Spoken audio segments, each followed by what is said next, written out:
Welcome back to another one of my random crap videos. And in this random crap video, I am always going to be doing random crap. So yeah. My mother asked me to. Look at on the back. What's up guys, and welcome back to another one of my nostalgia videos. And in this nostalgia video, I'm obviously going to be doing nostalgia, so yeah. You like that? Yeah, I like that. My wife.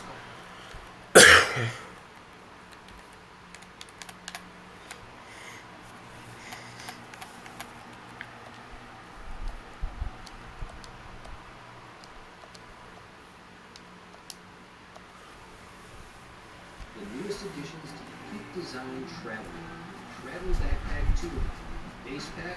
Now this right here is a special little airplane, the Avro, of course. It's got 4 engines and it can land at relatively short runways, including the famous London City Airport, of course, as well, with its short runway. And interestingly, all that, despite this airplane's lack of one thing, reverse thrust. Yes, we do have 4 engines with a little bit of power, not too much though, but no ability to reverse thrust at all. And that's something you can't find in any other airliner, really. And in order to make up for this lack, this plane has something very special as a feature. And that is an old classic air brake. Look at this, ladies and gentlemen. Whereas most other planes have air brakes in forms of spoilers on the wings, the Avro uses a bit more of a military approach. Just like these old Avro, like bombers and stuff, and even fighter jets, they have kind of air brakes like this, which is a really interesting design and can help this plane stop quite quickly. We can put this air brake out while we're flying and so have pretty good speed reduction right there. 150 knots. We're falling down like a rock, but despite that, we're losing speed. Let's go ahead and stop now. There we go, that's been a nice landing right there, and because of the air brake, including the spoilers on the wing as well, and of course including the wheel brakes themselves too, we can stop pretty quickly. I mean, we've messed around with spoiler sizes before and noticed how resisting the air through things can very much affect how quick a plane comes to the stop, and we should use that for other modern airliners.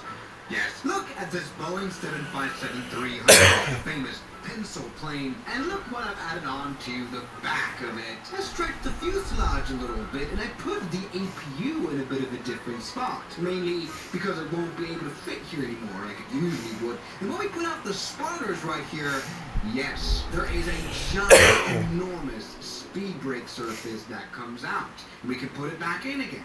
Isn't this a clever design? And well, yes, the speed brake on the Avro really did work, and so will this. Of course, there's a little bit of more maintenance and hardware involved here now. There's a tad bit more complexity in this airplane now, but yeah, this definitely will make some big difference. So let's see what this looks like. Go and fly the 757-300. The reason why I took this plane is because it's so sportful. It will be able to take off pretty much anywhere and land very much anywhere as well. Look at this, we don't have a lot of extra weight or anything. This new tail cone isn't crazy. Look, I can even put it out here. And boom, we can definitely take off without issue on the 75. And okay, this is a bit of a problem when we get into the fuselage levels of proper tail strike. Would you look at this now? We can climb quickly, but something we can definitely do is descend insanely quickly as well. See, the air brake of the Avro could be deployed while flying. A great idea because these usual spoilers disrupt the flow of the wing quite a lot. This airplane flies a lot worse and needs a bit more high speed, and this air brake doesn't have any negative effect on lift or anything. So aerodynamically, this is brilliant. We've definitely now designed a plane that's able to fall out of the skies.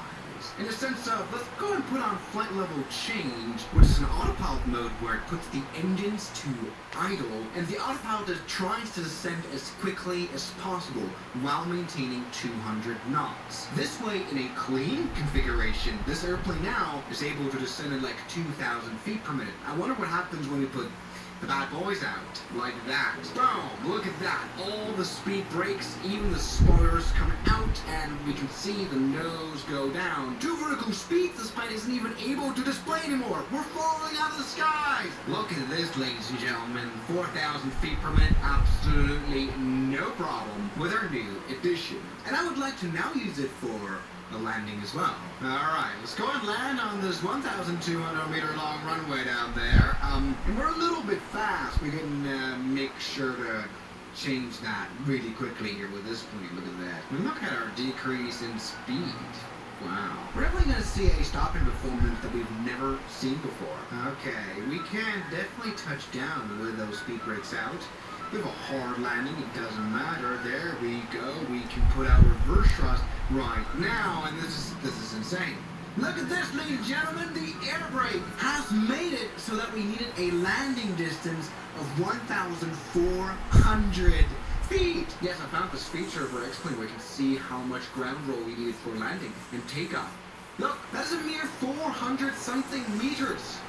It's insane. So we made a plane that can land anywhere for actually like no proper reason. Like we talk about, the feasibility of this, there is basically no reason to make this incredibly complex stopping mechanism into any modern airliners. I mean, after all, we've got big spoilers, we've got big reverse thrust on the 757 especially. It's just a redundant system, and it's just absolutely stupid. But it's fun. Alright, here we go. Boom, that's been a hard landing. Doesn't matter, we can stop any time. Actually, the reverse thrust takes a long time to come out. We hear clapping in the background for a good reason. We managed to stop in 1,160 meters.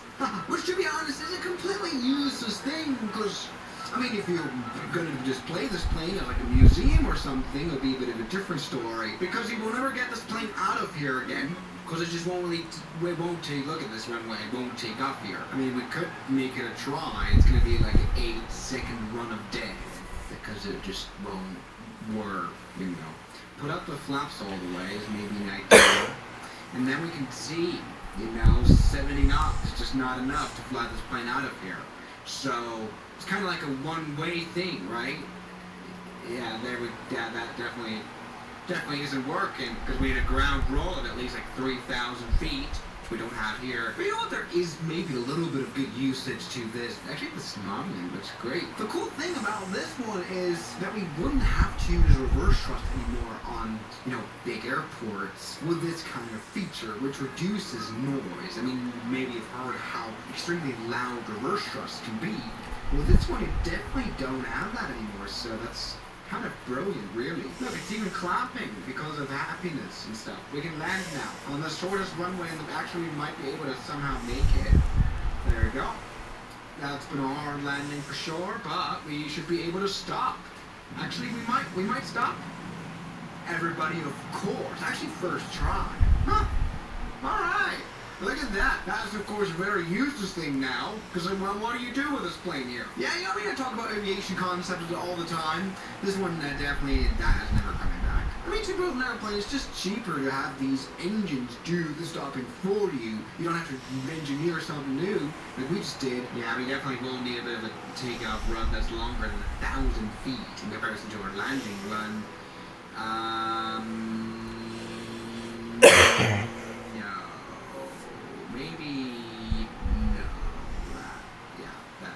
So once again, a wonderful, beautiful, stupid idea from Swiss Airborne. Thank you guys so much for watching this video, and I'll see you guys tomorrow. As always, good night. The special thanks goes out to my members, my supporters, Gums Killer, R27, James Durand, That Dude, Anime Gods of Gaming, Derek, Insider King, Nishijitsu Fighter, Professional Jamal, Ryan Williams, and New York.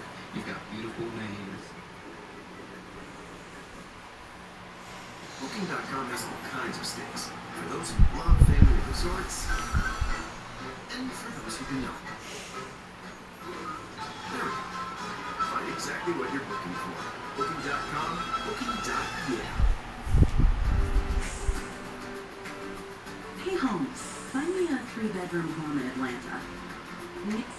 So when I'm exposing scammers, from time to time I will rely on the help of an informative. As I was currently working in the scam world, and they sometimes provide photos or videos or information about particular scam operations. And I try to be careful because this is dangerous work. Scammers are psychopaths. If they suspected that someone in their ranks was costing them money, it could end very badly. So I take care of my informants. I don't share their info. Pay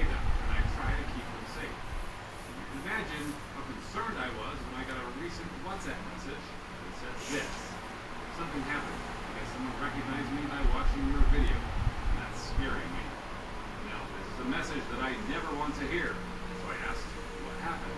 He said, I got a call this evening. I picked up, they were like, yes, Robert Brown, you were in a Post the Green video, and Robert Brown is my Telegram name. You know I work in a coffee shop in Delhi. And I'm like, well, what else did he say? And he said, no, we will not. Okay, so obviously I'm worried. And I asked, what do you want me to do? I asked if there was a risk. And he says, nothing, sir. Just wanted to share. But then he later says, I think I have to leave. I blocked the guy now. They texted me on Instagram. And he shares with me a screenshot of some dude named Abby telling him in Hindi that blocking won't work. He wants to meet me. And I'm like, well, what does he want? He says, I don't know. I don't want to talk to them. I decided to go back to my village. He's so worried that he's going to leave Delhi, where he's currently working, and go back to his village where he'll be out of trouble. He says, Mr. Green, it was lovely working with you against scammers. I will never forget this experience. Just want one last favor from you. I need $30 to travel back to my village. After that, I will probably disconnect my phone number. I can't stay in the city anymore, sir. Now, this is just awful. I don't want to be the reason that someone has to go into hiding. So I think the very least that I can do is help him out with $30. Friend would do. But he says, listen, it's not sad, okay? You were on a mission, and I am just a fallen soldier of your army. You changed me, right? And who knows how many scammers have quit scamming just from your videos? And with that, he sailed off into the sunset. So, some time passes, and I decide to check in. I ask, any other messages? And I don't hear from him. So I try him on Discord. I ask the same thing. And he responds, and he says, no, sir, but I'm getting calls a lot. And I ask, do you answer? He does not. But now I'm wondering if he should pick it up and see what is and what they want. So eventually he does. And later I'm at a movie and I get a message from him saying, I answered the call. They want me to work for them. And I'm like, is a scammer? He says, scam for them. Complete a target of 50,000. Then he quotes some Hindi from the other dude, which frankly suggests that his friends ratted him out. He says, I don't work, they want ransom. He mentioned my mother, mom, and he knows my village name. So this Abby dude recognized him from one of my videos, and now he wants to force him to earn 50,000 rupees by scamming. This sounds like the plot of Gone in 60 Seconds, where Nicolas Cage has to steal 50 cars in one night, or they'll kill his brother. He says, they know my sister studied in Delhi University. He said, if you'll not work, they will get my sister. And I'm like, well, then report them to the police.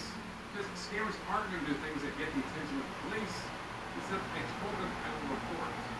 That, he said, try that. What kind of a maniac are we dealing with? He showed me a screenshot of Abby saying your sister is hot. Either send her for one night, or as my brother said, 50K. Now, I've seen enough movies to know that paying the bad guys never works well. You cannot negotiate in paradise.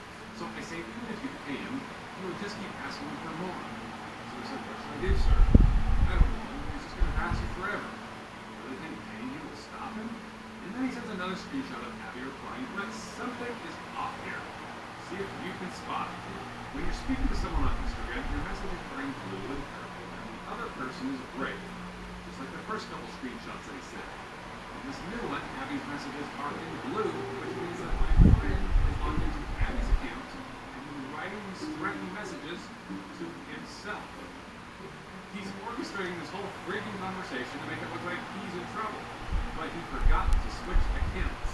And he notices this, so he quickly deletes it, but not before I take a screenshot.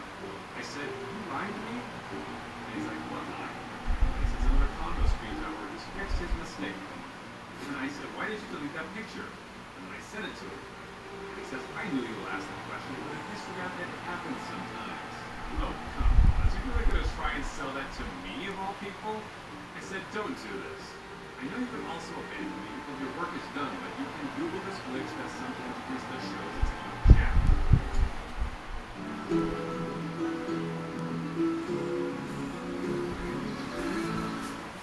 This is baseball. With nothing held back. Style and substance. In the GMCC era, we've all accepted that everything we do online is good. Every search, every click, every purchase is recorded somewhere. Most people don't even think about it. It's just a cost of living living, right? But it shouldn't be. As we live life. He goes on with his lies and he says, listen, Mr. Bank, if something happens to my family, you will be responsible, plus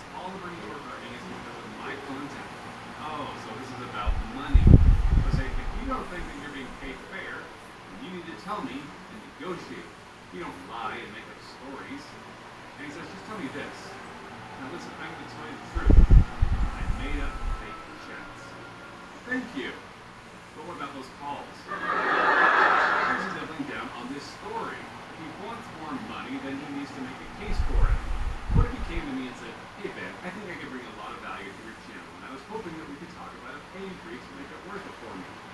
That's a conversation I would have loved to have. I think every employer would.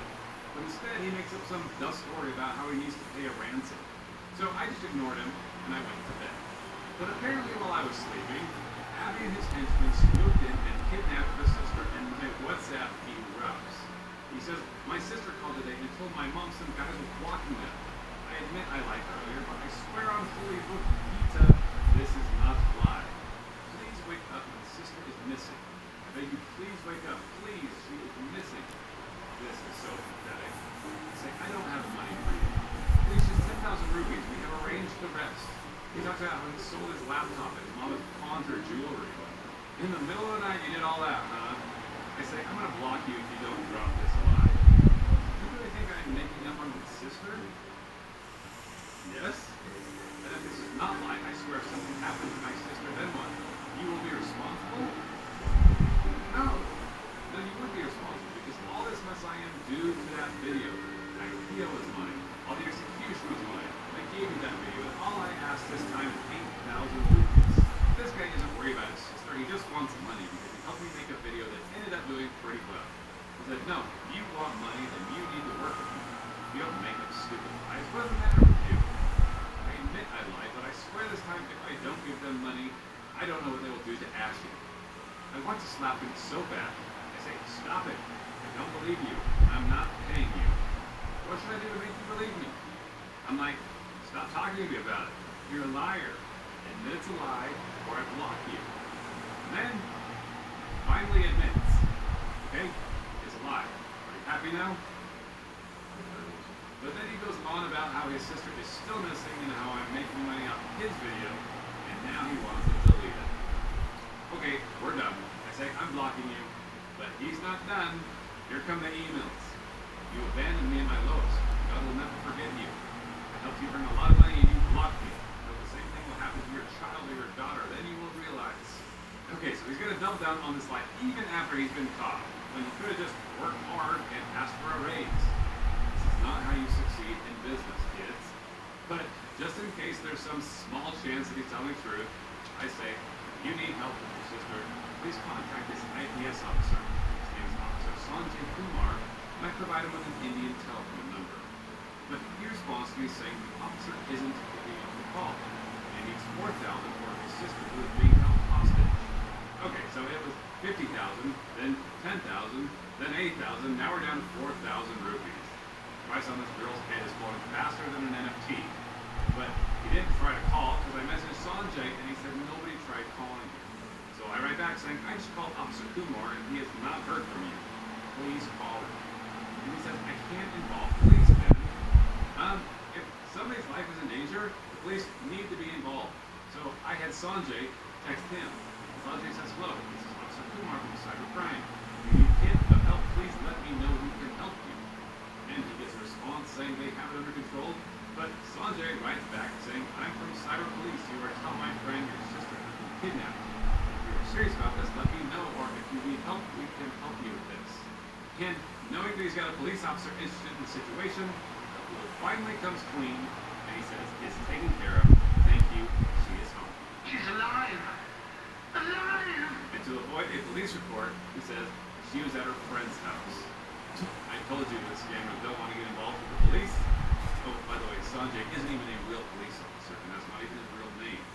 He's just another friend of mine in India who I'm going to give the 4,000 rupees to for helping me out. Because he's my real friend. He's earned my trust over many years by doing good work and not by being it.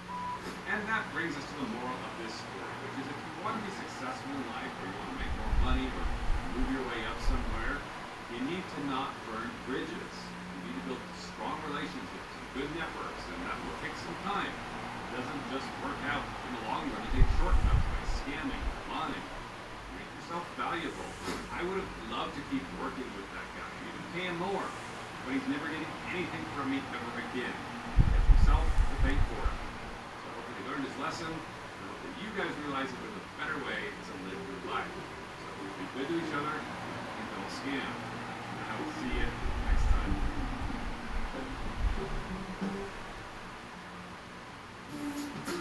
Jerry grams of tasty protein for a day on the go.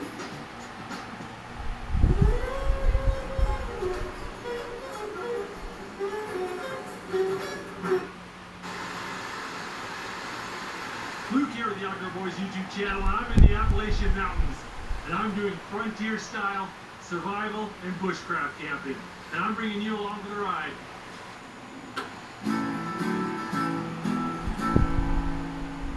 Alright guys, time to go do some camping.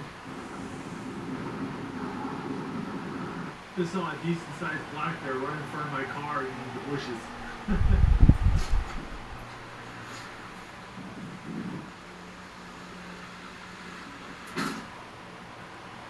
Well, welcome to the Appalachian Mountains of West Virginia. It's the first cool day of fall, and we're going to be doing some frontier-style hiking and camping.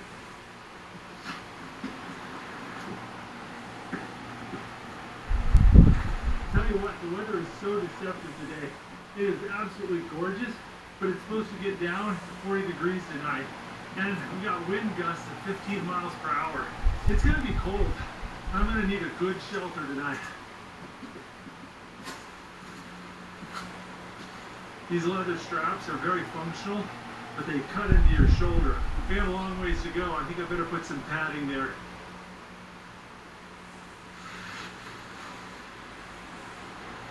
Oh, that feels worlds better.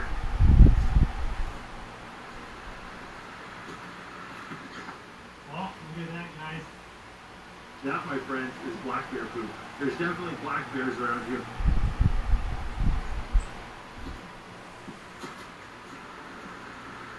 Oh, that's pretty. I gotta cross the stream, but I don't want to get my feet wet. They'll get me blistered bad. I think I might be able to hop across the stones upstream a little bit.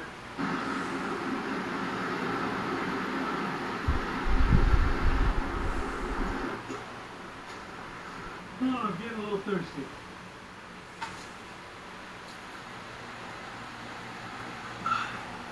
In case you're wondering, it's just water.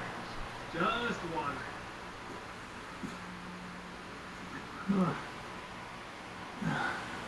Look at this.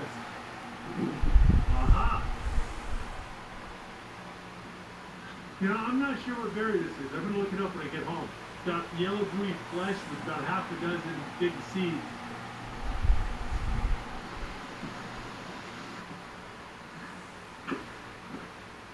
Look at that.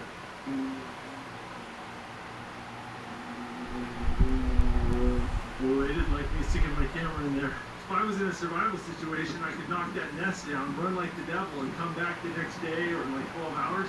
The wasps will abandon the nest, and then you can pick out all the pupas.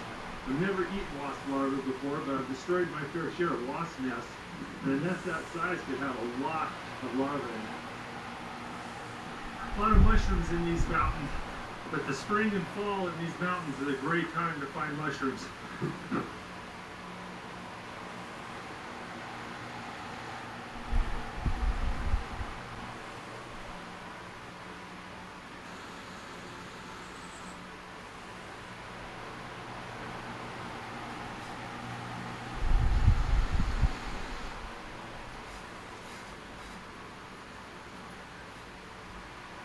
But I just don't know mushrooms that well. I know morels, chanterelles, puffballs, chicken of the woods, and that's about it.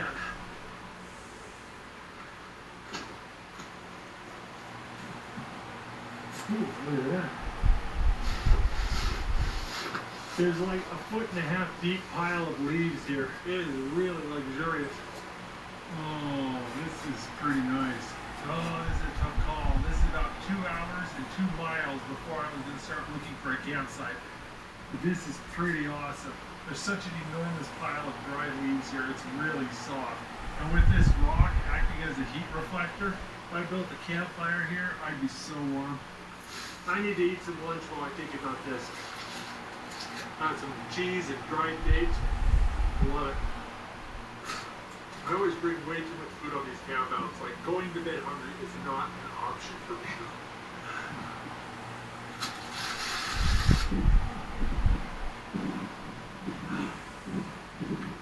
Oh, I love my water flask. Took some doing to get it 100% watertight, but has I know it's a risk, but I want to go find a different campsite. As comfy as this would be, I really would like some place a little closer to some water. Alright.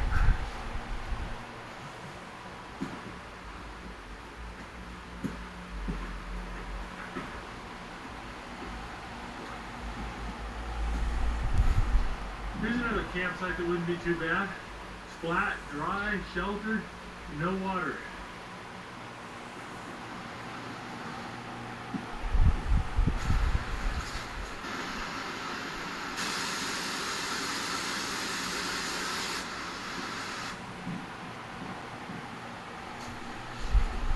This is weird. This looks like the remnants of an underground forest fire.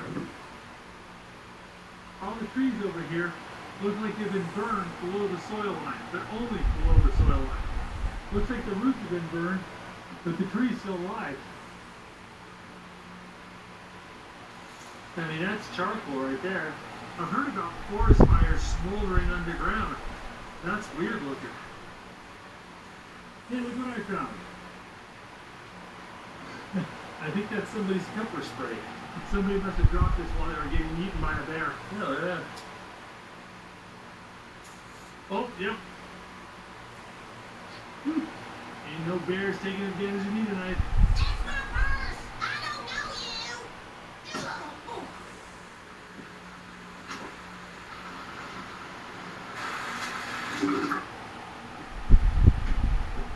Quite a few spider webs on this trail. I don't think anyone's walked this for at least a few days. I'm just getting coated in spider webs.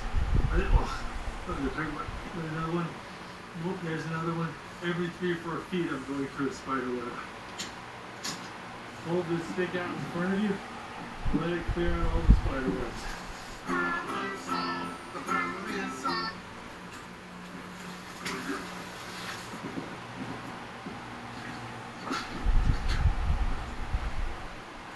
Yeah, that was deeper than it looked. Yeah.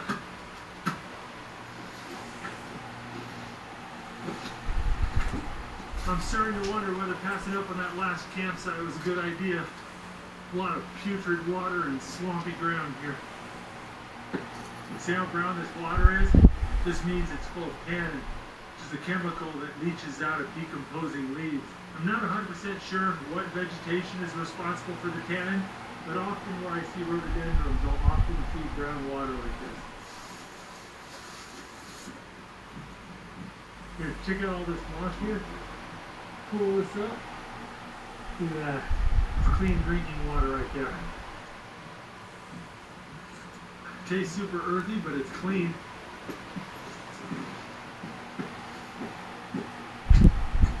Well, I'd hope to have a campsite by now. Well, there's a little stream. Wow. See all the bubbles? You gotta get that frothiness whenever you get a lot of tannin in the water.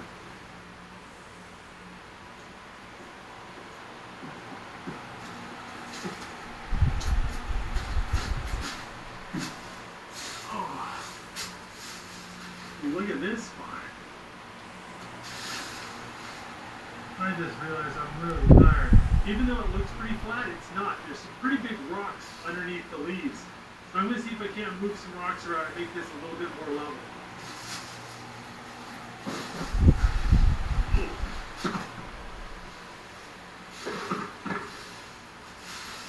I think this is going to work. Well, I think what I need to do next is pile up as many dry leaves as I can. And I need to clear out a spot for my fire and make a little fire pit and a heat reflector for the fire.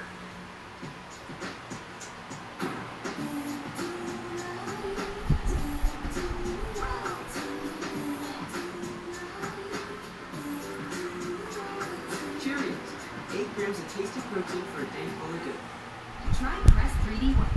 Finally, a daily whitening toothpaste for whiter teeth in one day. You can do this. You think you're the first millennium to fix it? When they're from how? Time. They can get hundreds of sites, so you know you're getting the right flight, hotel, or energy. Time. Got that right.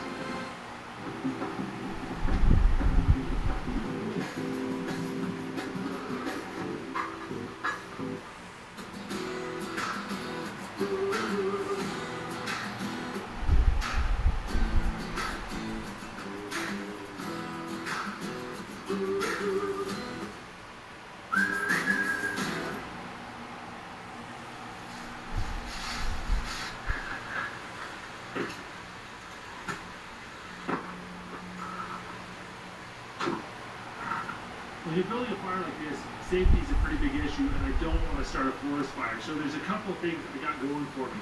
First off, it's really wet right here under the ledge. There's all these drips coming off the edge of the rock, so it's perpetually wetting this section here. So a fire is not likely to spread. If I build a modest fire and keep an eye on it, this should be okay. Well, I want to cook 2 meals, boil a bunch of water, and stay warm tonight.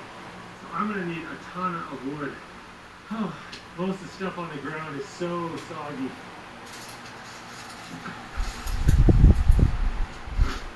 Alright, well that's not a huge pile of wood, but it's enough to get me started.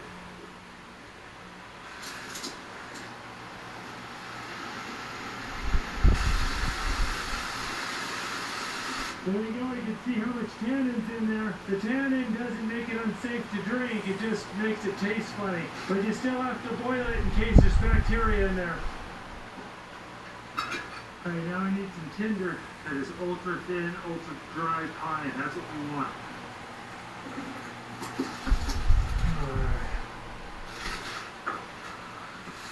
Alright, here's my fire kit.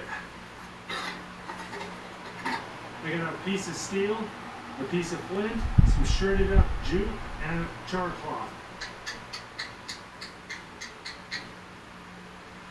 I'm going to put this inside that jute.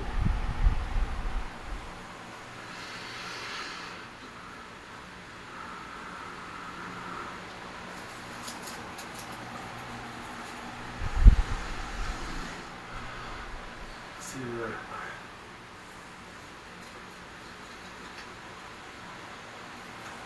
I'm sticking too much wood on top of the fire and it's causing all this smoke because it's smothering the fire. But I'm doing that because all the wood's damp and I want it to dry out.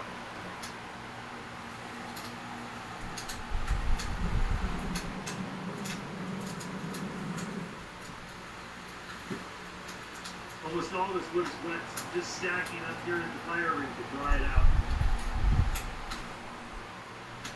Even though I'm using frontier style equipment on this trip, I've got a few modern things with me. I've got my Garmin InReach Mini so I can send and receive text messages and my wife can track my location. It's good for safety. I also have a headlamp because I need to be able to film at night. I also have about 2 or 3 pounds of GoPro batteries, backup cameras, and GoPro mounts in my bag.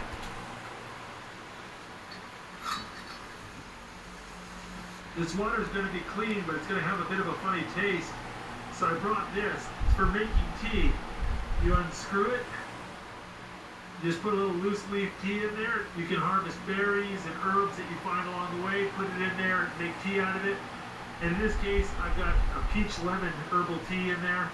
Those of you guys who watch my channel might recognize my mug. I made this out of cow horn a couple of years ago. I did a video on it. My tea steeper hooked around the handle there. Just let that steep for about 5 minutes or so. Just sit that over there. This is salted fatback bacon. It lasts a long time even without refrigeration, so you can carry it around in your pack. Makes great seasoning and stew. Put my potatoes in there. Between the grease and all the seasoning on the fatback, it's going to give a lot of flavor to this stew.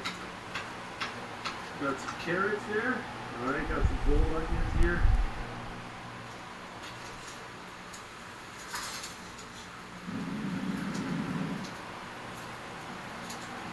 Got a bundle of chives here. Little soups and stews like this are pretty awesome because pretty much anything you find that you can eat, you can throw in the stew. Whether it's a squirrel or some herbs or a mushroom or whatever. I always bring way too much food and I brought along some beef jerky. And you can throw that in your stew too. It has lots of flavor, lots of protein. Alright, it's coming along pretty good. Needs a few more minutes. Got some raw sugar for my tea here.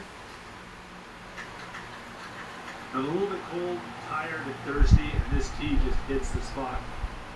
Tastes even better when you drink it out of a cow horn mug you made yourself.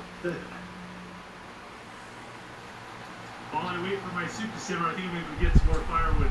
It's going to be really cold tonight.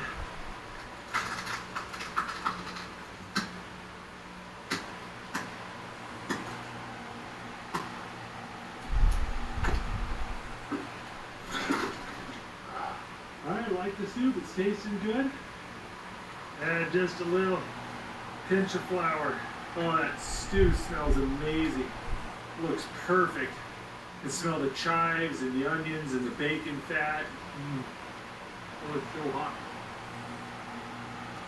Oh, you can see my breath. But this stew is hitting the spot.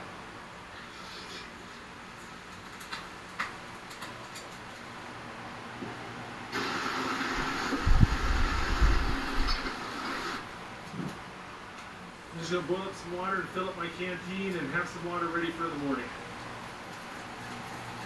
For those of you who watch my videos, you won't be surprised. I brought a little bag of flour here to make some bread.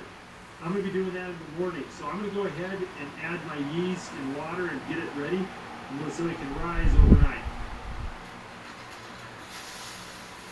I'm gonna add my sugar. I'm gonna add some whole wheat bread flour. My bag has a ton of holes in it.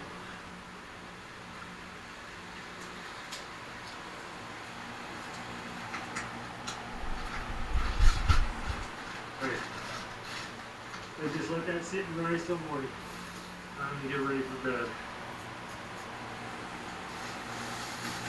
I'm just gonna hang out here by the fire before I go to sleep.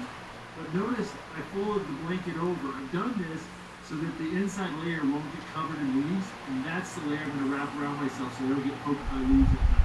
These blankets just attract leaves like crazy. I think it's time to go to bed. I'm going to go and put my blanket on this nice pile of leaves here and try to get some sleep. Having a fire under this outcropping is making such a huge difference. It feels good to have you warm in here. But it's late, I need to get going to bed. I'll see you guys in the morning.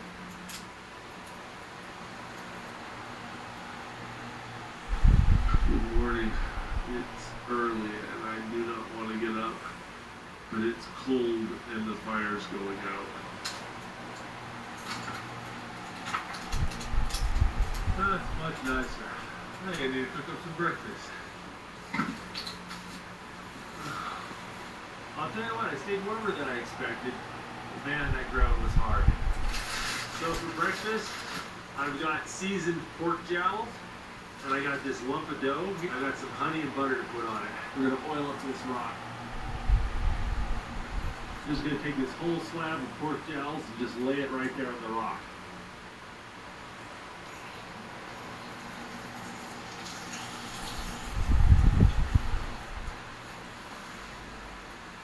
There we go. Some butter on this. A little honey and butter on fried flatbread. Man, that would be a nice piece of pork gel bacon.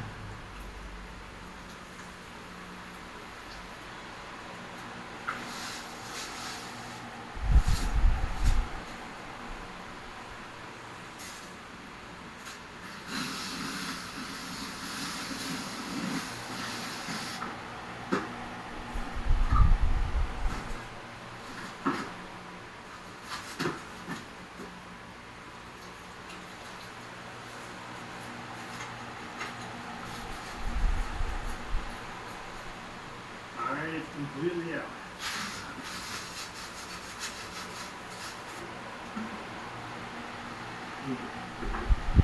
This little flask has been great. It's about 1.5 liters, and it's just worked wonderfully. And if you wanted to build something like this at home, it's a really easy project to do. It requires very little tools, and all you need is some beeswax, leather, and a piece of wood, really.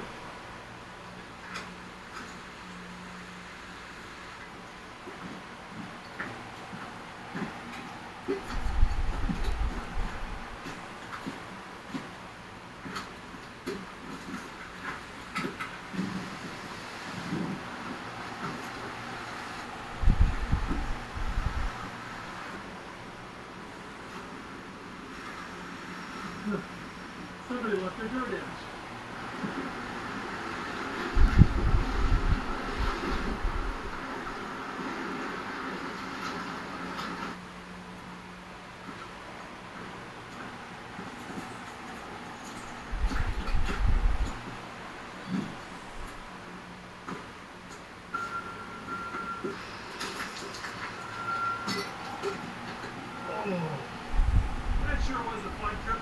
guys enjoyed that. If you guys want to see more videos from the Outdoor Boys YouTube channel, check out our camping and adventure playlist. I'll put a link in the video description below. And make sure to click subscribe. We put out new videos every Saturday morning. Thanks for watching, guys. See you next Saturday. If you like this video, don't forget to check out the Outdoor Boys YouTube channel where we have hundreds of videos just like this. And don't forget to click subscribe so you can see our great videos every Saturday morning. And hit that bell button and you'll get notifications. Thanks for watching. Sir, there are so many ways to own your own life, so you can own movie night, game night, and every night. Choose what you want and choose how to own it. Start owning your world at Rent-A-Center.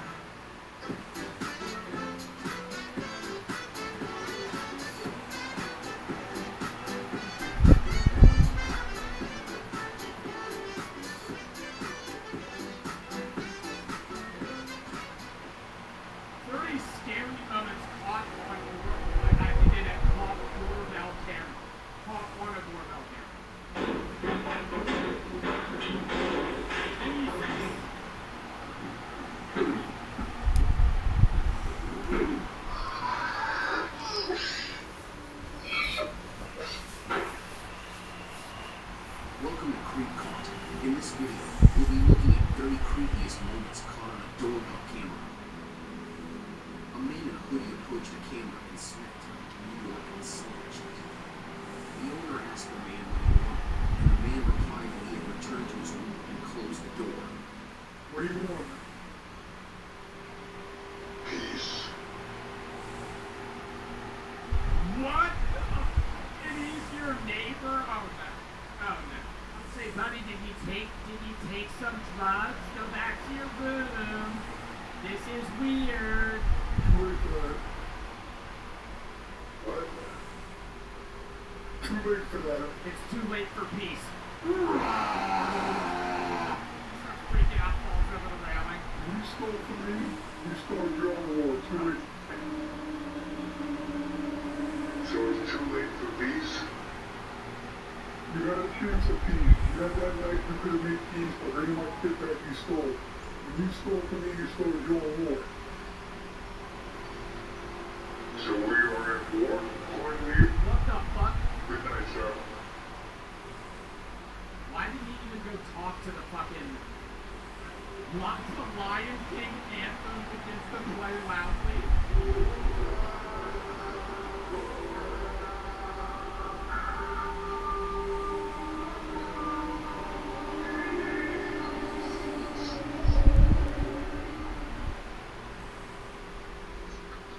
Yes, it means you're hearing this? Okay, so there's wine, cheese, and crackers across the hall if you're interested. No, we ain't around. We just don't want you going to the school of the beats. She tried to invite them into the fucking home. I wouldn't feel safe living there. This guy's just fucking, like, literally 4 feet away from you, fucking pestering you, stole your candle, stole your shit, trying to get wine, cheese, and crackers, but he's gonna murder me there. Raymond Hawkins, 45, opened the door to a delivery driver dropping off a parcel on May 1st, 2020. When Raymond went to pick up the gift, the delivery man attacked him with a knife. Hold on, am I allowed to show this? I might have to, I don't know if I'm allowed to show this.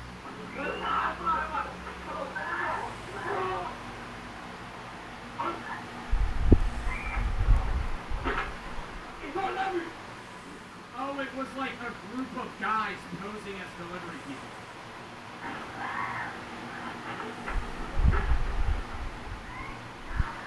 You can't even see it, he just ran inside. 3 minutes later?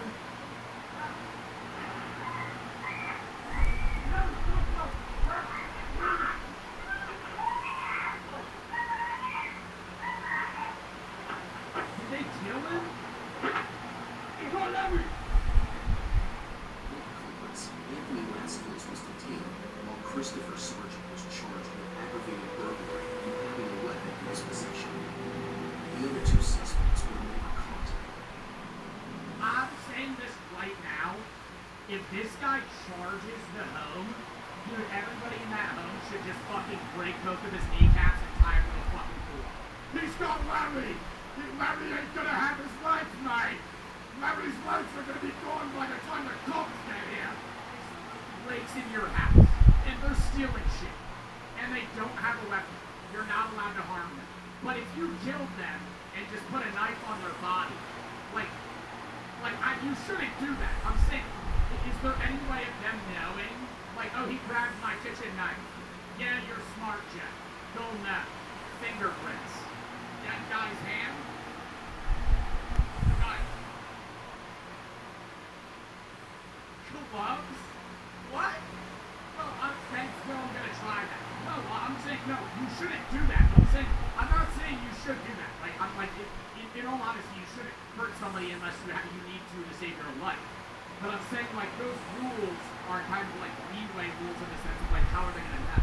If somebody, I think in any state, if somebody breaks into your house with a knife, you do have the right to hurt them, at least. I don't know about kill them.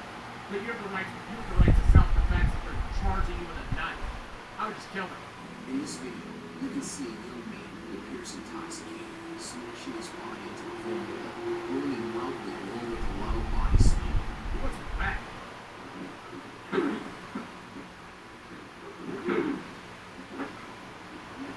See the cameras? Like, all of these videos, like, that guy wasn't even wearing a mask. Oh, like, the other people were. Like, does he see the camera right there? I'm astonished that no one in the home is awakened by it. What the fuck? This guy was just pissed drunk, decided to fucking rob a house and he passed out? I'm astonished that no one in the home is awakened by it. He then throws himself back onto the balcony and stays there, moving his hands around in an attempt to get up.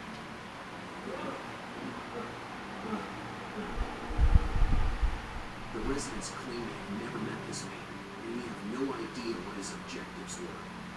What the fuck? He couldn't move from there? Dude, it looks like he's a video game character that got stuck in a glitch. 407 News reported footage of 3 masked guys following a homeowner inside his home. The burglars saw the ring camera and tried to remove it, but it continued to record. They then broke in and stole a laptop computer, a pocketbook, jewelry, and $3,500 in cash. Wow. They have yet to be apprehended. This doorbell footage shows a sleeping neighbor irritated with the home wall due to it not meeting. Yo, she got the Karen cut legit, dude. That fucking cut is terrible. That does not match you in any fucking way, dude. That is literally just walked into the barber and said, yeah, give me that fuck me up. Hello? Knockity knock knock knock. Oh, these people aren't real. Like, I'm less shocked by somebody robbing a guy than this woman walking up to the ring doorbell about to complain about the neighbor's conditions. The woman starts the conversation with a hello and then proceeds to randomly. I noticed that you left your trash closer to my door. You don't need that. You don't pick it up and move it out. I'm just gonna leave it there and I'm just gonna call the cops on you. Hi. Hello? Hi. I'm the neighbor across the street. I noticed that your grass is not standard. I don't know what it is, but we have a very, it's not like a room, like an HOA, but everyone on the block that they use. I know you came in and Complaining about the grass type? Yo, I'm asking about unused gasoline doorbell and I'm gonna tell her, yo, you bitch ass Karen with your fucked up cut, get the fuck off my porch. Get the fuck out of here. You don't like my blue grass? Oh, that sucks dick, lady. Leave. I watched you come in from the store. Go across the street. They live in a park. Why does she care about the grass? I can let you know about the grass. I brought some of my own. It's on the ground. Like, slide it up the floor. It's fun.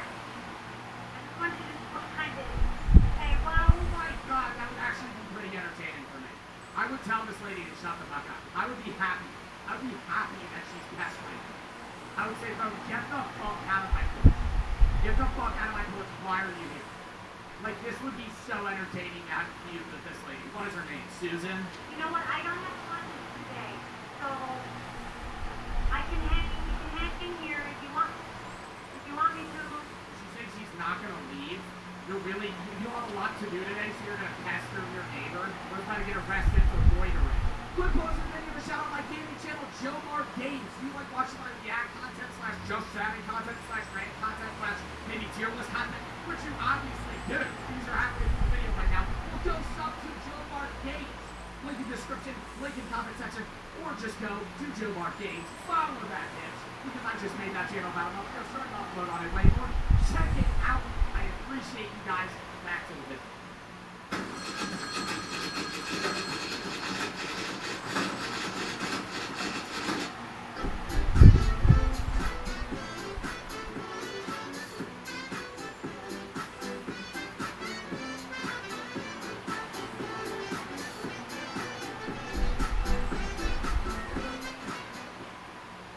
Center, there are so many ways to own your own way, so you can own movie night, game night, and every night. Choose what you want and choose how to own it. Start owning your way at Rent-A-Center.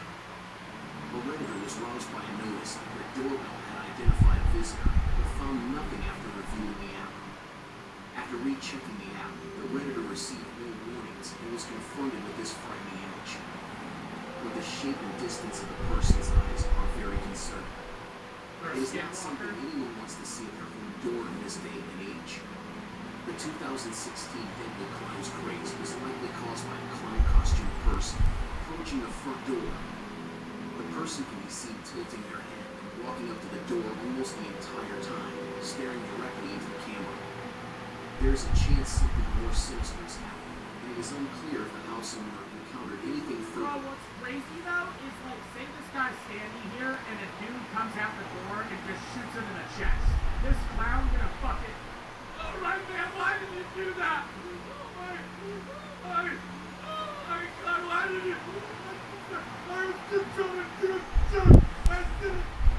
Oh my god, I'm so bleeding. Y'all ever see the videos when there was like two clowns that like stopped this one car? And the two guys got out of the car with a metal bat. And the clowns just started running. Like they were active. This video was taken at 5 a.m. on October 2nd, 2022, and shows three guys standing in front of the house's front door, wielding weapons and wearing masks similar to those in The Purge. Yeah, that looks just As like the one fucking notices Purge. the doorbell camera, he places his hand over it for the movie's duration. When the homeowner notices the motion detection notifications on his phone, he turns on the speaker and attempts to figure out who is on his front porch. Hello? Hello? Hello? Hello? But I'm gonna shoot first, ask questions later. In that scenario, shoot first, ask questions later, bro. You're kidding me. They're on my porch with fucking machetes and purge masks. Do I really need to ask if they're friendly? Do not respond. The homeowner calls the cops. Many assume they were attempting to entice the homeowner into opening the door so they could rob him, but why not try to persuade him to come to the door? When he rang the doorbell, they most likely attempted to pick the lock while the camera was covered and are still determining what they intend to do once they get inside. A disturbing ring surveillance footage shows a young mother leaving her 3-month-old son at a stranger's home in Deltona, Florida. Police were able to locate the mother, identified as Melissa Kelly, 33, and she has been charged with child neglect and unlawful abandonment of a kid.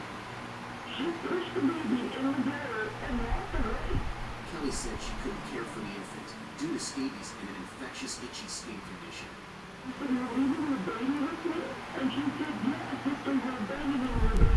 What's her name?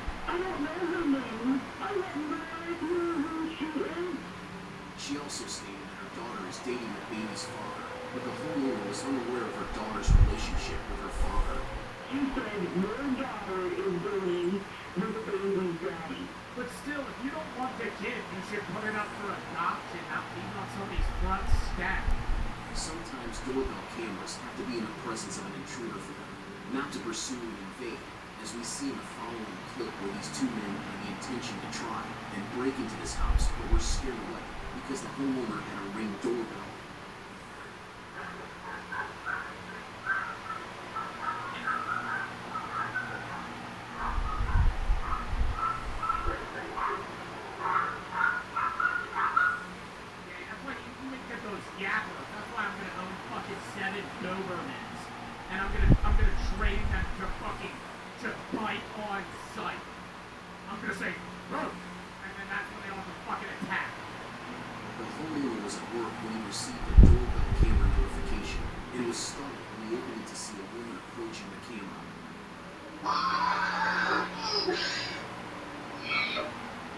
She was either possessed or drunk, but the whole that looks like some World War Z zombie, dude. Psychological help for whatever is going on in her mind.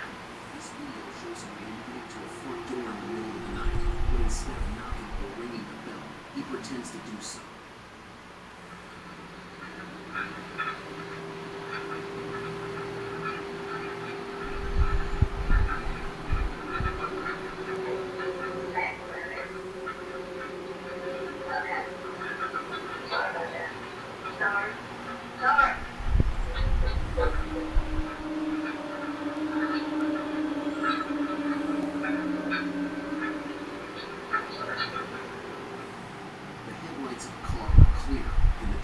Forcing the man to walk up to the homeowner and talk to him for what appears to be a sinister reason. It appears that the driver wants the man to look for someone named Matt, who could have been forced to rob the house, but didn't want to do it, so he faked the whole situation and claimed that. To this day, the driver's true motives are unclear. On a night in September 2021, the homeowner received a suspicious knock on his door. Upon opening his phone and looking at his doorbell camera, he saw teenagers identifying as CPD or Columbus Police Department. The video shows the man in the front holding a firearm, and the house sitter will eventually accesses the doorbell camera speaker to question him further. Can I help you? CPD, we need to answer a couple questions. CPD? Right, you're in a hoodie and a fucking mask. Yeah, let me open up the door for you. Police department? Oh, really? Oh, really? CPD? I'm sorry? CPD, we need to answer a couple questions. May you please step to the front door, please? No. CPD. Yes, this is CPD. We would like you to step to the door, please. Can I see a badge? We would like you to step to the door, please, sir. Man, I ain't got no fucking badge. Step to the door. Officer, your badge, sir. Instead of going to the door, the homeowner would contact the police and report. But he just said the same thing 7 times in a row. CPD, open the door. I would stall. I would call the cops, and I would stall. Oh, wait, what do you mean CPD? Oh, you need me to open the door? Oh, you don't have a badge though, but you're part of what's the market? Where did y'all go? I mean, fucking wait. I mean, sitting there fucking having a 5-minute conversation. In this video, we see a horrifying scene as a man, who appears to be disoriented, attempts to enter this woman's house with a knife. What the?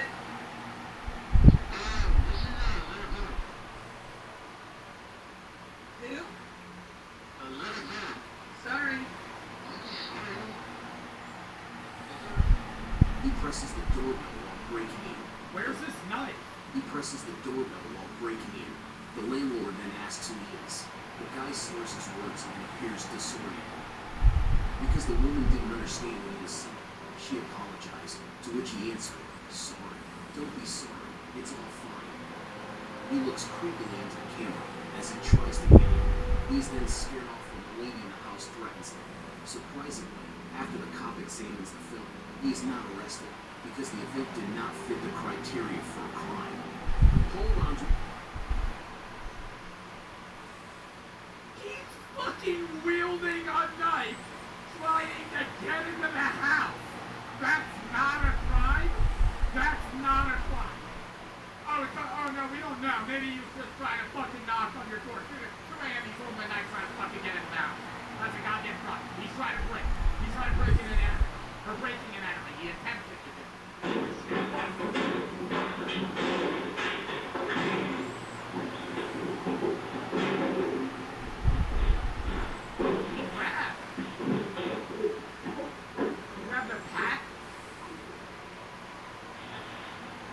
for an Amazon package.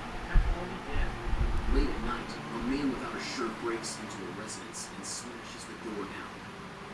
As you Grabs the package and leaves. It looks like a fucking iPhone charger. Bro fucking did all that to grab an iPhone charger. What's in the fucking Amazon package? Alright, we're gonna save this one for a moment. We'll watch one more video. Fortune movies, 4 minutes.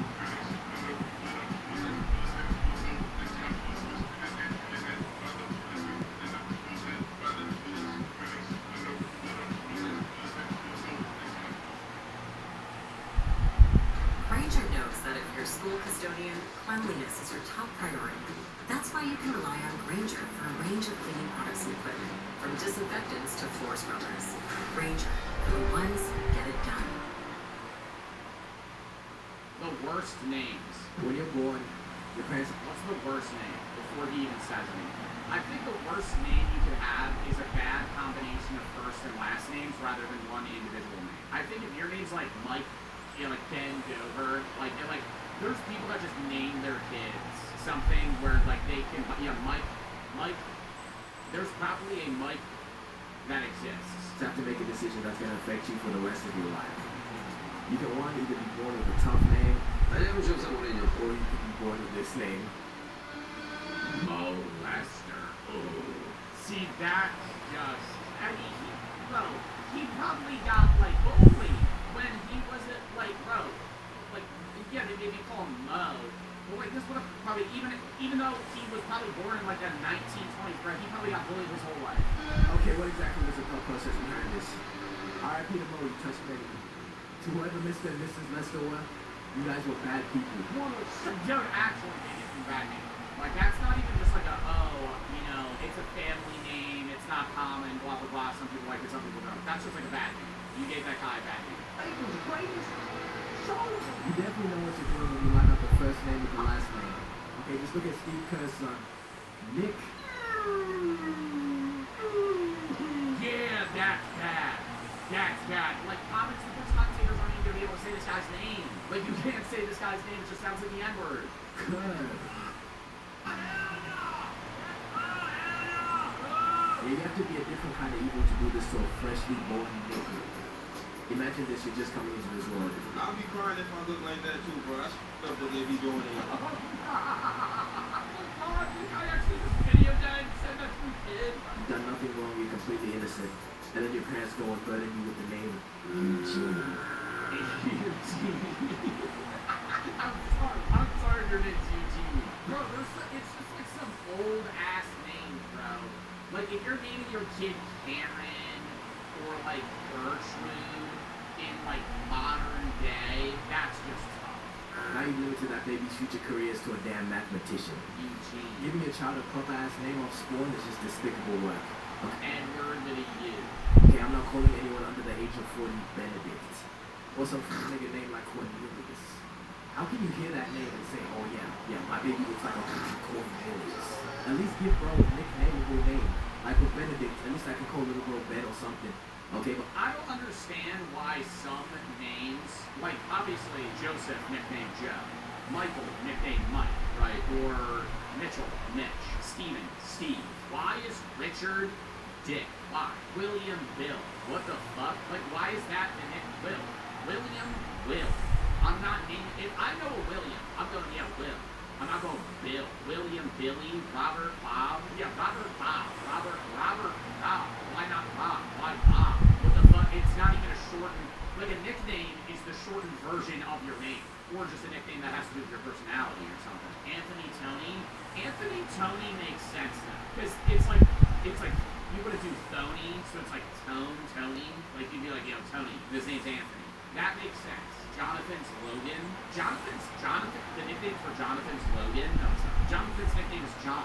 Eduardo Eddie. That makes sense. But Cornelius, I'm not calling you Steven for free. I know a guy whose name's Dick Bang. Corn. But a Fortnite skin ass name. I don't know why that's the first thing that came into my head. But a nickname really could save your whole life. You can go from Reginald to Reggie. You can go from Richard to Dick. You know what name I was damn near devastated to hear was a real name? Gaylord. People named it Gaylord? Kids, Gaylord. Yeah, I get we live in a more progressive society. But Gaylord, now, come on.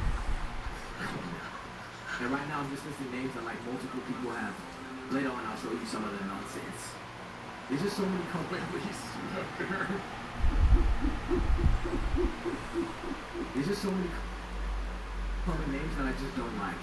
For example, can we stop naming our kids George? I don't even hate the name, it's just a spelling, bro. Because in what universe is this word mean George? Come on now. And I'm talking to you, Sion. That's not how you spell Sean.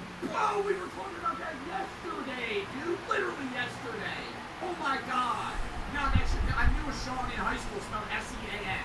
Bro, your name's Sean. S-H-A-W-N. S-A-O-N. Okay. I'm fine with Sean, S-H-A-U-N. That's fine. S-H-A-U-N, S-H-A-W-N. Fine. S-E-A-N. Scene.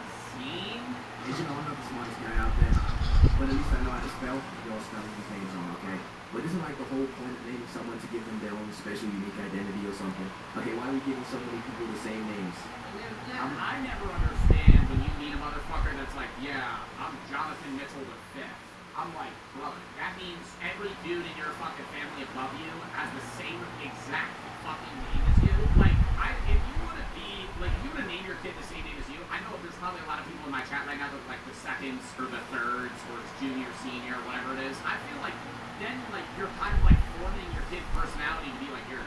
Like, I would want to name my kid something that's different from me. Looking at you, Muhammad. JK, way too many of y'all to make ups. But if you're watching this, you probably have a common name because you know that's how common names work. I mean, it's obviously up to you at the end of the day, but I wouldn't want to have a little Joe Bartolozzi name my kid some other shit. My name's Joe. The fuck am I naming that kid Joe? Name something else. But I'm not even trying to hate. I'm just asking why we're not more original with names. You know, there's way too many Williams out there. Yeah, I don't want a little mini part. Well, I mean, he would be a mini part, but he would be first name different. Just look at the toughest names in history. Their parents were experimenting, you know. Sometimes it doesn't go very well. I'm gonna name my kid Bart. Bart Bartolozzi. Elon Musk, Double D. Your mom's code named kid. How do you even, is that 2 letters in one? And I'm now seeing that I have to change the kid's name to X. This kid is not John. Please stop it.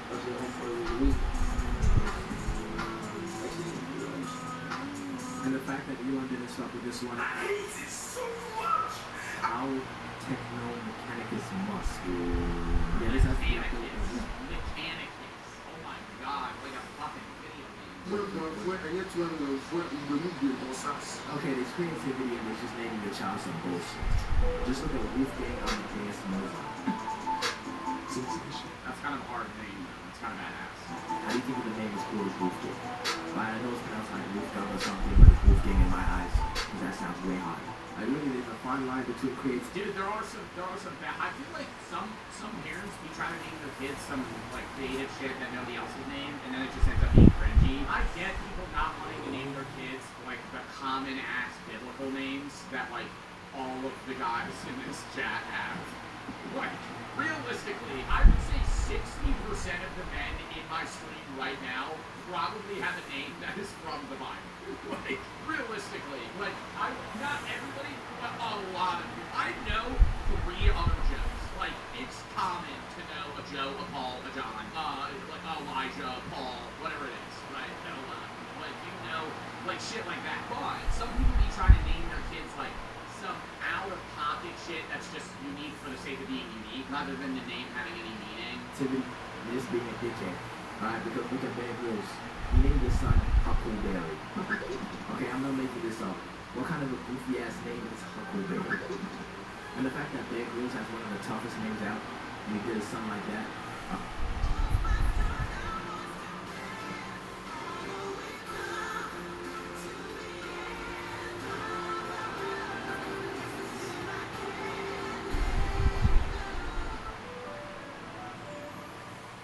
Ricky's truck is having trouble starting, but he went to AutoZone, where a friendly AutoZoner tests and charges his battery, all for free.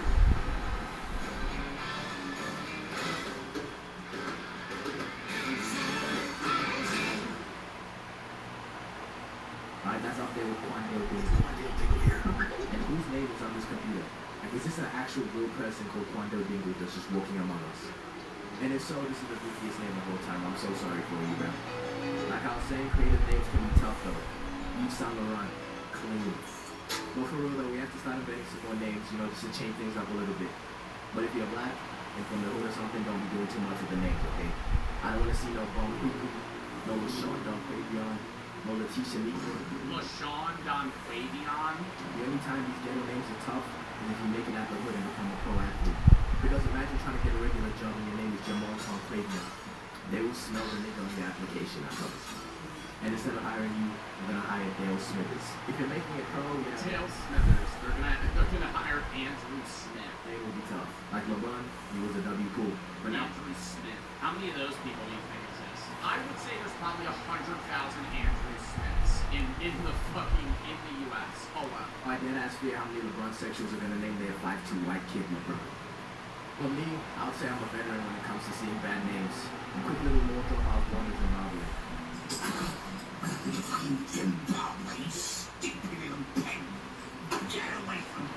And if you don't know about how they be naming kids there, a common ass trend, I don't know what for, but for some reason people be naming their kids English words. Sometimes it stays calm, like we have people named Blessing or people named Hopeful, which is kind of bad, but it's not that bad if you shorten it to just Hope.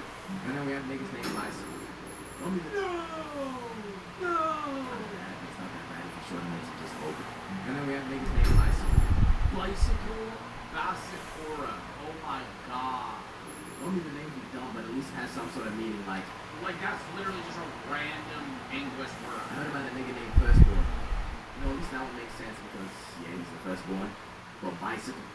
Some more nonsense, I've heard of a nigga named Mechanic. A nigga named Knowledge, like he's 1/3 of a kid's size. If you're wondering, I already know. If you thought it, then... And I wish I was making these up too, bro. Do like 5 minutes of research, you'll see even worse. And before you name your kid, like, let's do some investigating. Because if that was done, there never would have been a kid on this earth named Chewcock. Now that poor guy... Chewcock? Well, I mean, if he is not from the U.S., then it doesn't sound crazy. Now that poor guy has to live on earth with that name. But at least he's not alone. He also has Chewcock along. Okay. Chewcock along? Okay, but anyways, sometimes having a trash name is not even in the parents' hands. Well, in a lot of, I don't know like which Asian countries this applies to, but isn't a lot of the time the family name what you say first? Like, when in the US, you say first name, last name. In a lot of other countries in Asia, you say last name, first name. So it'd be like cock, shit, man, it doesn't really make much sense. Because I don't know how last names are even made or manufactured, but somehow people end up with some tragic last names, alright? And if your last name is something crazy, bro, you give up on your hopes and dreams of becoming a teacher. Bro, there's no reason for this nigga to be teaching. Mr. Perv. Oh my god. This class. What the hell is even that? Man, don't stop there. This is your last name and you decide you want a profession that's going to display it and people. B.J. Why would you not just have your first name? Why are you having your middle initial as part of this? Profession that's going to display it and people have to call B.J. you Dickerson. by that name. And was the B.J. necessary? We could have just done B. And these next ones are 2-in-1 special from the same school. First off, we have Mr. Sakurai. How do you acquire this last name? What is the country of origin for Yeah, historically, where are you getting that? Sakurai. this name? I swear niggas had to be trolling. And right across the hall we have Mrs. Gang. Whoever's running the school and hiring teachers. Well, there's a lot of people like Tyson Gang. Like there's a few pro athletes that have the last name Gang. Bro, you're an absolute joker because no student is taking a teacher named Mr. Sakurai this serious. Gang, if your last name is Cooks, just stop reading and let the bloodline in with you, okay? If you deep it, you really have a choice between 2 last names. You could either go with the male's last name or the female's last name. So can you tell me why this guy ended up with a last name Negro? That could... Ooh. Rowdy as his first name too? Yes, it's my real name. Oh my god. Oh, that's bad. Say it. I'm not saying his fucking name. That could not have been the better of 2 options. If you name your kid something... I feel like, dude, I would like change my last name. Despicable just for a giggle.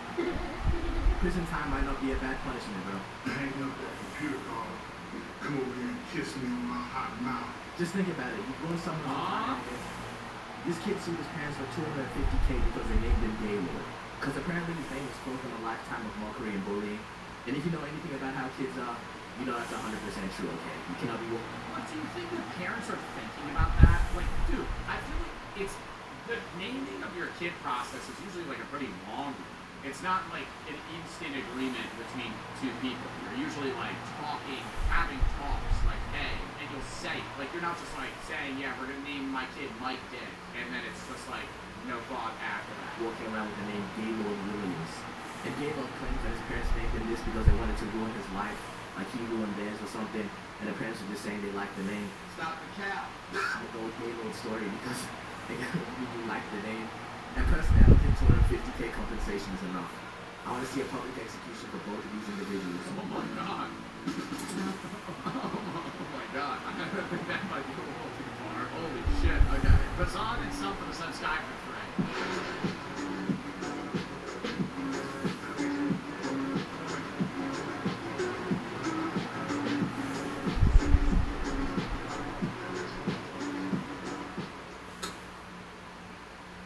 Ricky's truck is having trouble starting. He went to AutoZone, where a friendly AutoZoner tests and charges his battery, all for free.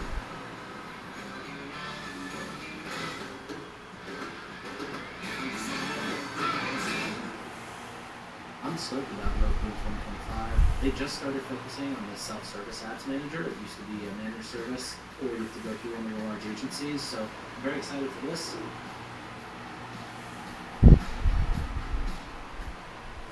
Scammers will go after anyone, the young, the elderly, and now they're going after the people who are the backbone of America, farmers. And buying a tractor is kind of like buying a car. You can go to a dealership and buy a brand new one, or you can save a ton of money and buy a used one online. But which websites can you trust? I got wind that something fishy was going down at South Georgia Equipment and Supply. They claim that they'll ship you equipment, but they'll really just take your money. So I put on my farmer hat and I called it to see for myself. George speaking from Rental. How can I help? Oh, is this South Georgia Equipment? Yeah. Oh, hey, yeah, I'm on your website. Are you guys, are you working today? Are you open? Yeah, we're working today. Okay, I'm here and I don't see where your building is. Now what I'm doing here is calling his bluff because as you can see, there's no South Georgia Equipment at this address. The guys running this site are just trying to look legit online so you'll send them money. You're already in the area. Yeah, I'm at your address. It's 699 South State Street. I just see some liquid handling plant. I don't see your tractor dealership. Behind that. People inside, that's where South Georgia business was. The place. But you're not gonna see the equipment there, definitely. They just have an office there. So are you there right now? I do online sales actually. You can ask for Mike, he's there. You want me to walk into this liquid manufacturing plant and ask them? Yeah.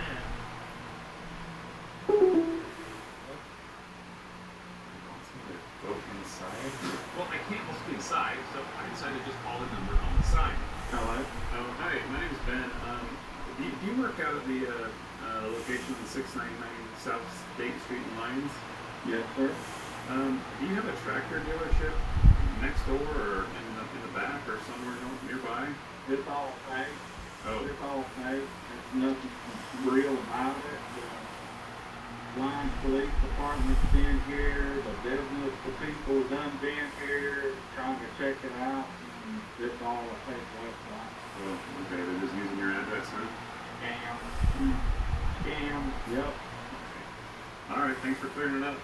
So I want to call back with George and confront him, but he's blocked my number because he doesn't want to deal with any locals. But that's okay because I have plenty of other numbers. Hello, George speaking from Georgia Equipment Supply. Yeah, hi George. I talked to you earlier and you said to go inside to ask for a mic or something. I went inside and they said that there's no tractor dealership here. They said that it's a scam of some kind. And did you believe them? Well, I don't know. Where's the tractor? Is it? I mean, I went out back, but there's nothing but fields and barley. Can you tell me where? Okay, are you from Lyons? Yes, I'm here right now. I'm in back. I'm looking for these tractors. I don't see anything. Okay. I will get one with Mike. No. Just don't hang up on me. Just tell me where to go. Just tell me where to go to find these tractors. You can go home. Go home. You don't want my business? Not Jada. No. Well, why do you have a website? Why are you advertising tractors? You don't want me to sell? You don't want me to buy your tractor? I have money to spend. I need a tractor. I got to work. I know. Farm. I know. You know what? But basically, we're not working right now. That's why. Well, what are you doing right now? I do online sales. Okay, well, sell me a tractor online then. If you don't have one in Georgia, where can I get more info? Okay. Hello? Now, South Georgia isn't the only site doing this farm equipment scam. Check out BlackbirdEquipment.com. They claim that they've been in business for decades, but if you look up the domain info on their website, you can see it's only been up for a grand total of 22 days. So I decided to call them, and I don't get an answer. But eventually, I get a text message saying, "Are you interested in any equipment?" I respond and I go on to ask him if the John Deere Combine is available, and he says yes. We provide shipping too. Well, of course we provide shipping. So I say, okay, I want it. And then he calls me up. Yeah, how are you doing today? I'm fine. Who's this?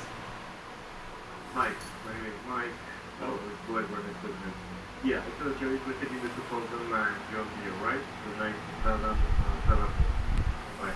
Yeah, you're in Douglas, Wyoming. You're in Douglas? Okay. Except when you look at the address on Google Earth, it's just an empty lot in Douglas, Wyoming. I mean, most of our customers are not from Wyoming, and that's why we include the price, the shipping price, in the price of the equipment. So if someone wants to just come pick it up, do you do that, or do you just only do shipping? No, I mean, you're welcome. But I mean, you can negotiate if the price is a problem, we can try to negotiate the price a bit. You know, if the shipping is included in the price, I would be bound. But of course, you're welcome. Alright, okay, what do you need from me? So I tell him that my name is also Mike. Mike for phone. I also tell him that I live an hour west in Casper, and send me over a bill of sale for me to sign, which I fill out and send back. He then sends me wiring instructions for the payment, and it looks like he's got a bank account registered in the United States. Now, what's likely happening is these scammers are overseas and they're using fake IDs to set up bank accounts and receive the money. None of them have any equipment or dealerships, but the way they make you think they do is actually pretty clever. For example, these guys have chosen the name Blackbird Equipment because there is a reputable trucking company in the Douglas area called Blackbird Cattle that owns a lot of land. This would be the perfect place to create a fake company using this name. They've even created Yelp reviews for the fake company and are uploading images of a completely different dealership. So I call up the real Blackburn Cow Company, and I learned just how big of a headache this is causing them. You guys had 10, 12 people call and actually put money down on it, came to pick up the equipment. My brother-in-law just has like a implement yard that has a lot of tractors. Like there's nothing there that's worth that's brand new. Nothing. Oh, okay. Yeah, they've got a website. I don't know if you were aware of it. But yeah, we fired. Not much we can do about it though, because it's not a website that was set up by us. So Blackbird Mike is asking me if I've been able to visit my bank and sell a wire. But I decided to just take the wind out of his sails and tell him that I'm just going to come visit him instead. I'm doing well. Hey, change of plans. I'm just going to come down there and pick it up, all right? How late are you going to be there tonight? Today I'm going already. Oh, okay. Tomorrow morning I'll be there, okay? What We are not able to do it today. I'm going to bring you a check. How's that? That work okay? Yeah, that's fine. So you're not able to do the work today, right? You can almost hear the disappointment in his voice knowing that he's not going to get a payment. But he pretends like he'll actually be there in the morning when I show up. But of course he doesn't call me. He's blocked my number. So I call him with a different number instead. Mike, I'm on my way. I'm in my truck and I'm on my way over there right now. Will you be there when I get there? Yeah. Oh, you will? Yeah. Because I just called the people who supposedly live there, the Blackbird Cattle people. They say that there's no farm equipment over there. So they say that you've probably been lying about it. You're joking again. Oh, you were joking. At IHG Hotels and Resorts, you explore the neighborhood. Live like a local. Unplug for the day. Plunge into a long weekend. With IHG's 20 hotel brands, you can guest how you guest. isn't it? Alaska. You made it.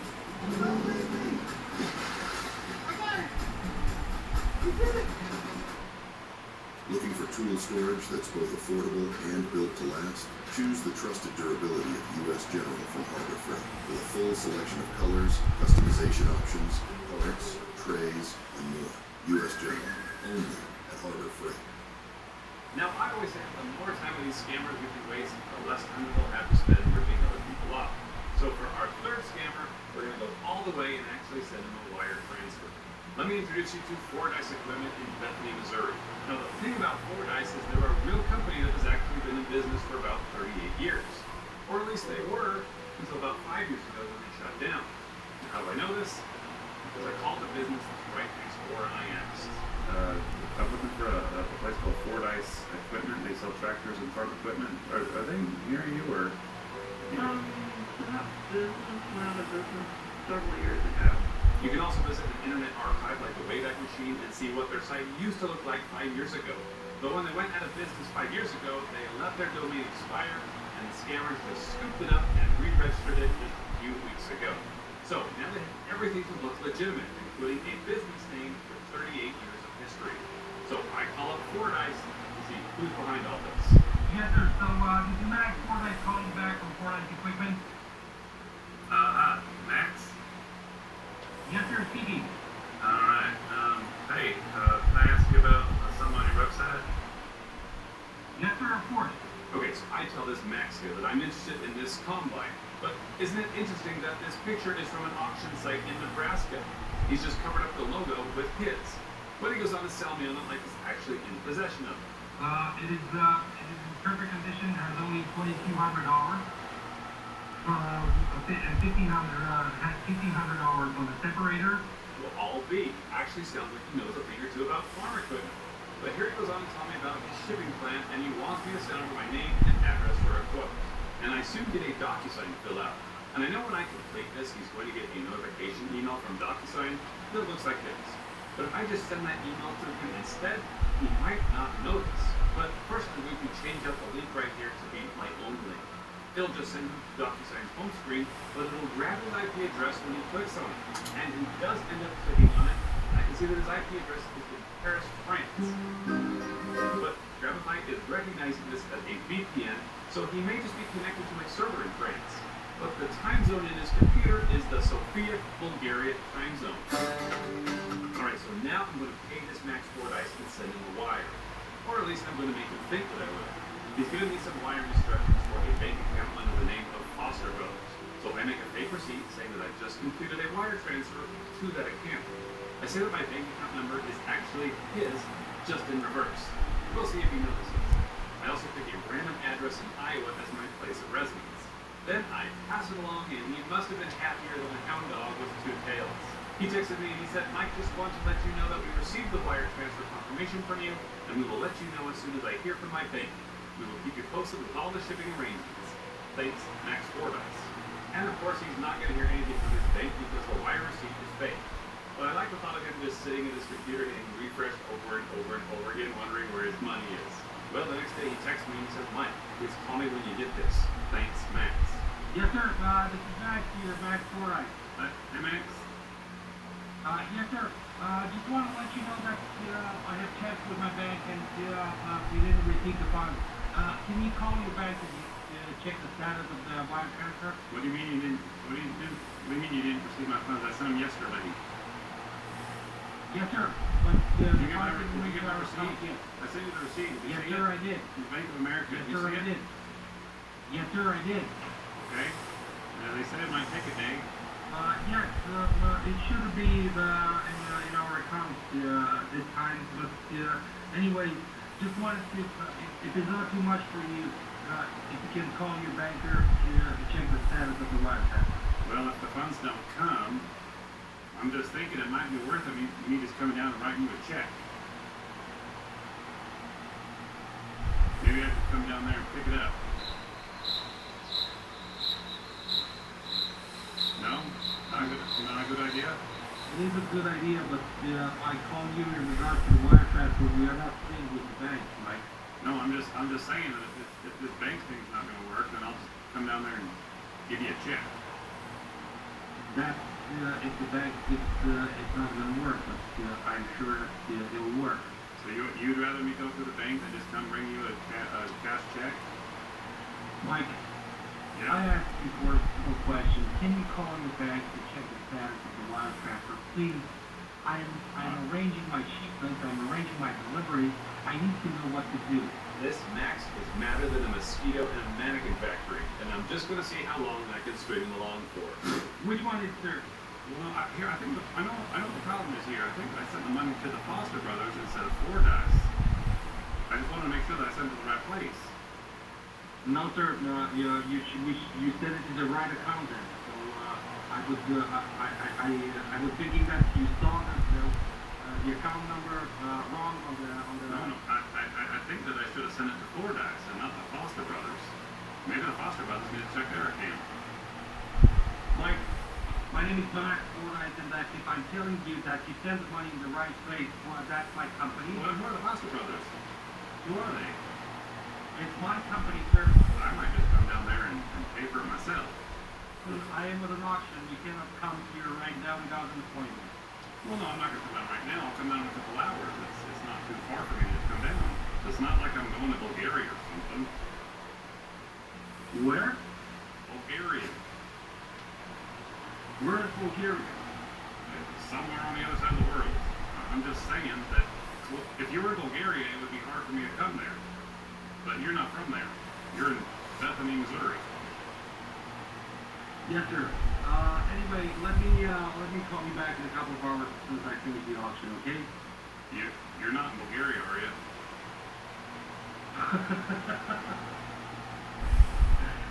Thank you, Mike. I will call you in a couple of hours. Thank you. All right. I'll see you. Hey, he didn't say no.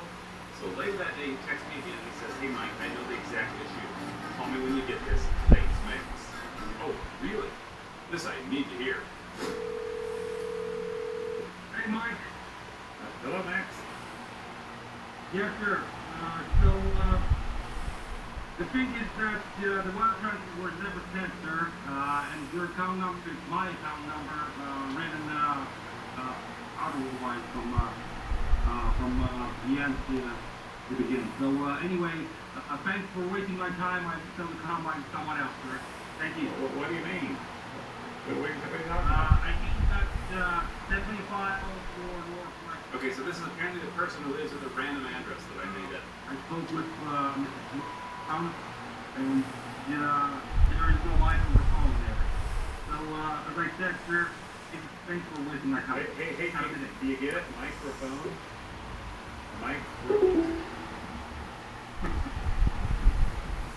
Well, great job, Max. It only took you 3 days to figure it out.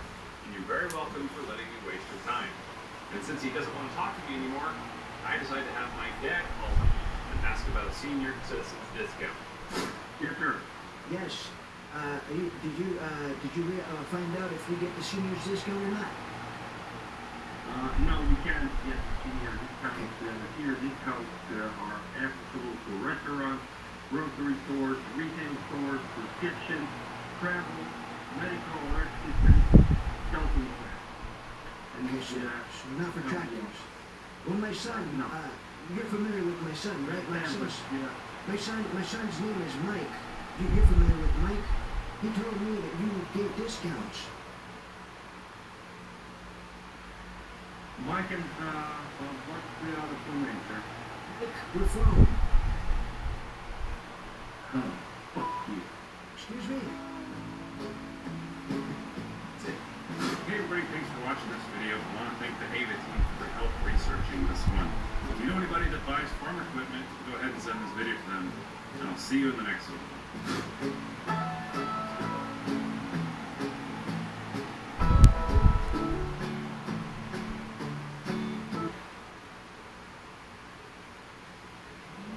Freshly every day with Mentos Chewy Mints. Yes to fresh.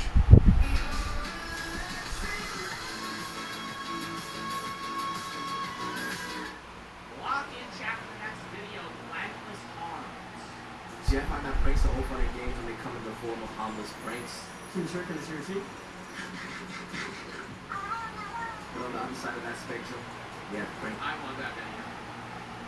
He's just like fully fearful and shocked. Walks to the Walmart representative.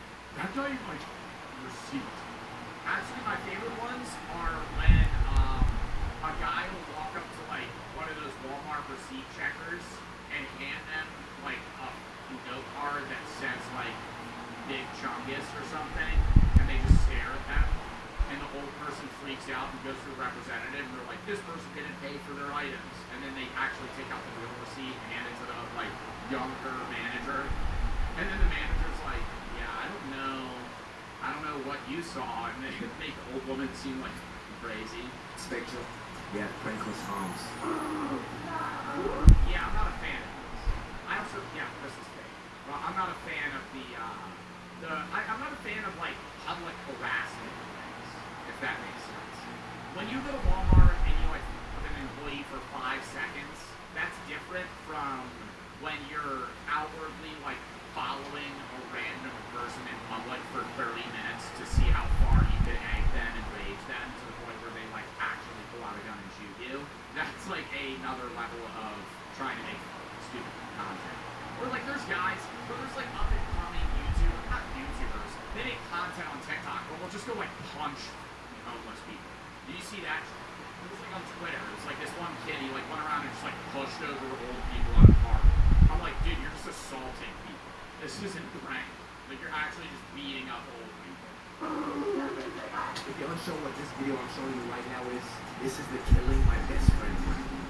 I say prank. Well, that was like, what year was that, bro? That had to be like 2016 YouTube. But take a look at this dude. Now let's see what the supervillain that orchestrated this has to say. Let's see how he reacts to his best friend of 5 years being My name's Sam Pepper. killed in front of him. I'm gonna say you took this one like a champ, really. I like your reaction. See, the problem with prank content is that it's stuck in this never-ending competition, you know, to do something new. Or It's not even do something new, it's bigger and better. Because, like, how many times, that's the issue with prank content, is you can't reformat. Nothing can be changed in prank content to where it feels new unless you do something new. Like, you remember when prank content was as simple as, like, walking into a Walmart and football spiking a gallon of milk on the ground like you slept? I mean, it was harmless in the sense of, like, now a worker has to clean this up. But it was a low level of prank. Like, you were fucking just dropping milk in the wall. But how many times can you do that and it still hits views? So then you have to keep scaling until it's like, I'm killing my best friend. to talk the last prank that people have seen. Now, don't mistake me for somebody that I am not. I have a love in my heart for prank content. It's damn near all I was watching as a kid. Right now I'm on my intellectual arc, so let me share some wisdom with you. People find pranks funny because they play a surprise and incongruent, breaking expectations in harmless ways that trigger laughter. Keyword there, harmless. And also humans at our core, but then that's just evil. Okay, we like to laugh at other people's misfortunes. And over time, pranks have done nothing but evolve, I think, in mostly good ways. But even a lot of the pranks back then were kind of OD. You remember this guy with the... I think, like, cosplay pranks are also pretty fun and, like, harmless. Where, like, the guy that does the voodoo shit, Juicy Jacob, will go into a Walmart dressed as the Lorax and walk around. Or people, like, if you do that, that's not chill, because you're not fucking with people, so you, no, not me. It's not me. As I was saying, though, I think if you do that, you, like, cosplaying to certain people, like Megamind, and you're just, like, walking around and fucking with people, it's like they could just ignore you if they don't like you, versus you, like, directly walking up and targeting somebody and being like, hey, and then trying to fuck with them. Pansexual mother of 3 haircuts. Yeah, this 2017 tall fishman having cut ass nigga. Bro, I remember I used to think that haircut was so hard, though. Bro, that was like the ideal haircut. Ass nigga, this is Prank Invasion. Yeah, he's best known for his, kissing prank. Here, my name's Beach, and we're gonna give you girls right in front of the boyfriend. Okay. Just one question for you. That's not really a prank. That's not really a prank. I'm gonna make out guys' girlfriends. How is this a prank? I'm just struggling to see how, going up to a stranger and kissing them falls under that classification. It just sounds a little sus to me. I guess it was working for him because he was pulling hella views and he was just, rinsing and repeating this with just different versions. Who's the guy that got like really spiritual and kind of went insane? And I think he used to do like prank content, but it was effectively him just taking his shirt off and flexing. No, not Jimmy. Jimmy, I'm gonna go insane. Who's the guy that I'm talking about? He would flex. He would just walk out in public and be like, not Uzi. Connor Murphy. Connor Murphy. Y'all remember Connor Murphy? Bro, he would literally just like walk around in public and just like take his shirt off. And that was the video.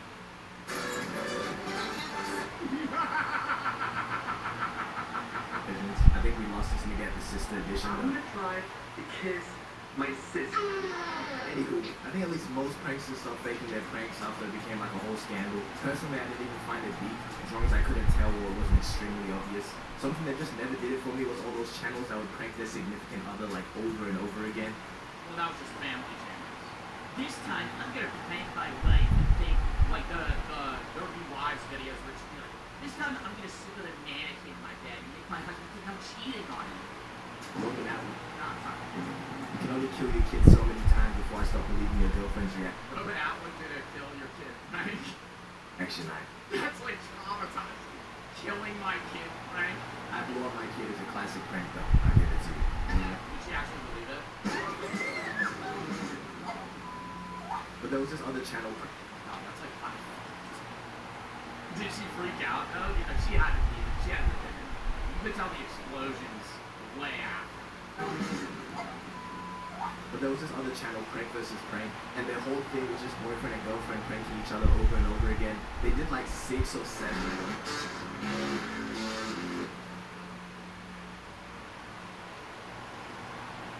They did like 6 or 7 cheating pranks. Bro, when you have a whole prank channel dedicated to you pranking each other, you're gonna live on edge like the whole time. So after the 3rd cheating prank, it's like, bro, your reaction is not going to be genuine. What? Well, yeah, like after a point, you're just going into every day assuming that your partner's gonna prank you for the channel. But you have to lean into it, otherwise it's not content. So that's when you get those like really corny ass intros like, what's up, Abe? What's up, Abe, man? We're gonna be pranking my girlfriend today, and then you're gonna think that I cut my own fucking foot off. Like these two deadass used to just terrorize each other. Like this prank where he laces her food with a ghost pepper. I think we need to realize just because a camera's on, That's kind of fucked up. Like, hey, try this. It's just a ghost pepper. doesn't make something a prank. If you are genuinely just causing somebody harm, that is not a prank. And there was these 2 kids that is... Yeah, it almost got to the point where, like, I think if YouTube didn't have guidelines, I think there would actually be, like, drugging my friend pranks. Like, that would be... I wouldn't even be surprised if there's a YouTube video from, like, 2013 that's like that. Like, giving my friend Xanax to see how he reacts. Decided to do a robbery prank. Or how did they go about this prank? They use, like, bananas instead of guns? No, these... Well, the robbery pranks, like, some of those YouTubers actually died. Where they would walk... You watch a video on that. Where some guy fake robbed a group of guys and he pulled out a fucking knife and they just took out a gun and shot him. I'm like, what did you think was gonna happen? You walked up to a group of fucking people on a parking lot with a knife, and you're like, they're not gonna fight back? Niggas use real knives. If this went as bad as possible, 1 kid was shot dead on the spot. Rest in peace though, for real. But Broskito, you play stupid games, you win stupid prizes. But you know what prank I really mess with? The screaming prank.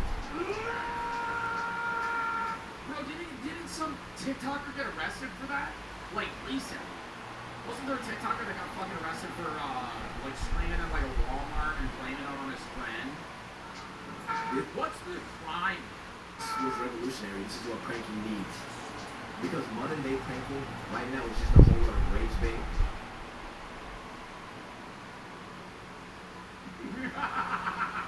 Okay, I saw one where, I literally saw one today, where he's checking out at a Walmart, and he's like one by one handing the cashier the things he's buying, and it's like a cucumber, Magnums, baby oil, chaps, like one normal thing, a box of chicken nuggets, and then he would just keep handing it, and the guy's face is just going, like wider and wider. He's trying to keep this composure because he's like, there's no way this guy's buying this. Or straight up just confusing people.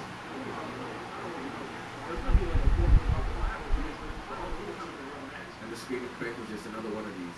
Until we introduced the twisted yet genius prospect of the backup screamer. See what the original prank was? You just have somebody screaming at Walmart or something, and then you have to try and convince them that it was not you. It wasn't me. But the integration of the backup screamer.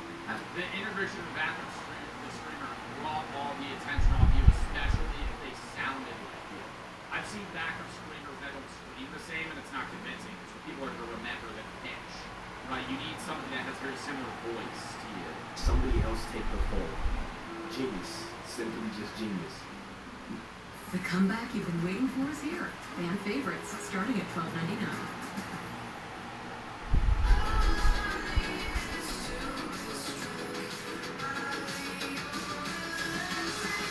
Now get the Hyundai Ioniq 9 for 0% APR plus 0 payments for 90 days plus 3,000 bonus cash. Visit your local Hyundai dealer today.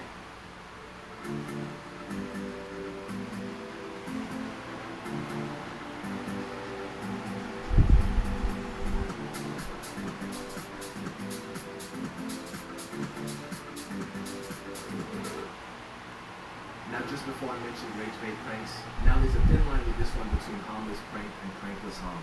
Rage bait pranks have been around forever, like the calling black people neighbor prank, What's up, my neighbor? or the farting in the hood prank, or the staring at people in the hood prank, pretty much anything in the hood. Black people. Bro, those pranks were fucking nuts. They would just be a guy that would walk up to somebody and be like, I'm like, you're asking to get beat the fuck up. Like, how much would somebody have to pay you to go in public and just stare at someone? Like, but not even from afar, like directly to their face. And when they say stuff, you don't respond. I would think that they would murder me. I'm not doing that for any amount of money. $10. For $10, bro, your ass is caving. Your ass is caving. You're not doing that. If I gave you $10, you're not walking up to a guy and going, you would maybe do it, and the second he goes, what are you doing, bro? You're walking away. You're gonna be like, I'm sorry.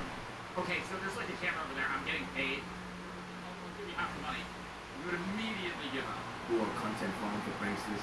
And why I say there's a thin line, because, you know, we obviously have pranks like staring at people in the hood. Because obviously you're not causing anyone harm, but you know how they're going to react, you know. So when a petite white guy goes around, I think that's anywhere. Are you scared of somebody like that? They'd be like, bro, who you are? in the hood saying, my neighbor, with the hottest ER you've ever heard, yeah, he's going to get some reactions out of people. But when you get to putting your cheeks all up in people's faces, even if it's a real fart or not, that's a reasonable crash out. Oh, and is this... Okay, but that is kind of funny, though, when you're in, like, a subway and somebody rips ass as a prank. Not like the fart spray. I've seen that video. Where he's in a subway and he's spraying fart spray on himself like it's cologne, and there's, like, somebody in the background just gagging. One guy on TikTok, right, that gets employees into the craziest positions and has them say some crazy shit. Are you in? Are you in? My ass. I don't know how he's getting away with these. He just calls them brain teasers and people do them. Like, I know it's not part of your job to be in this position when a customer asks.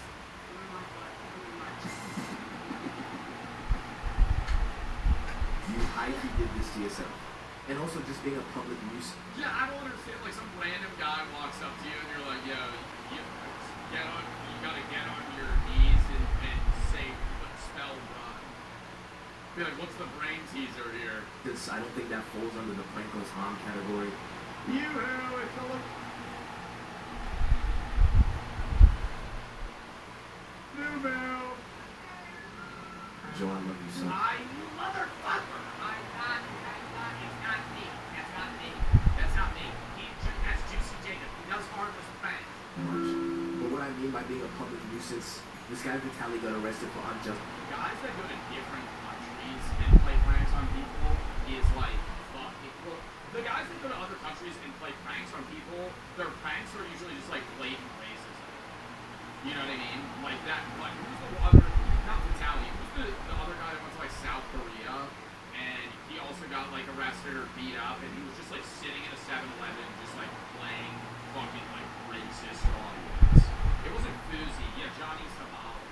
This guy Vitaly got arrested for unjust vexation, which is the crime of being annoying. And before the arrest, it was Loki on a different path too. Is that really a crime? Just being annoying? For terrorizing civilians, he focuses attention on predators. Now, what he was doing to him? Yeah, a lot of them are hard-hitting content-wise to that because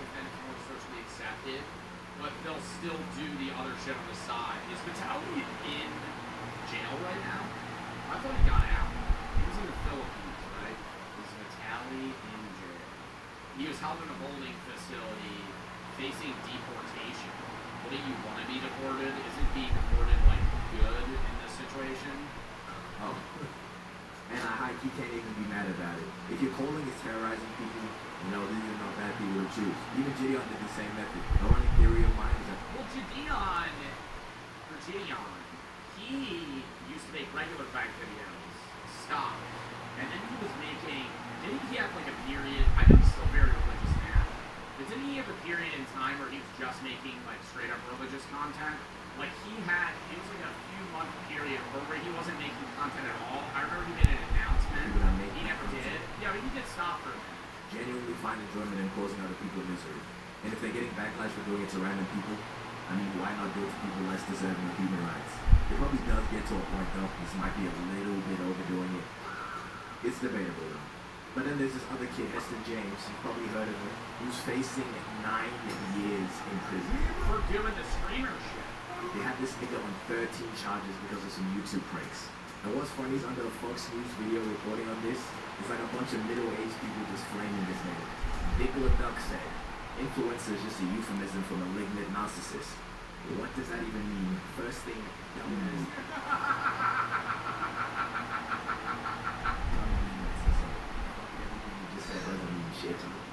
This guy Arthur said, man, TikTok arrest these clowns, make them pay restitution to the companies they affected. They can clearly afford all the money they're making from the videos. So arrest these clowns, make them pay restitution to the companies they've affected. What do they think happens after a teenager pretends to be a mechanic at a shop? The whole business just goes into ruins. The business burns down. They don't know what they could fucking do anymore to fucking get customers. Maybe 10 minutes of their time was taken up. That's being generous too. I think you're one of those prank people that were like licking ice creams and putting them back in the fucking container and back on the shelf. Yeah, you should have to fucking pay for that.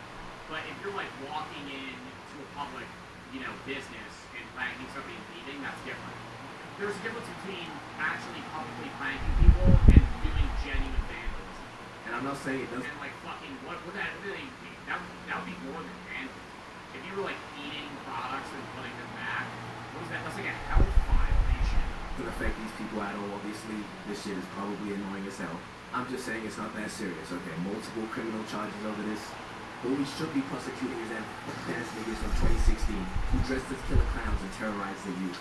Bro, I flat out have the tape that if your dumbass was out on a random road in the middle of nowhere at 2 a.m. dressed as a clown holding a knife and somebody runs your ass over, that is fully your fault.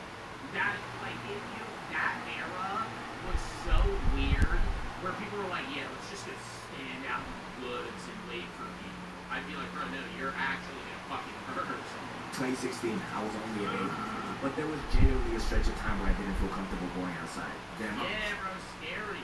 I remember because it was so common, and then there was like a weird mixture of people that were prankers versus people that were actually psychopaths dressed as clowns trying to like kill people. I'm really out here being the prank police. But I deadass think a lot of quote-unquote pranks are just acts of terrorism. Okay, maybe I dragged that a little bit, except for the fake bomb prank. That one definitely fits. Correct me if I'm wrong, but what pranks are meant to be is tricking someone into getting a reaction that applies to a situation that isn't how it seems, you know what I mean?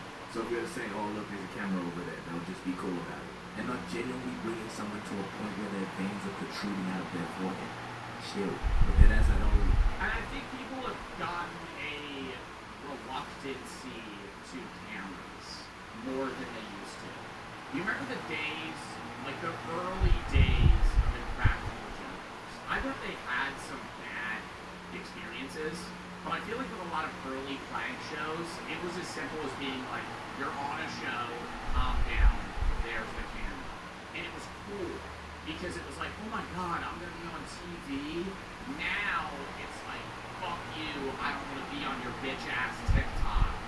Like, it's full switched. Because it used to be like cool to be like, oh, I'm gonna be on TV versus like, no, fuck you, I don't wanna be involved at all with whatever the fuck you're filming. Okay, I'm only coming on things because I can. I just get both sides of hate and love towards prank. Yeah, no, I think prank content in general, it's like you gotta walk a thin line. Because if this was me in this video and somebody just comes up to my shit and turns it off, yeah, I would be mad. But it is kind of funny.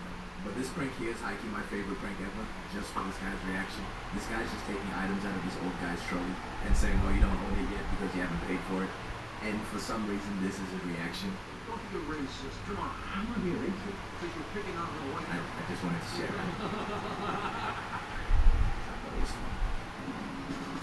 Don't be racist because you're picking on a white guy. I would just be like, don't be like a dick, bro. What do you have that racist? You're the white guy in the whole fucking story.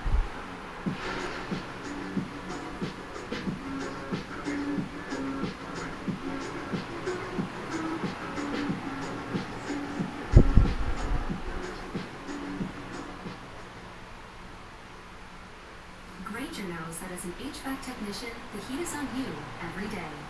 Your first call, an office building with a noisy AC unit. Time to put your experience to work. On site, your meters don't lie, the blower motor's failing. But Grainger's easy-to-search website quickly helps you find what you need to keep the office and their HVAC running smoothly. Call 1-800-GRAINGER, click Grainger.com, or just stop by. Grainger, for the ones who get it done. Good morning, America. Breaking overnight, attack on Iran. The U.S. and Israel launching a wide-scale assault during daytime in Tehran. Massive plumes of smoke seen rising in the capital, including near the offices of the supreme leader. President Trump with a late-night message to Americans. Our objective is to defend the American people by eliminating imminent threats from the Iranian regime, a vicious group of very hard, terrible people. In this stark warning, The lives of courageous American heroes may be lost and we may have casualties. It often happens in war. strikes following a massive military buildup of ships and fighter jets. The president citing Iran's nuclear program and addressing the people of Iran directly. Now is the time to seize control of your destiny and to unleash the prosperous and glorious future that is close within your reach. Now this morning, Iran firing back, launching retaliatory strikes, drones and missiles targeting Israel. The air raids are now started here in Tel Aviv. And targeting U.S. assets in the region. We have seen coverage of these fast-moving developments from the region to the White House and expert analysis. What's next? This is a special edition of Good Morning America.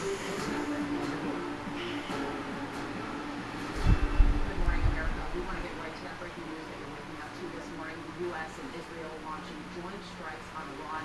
U.S. officials confirming to ABC News that this is a wide-scale operation expected to potentially last for several days. And you're seeing here a video out of Tehran shows smoke rising from nearby government buildings. A source briefed directly on the attack, telling ABC News the targets include military sites and defense installations.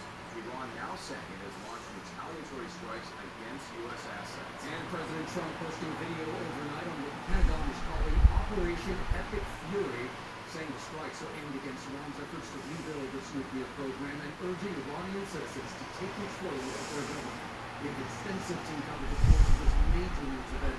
We're going to begin here with Chief Foreign Correspondent Ian Pano in Tel Aviv. Ian, good morning. Right, good morning to you. It has been a momentous morning here in the Middle East. We were woken up around 8 a.m. to the sound of sirens, an alert on all of our phones telling us that Israel had launched a military operation against Iran. It became clear very soon after that this was a joint US-Israeli operation. As you say, targeting Iran's nuclear facilities, targeting its missile facilities. ABC News now confirming from sources that they also struck at the Ayatollah himself, the supreme leader of Iran, and the president. No news on whether or not those strikes were successful. This morning, the US and Israel launching a major wide-scale daytime attack on Iran to weeks of growing tension and militia buildup. This massive plume of smoke towering over Tehran, stemming from multiple locations throughout the capital city. Smoke seen rising near government offices and supreme leader Ayatollah Ali Khamenei's residence. My word this morning is the 86-year-old pope was in his office at the time. A short time ago, the United States military began major combat operations in Iran. In a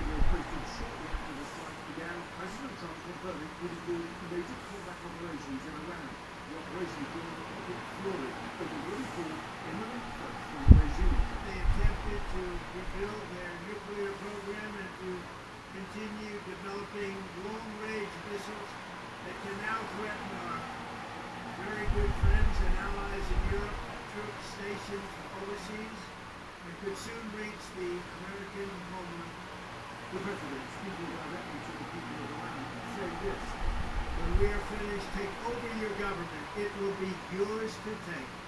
This will be probably your only chance in generations. And with this start being that American lives may be lost in this mission.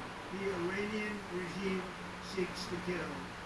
The lives of courageous American heroes may be lost and they have casualties. It often happens in war. But we're doing this not for now, we're doing this for the future.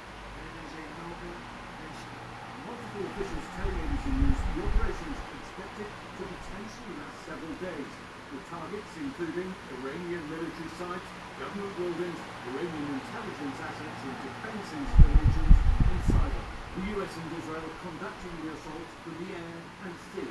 The US military poised to attack after a massive build-up in the region in recent weeks. Recent satellite images show nearly a dozen F-22 fighter jets at a base in southern Israel. Those are refueling and reconnaissance aircraft in Saudi Arabia, and 2 aircraft carriers striking, moving into position. Here in Israel, sirens warning residents to shelter in place, racing for Iran's retaliation.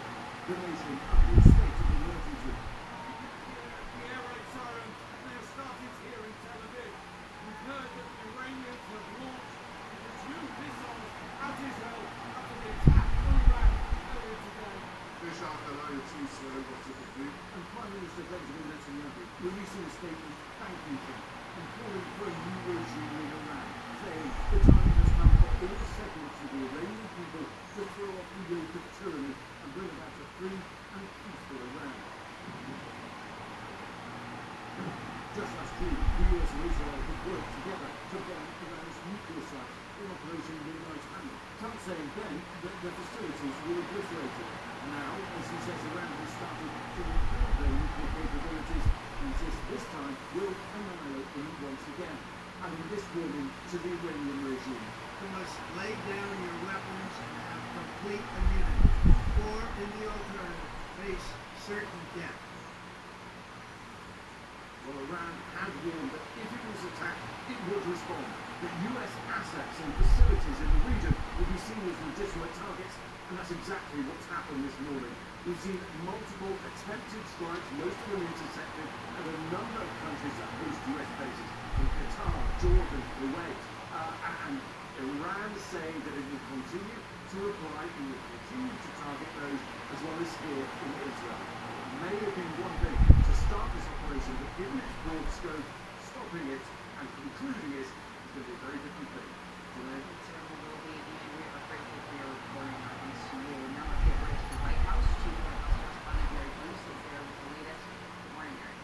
Good morning today. Well, President Trump is monitoring these strikes on Mar-a-Lago resort in Florida and vowing that this massive campaign will devastate Iran's military, raise its nuclear program, and is now calling for Iranians to overthrow the government. Now, for weeks, the president has stressed his preference for a diplomatic solution, but it was clear that his patience in talks was running thin. Yesterday, the president telling us that he was, quote, not happy with how negotiations were going. He is arguing that these strikes are necessary now to defend Americans against the threat, but providing no clear evidence of that. And now the president, who ran promising to keep America out of foreign wars, is saying that American lives may be lost. And Mary, let's talk through his rationale and that imminent threat that he has mentioned, because the president has said very little publicly about why these strikes are needed now. Yeah, and tension has been escalating for weeks. Remember, back in January, the president promised to aid those anti-government protesters, telling them that help was on the way. Now, since then, he has been pressed repeatedly on why strikes would be necessary now, especially given that he continues to claim he could have obliterated Iran's nuclear program in those strikes last spring. But Trump has not made the case publicly that Iran is closer to a nuclear weapon now, and he has not sought congressional approval for this attack. And while he alleged that Iran is working on a missile that could soon reach the U.S.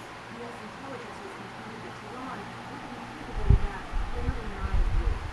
So many questions this morning, Mary, but thanks to you. Let's bring in our Chief Global Affairs Andrew Martha Raddatz. And Martha, we know that Iran launching retaliatory strikes on U.S. bases in the region. What more do we know about that, and which U.S. assets could be most at risk? Well, we have some specifics now. Missiles have been launched towards Kuwait, Bahrain. That missile actually landed Al Udeid in Qatar, and that's where 10,000 U.S. forces are, and the UAE. So they're launching at all these bases. They did it almost immediately after they were hit. Iran was clearly prepared. They clearly had a plan about how to retaliate. So far, we've heard of no casualties. And sometimes it takes time. Back in 2020, when they hit Al-Assad Air Base in Iraq, the president came out, President Trump came out and said there were no casualties. We learned later there were many concussive injuries, traumatic brain injuries, nearly 100 of those. So we are waiting to see what is happening at these bases. These ships are particularly in Bahrain, vulnerable in that area. But this is something we are watching, and the retaliations are likely to continue. And Martin, we also heard that comment yesterday from President Trump today that U.S. lives could be lost. Those comments getting a lot of attention already. What does that tell you about the scale of this operation and what comes next? It's massive. I mean, they are telling us that it is massive. And the targeting, as Ian pointed out, is they are going for the Supreme Leader and the President of Iran. There are some satellite images coming out showing that compound that the New York Times has obtained, that the Supreme Leader's compound was hit. We have no idea whether he was actually in when the President was in his home, but it was daytime. I think normally if it was nighttime, they probably wouldn't be sleeping there because they realized that President Trump was serious about what he was going to do. In fact, in June, I think they moved around to make sure they weren't in those compounds or residences. Again, we don't know this time, but we've also got President Trump saying, lay down your arms, as we've been saying. This is a very, very risky operation, and it is unclear how that would even work. I've been to Iran many, many times, and we've seen those brave, courageous protesters in the street, but you've also had hardliners, millions and millions of hardliners at IRGC military. This may be very difficult. It's not clear how that would happen. Lay down your arms and say you'll be okay. If you don't, you're going to be killed. This is something I think will last many, many days. Desperate regime trying to protect its very survival. Okay, Rick, for more on what's been named Operation Epic Fury by the administration, let's go ahead and bring in ABC News contributor and retired Colonel Steve Ganyard. Steve, thank you so much for being here. So, Steve, we saw that strike back in June to take out the Iranian nuclear infrastructure. President Trump now citing that nuclear threat again. Can you take us through what we know about Iran's nuclear capabilities?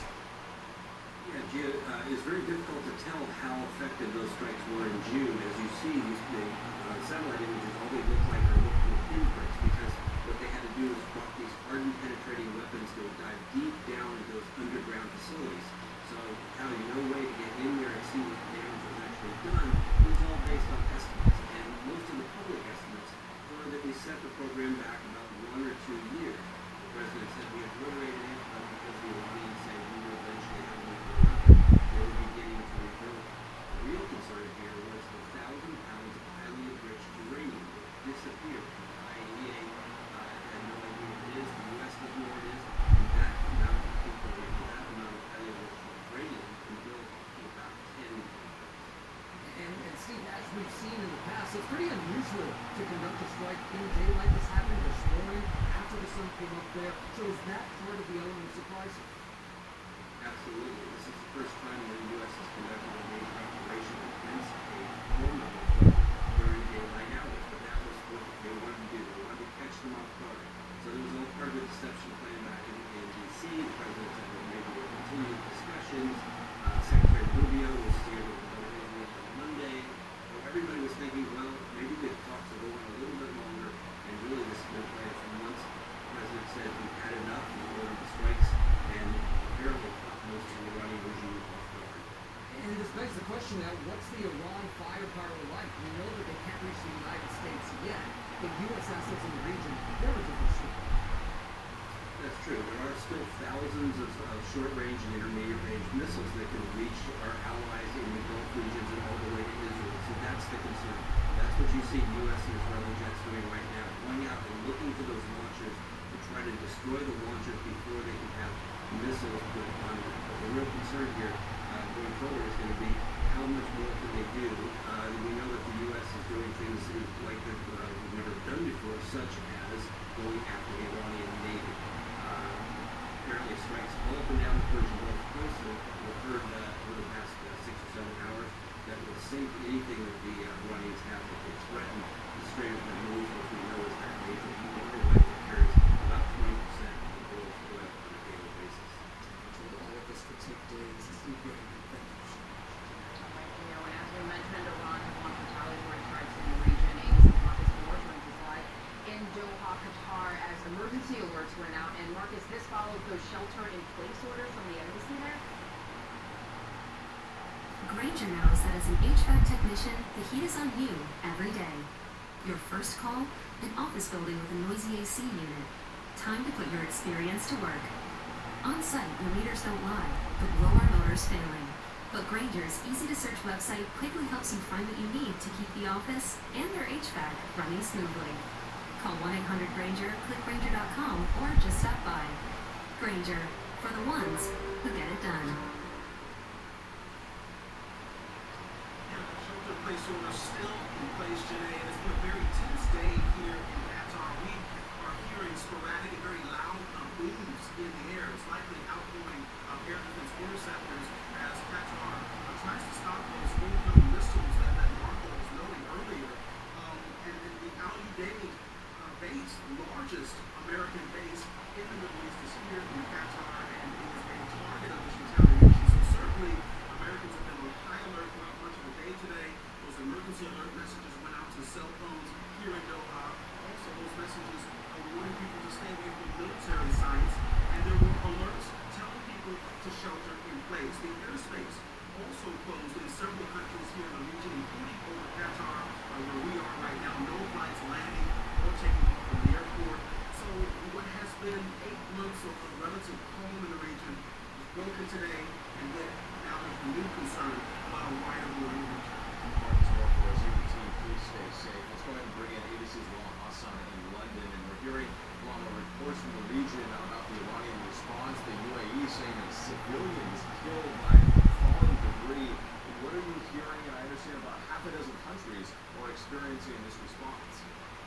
Absolutely right, but I am hearing reports from my relatives in Dubai. They've been hearing some missiles overhead this morning, and I'm also hearing them being intercepted. The United Arab Emirates Defense Ministry issuing a statement saying they successfully intercepted a number of missiles from Iran targeting the country, and found a missile debris in a residential area has killed 1 civilian. And I just want to give you an idea of what people in the region are going through right now. My relatives who live in Doha have also been hearing numerous loud explosions all morning long. They said that the blast was so loud that their windows and homes have been shaken. It's unclear what the target is, but as Marcus was saying, remember, the biggest US base in the Middle East is in Qatar, the Al Udeid base. A reminder that they don't have bomb shelters in Qatar. They're not used to hearing the sound of missiles in this area. So you can imagine this is an extremely tense and frightening time for the residents in the region. Extremely tense there in the Middle East. Lama Hassan, thank you so much. And here at home, law enforcement is on high alert. ABC's chief investigative correspondent Aaron Petersky is tracking that. And Aaron, you're hearing about plans to step up security at sensitive locations. And that is already happening this morning, Gio. Good morning. Police departments across the United States, particularly in places with Jewish, Israeli, and Iranian populations, have been listening to President Trump's statements about Iran and quietly preparing for this moment. So this morning, they are in New York, Los Angeles, and other communities affected by a joint U.S.-Israel strike on Iran, stepping up security presence and patrols at cultural centers, diplomatic buildings, and religious sites like synagogues and mosques, anything that could be considered a possible target. We should say there is no specific threat domestically, but the fear is this strike on Iran could inspire attacks on the U.S. homeland. Somebody could act out violently in this country. And just this week, trial began in Brooklyn Federal Court of a Pakistani man with ties to Iran who is accused of attempting to try and assassinate President Trump.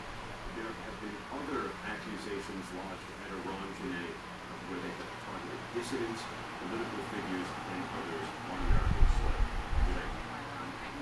Here at home, Aaron, Lawmakers from both sides of the aisle are reacting this morning to the attacks on Iran and the decision to carry out the strike. ABC's Jacob Ryan is in D.C. tracking that reaction. Good morning to you, Jay. Janae, good morning to you. We just got some breaking news. I just got another source texting me moments ago saying that a group of top congressional leaders in the so-called Gang of Eight were briefed prior to these strikes by Secretary of State Marco Rubio. There was also another behind closed doors Gang of Eight briefing earlier this week on Tuesday, remember, just hours before the State of the Union, and top Democrats emerged from that briefing with some serious concerns. I want to read to you what Senate Minority Leader Chuck Schumer said when he emerged from that briefing on Tuesday. He said, quote, "This is serious, and the administration has to make its case to the American people.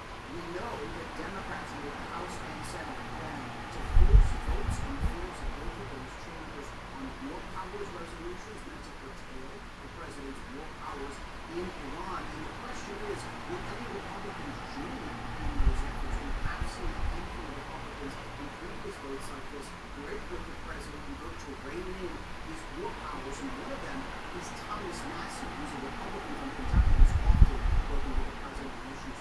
He posted this morning, I want to read to you exactly what he said. You see it there on your screen, that these are, quote, acts of war unauthorized by Congress. There are some lawmakers who met with President Trump in the White House days ago on Thursday, a group of Republican senators, and in that group was Senator Lindsey Graham, who's long been hawkish on Iran. We're also hearing from him this morning, and I'll give you his reaction. Graham said, quote, "This is, quote, the end of the largest state sponsor of terrorism is upon us," and he says this will lead to, quote, "freedom for the long-suffering Iranian people."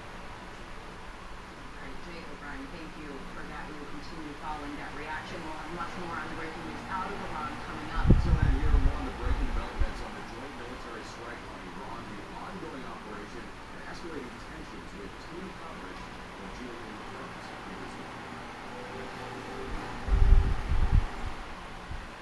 Welcome back to GMA on this Saturday morning as we are following the latest on this major breaking news story you're waking up to. The U.S. and Israel launching a major attack on targets across Iran. First strikes targeting Tehran in the early morning hours. Smoke could be seen rising from the capital. President Trump vowing to eliminate Iran's nuclear program and calling on citizens to take over the government. Yeah, let's go ahead and go back to our team coverage here with Chief Foreign Correspondent Ian Pale in Tel Aviv right now as Israel faces Iran's retaliatory strikes. Ian, good morning once again. What are you seeing there? Yeah, that's right, Rich. It has been a very full morning. I have to say, we were woken up at 8 a.m. The sound of the air raid siren alerts on everyone's phone saying Israel had launched this joint strike on Iran and that it was going to be ongoing. A state of emergency imposed here. All shops, all businesses, schools, everything was closed. People hunkering down at home. And this is part of what we're now seeing, this kind of large-scale attack after weeks of growing tension and this military build-up.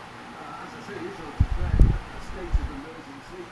Also, in other countries around the region where there are US bases, where there are US allies, they also had to intercept Iranian missiles. And what are you learning about what's happening inside Iran right now? And I understand you're getting new information about whether Iranian leadership were targeted as well. Yeah, that's right. So sources telling ABC News that the Iranian president, Pezeshkian, and the Iranian Supreme Leader, Ayatollah Ali Khamenei, were both targeted by these joint Israeli-US strikes. Now, we don't know whether they were successful in the eyes of military planners or not, but the Iranians, for their part, are reporting that a girls' school was hit by either Israeli or American strike. They're quoting dozens of girls at that school. All is being reported by Iranian state or media. We cannot independently verify those claims. Meanwhile, the internet cut off inside Iran. And I think people there are obviously living in a state of terror. They can hear the bombs, they can hear sirens, but they're not getting news. And the warnings that are being issued by the US and Israel telling them to move away from military installation just won't be getting through. But it certainly feels that we're just at the very beginning. It could be a long and bloody campaign. Yeah, and the targeting of Iranian leadership, if true, is a significant escalation in the Gulf War. So we appreciate it. All right, well, let's go to Chief Washington correspondent Jonathan Paul now in President Trump has been granting strikes for weeks. So what do you make of his decision here, and what do you have to say overnight? Well, first of all, what he said overnight, it sure sounds like for the first time, he was telling the American people that we may be in for an extended military conflict with Iran. As for the decision itself, this is a momentous decision for Donald Trump and the Trump presidency, potentially a defining, or I should say, redefining a moment for Donald Trump. This is somebody who came into politics talking about ending what he called forever wars. He viewed himself as somebody profoundly different from George W. Bush in his decision to attack Iraq, something he said that he had always opposed, that he didn't want foreign entanglements. And now we see him launching a major military campaign, not just to destroy Iran's nuclear program, but to actually change the regime. Just moments ago, I heard from one of Trump's key supporters in his MAGA movement, Tucker Carlson. I had asked him this morning what he made, and several other prominent supporters of the president, what he made of this. And this is what Tucker Carlson told me of the president's decision to attack Iran. Keep in mind, Tucker Carlson is a prominent supporter of Donald Trump, spoke at his convention, was at the White House briefly last week. Tucker Carlson told me it was absolutely disgusting and evil. So I think that there is the potential for significant blowback from some of the president's supporters. Well, John, on that point, what has he done to prepare the country and his supporters for this drastic move? What do you just call a momentous decision? I mean, remarkably important. It may seem like eons ago, but to the president's State of the Union address, he said, almost 2 hours worth of an address, and he said remarkably little about Iran beyond touting his attack just last summer on the nuclear program, which he said again in that speech, liberated Iran's nuclear program. So why? Why is the United States now engaging in an even bigger attack on Iran? And it seems to me that the president has done very little to explain to the American people, and even his core supporters, why the United States is now engaged in Iran.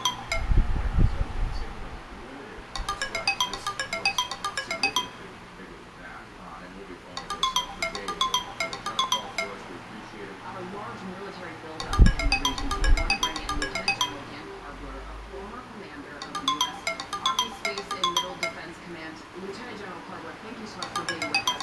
We have seen Israeli operations inside Iran in the past. We saw U.S. strikes last year, but those were much more limited than what we're seeing this morning. So you want to start a business. You might think you need a team of people and fancy tech skills, but you don't. You just need GoDaddy Arrow. I'm Walton Goggins, and as an actor, I'm an expert at looking like I know what I'm doing. GoDaddy Arrow uses AI to create everything you need to build a business. It'll make you a unique logo. It'll create a custom website. It'll write social posts for you and even set you up with a social media calendar. Get started at GoDaddy.com/AI. That's GoDaddy.com/AI. We've seen limited Iranian responses in the past few incorporating more kind of a single, not complex attack of 14 missiles that came into Qatar. Not that 14 missiles is something to be dismissed, but now we're seeing Iranian responses in a much more complex, coordinated attack across the Gulf, targeting different facilities in Bahrain, Qatar, United Arab Emirates, Kuwait, and I've heard in Saudi Arabia as well. The response is much broader than we experienced before. And as you said, our attacks it's not continuing to before either. So big potential for even further escalation here. It would be interesting now to see what re-attack schedule is going to be, re-attack as we do our initial battle damage assessment. And can you talk about the significance of these attacks targeting Iran's supreme leader and president, and what kind of risks do these strikes carry for the U.S.? Yeah, certainly, President Trump, listed as one of his objectives was regime change, and you can't do that if you don't take out the leadership. Some of the impacts could be emboldening the protesters. However, that's clearly counter to the fact that,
Maxwell saying this during an interview with Deputy Attorney General Tom Blanche.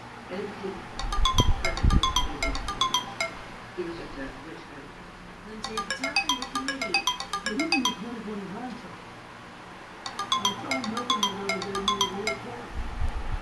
We're only here today because they've seen built another one so after so long. The marathon testimony coming one day after Hillary Clinton went before the same committee. No Jeffrey Epstein. Her husband declaring that. Republicans made Hillary testify yesterday.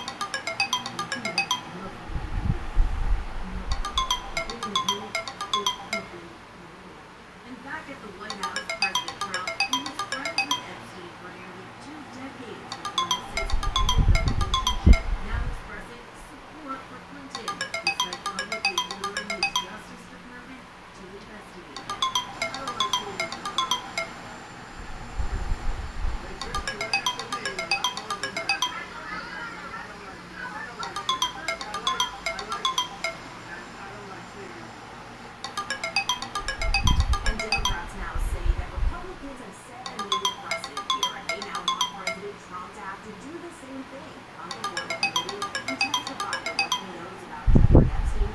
Remember, Republicans have the majority, and they say that's not happening.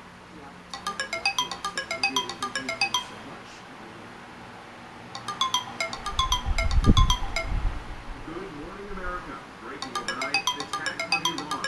The U.S. and Israel launching a wide-scale assault during daytime in Tehran. Massive plumes of smoke seen rising in the capital, including near the offices of the Supreme Leader. President Trump with a late-night message to Americans. Our objective is to defend the American people by eliminating imminent threats from the Iranian regime, a vicious group of very hard, terrible people. And this stark warning. The lives of courageous American heroes may be lost and we may have casualties. Nothing happens in war. The strikes following a massive military buildup, ships and fighter jets. The president citing Iran's nuclear program and addressing the people of Iran directly. Now is the time to seize control of your destiny and to unleash the prosperous and glorious future that is close within your reach. Now this morning, Iran firing back, launching retaliatory strikes, drones and missiles targeting Israel. The air raid sirens have now started here in Tel Aviv. And targeting U.S. assets in the region. We have team coverage of these fast-moving developments from the region to the White House and expert analysis. What's next? This is a special edition of Good Morning America. Attack on Iran. As we say, Good Morning America, this major Saturday morning, we are staying on top of that breaking news here. The U.S. and Israel conducting joint strikes on Guam. U.S. officials telling ABC News this Colorado operation could potentially last several days.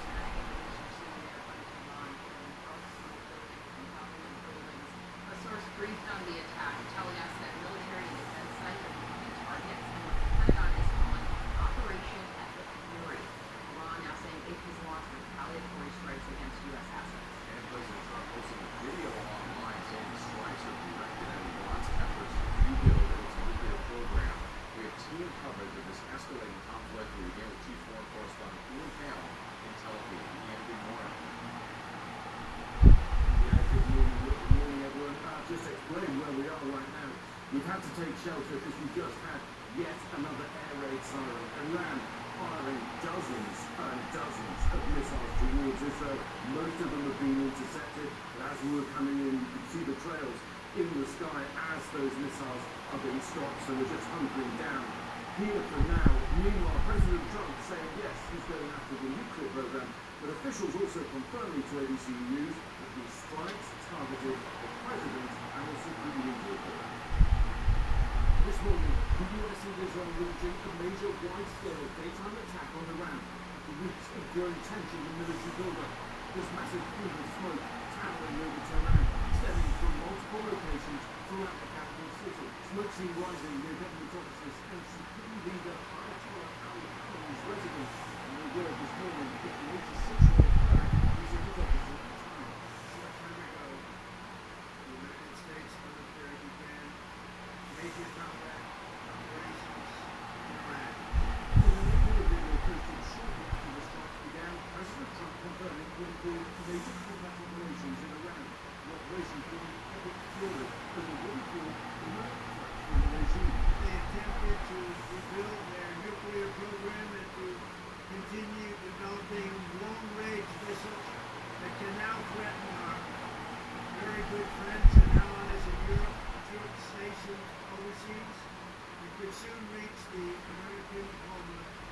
The president, speaking directly to the people of Iran, said this: "When we are finished, take over your government. It will be yours to take. This will be probably your only chance for generations." And with this stark warning that American lives may be lost in this mission, the Iranian regime seeks to kill. The lives of courageous American heroes may be lost and we may have casualties. It often happens in war. But we're doing this not for now, we're doing this for the future. And it is a noble mission. Multiple officials tell ABC News the operation is expected to potentially last several days, with targets including Iranian military sites, government buildings, Iranian intelligence assets and defense installations, and cyber.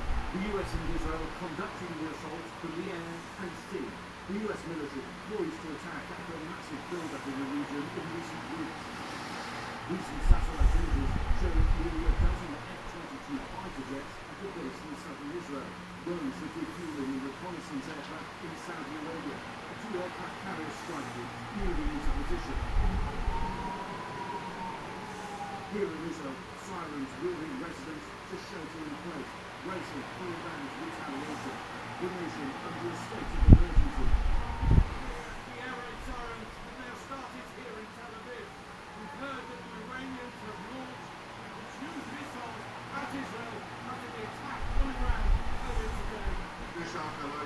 And Prime Minister Benjamin Netanyahu releasing a statement thanking Trump and calling for a new regime in Iran, saying the time has come for all segments of the Iranian people to throw off the yoke of tyranny and bring about a free and peaceful Iran. Just last June, the US and Israel had worked together to bomb Iran's nuclear site in Operation Midnight Hammer. Trump saying then that the facilities were obliterated. Now, as he says, Iran has started to improve their nuclear capabilities and says this time will annihilate them once again. Adding this warning to the Iranian regime: you must lay down your weapons and have complete immunity, or in the alternative, face certain death.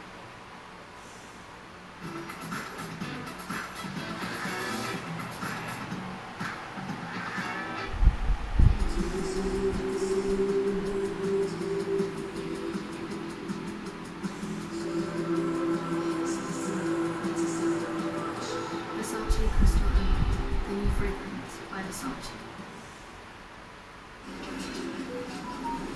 Yo, you beat New Lyrics.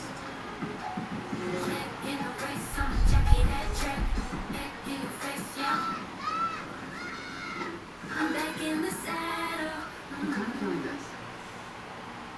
Well, the Iranians have warned that if they were attacked, they would retaliate, that they target US assets and facilities around the region, and that's exactly what we've seen this morning.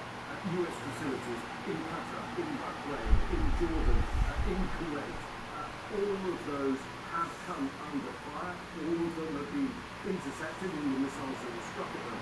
But it again underscores the warning that has come from Iran that if the US or Israel attack, the risk that this would become a wider regional conflict would be very real, and that seems to be happening right now. Yeah, we see you taking shelter there in Israel. Thank you so much, Ian. Please stay safe. Let's get right to the White House now. Chief White House correspondent Mary Bruce is there. Mary, what are you hearing? Good morning, India. While President Trump is monitoring these strikes from the Mar-a-Lago resort in Florida, and he's vowing that this massive campaign will devastate Iran's military bases, nuclear program, and he's calling for Iran to stay low level. Now, for weeks, the president has stressed his preference for a diplomatic solution, but it's clear that his patience with this talk has been running thin. President Trump told the White House yesterday that he was not happy with how negotiations were going. He is arguing that these strikes are necessary to defend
missiles. In Bahrain, it actually hit some sort of facility.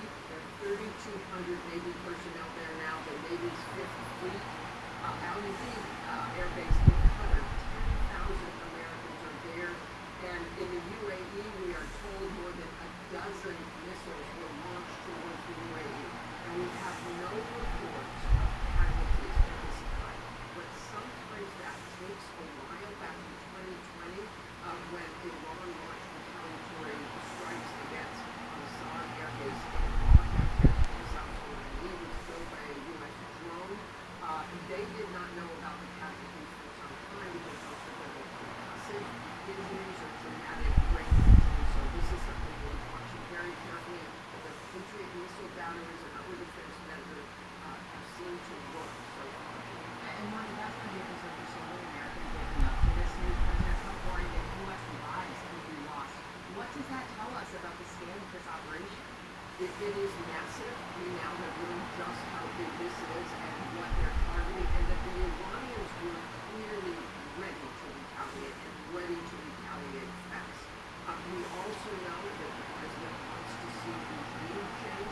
This is the most extreme option we really could have done.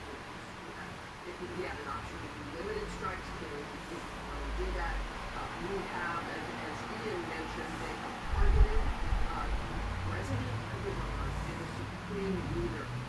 Airbus imagery came by the New York Times, satellite imagery came by the New York Times from Airbus, showing what you're looking at right there is the compound of Iran's Supreme Leader. A lot of damage there, unknown whether he was there. It was daytime, so it might be more likely. I believe they could probably been moving around the president and the Supreme Leader, but they did that back in June during the other operation. So we don't know whether he was in that compound at the time of the orbital strike on the president as well. But this is a very high risk operation. Thank you so much. And so coming up here on GMA, we'll have more on the attacks on Iran, including how law enforcement here at home is stepping up security efforts and police presence.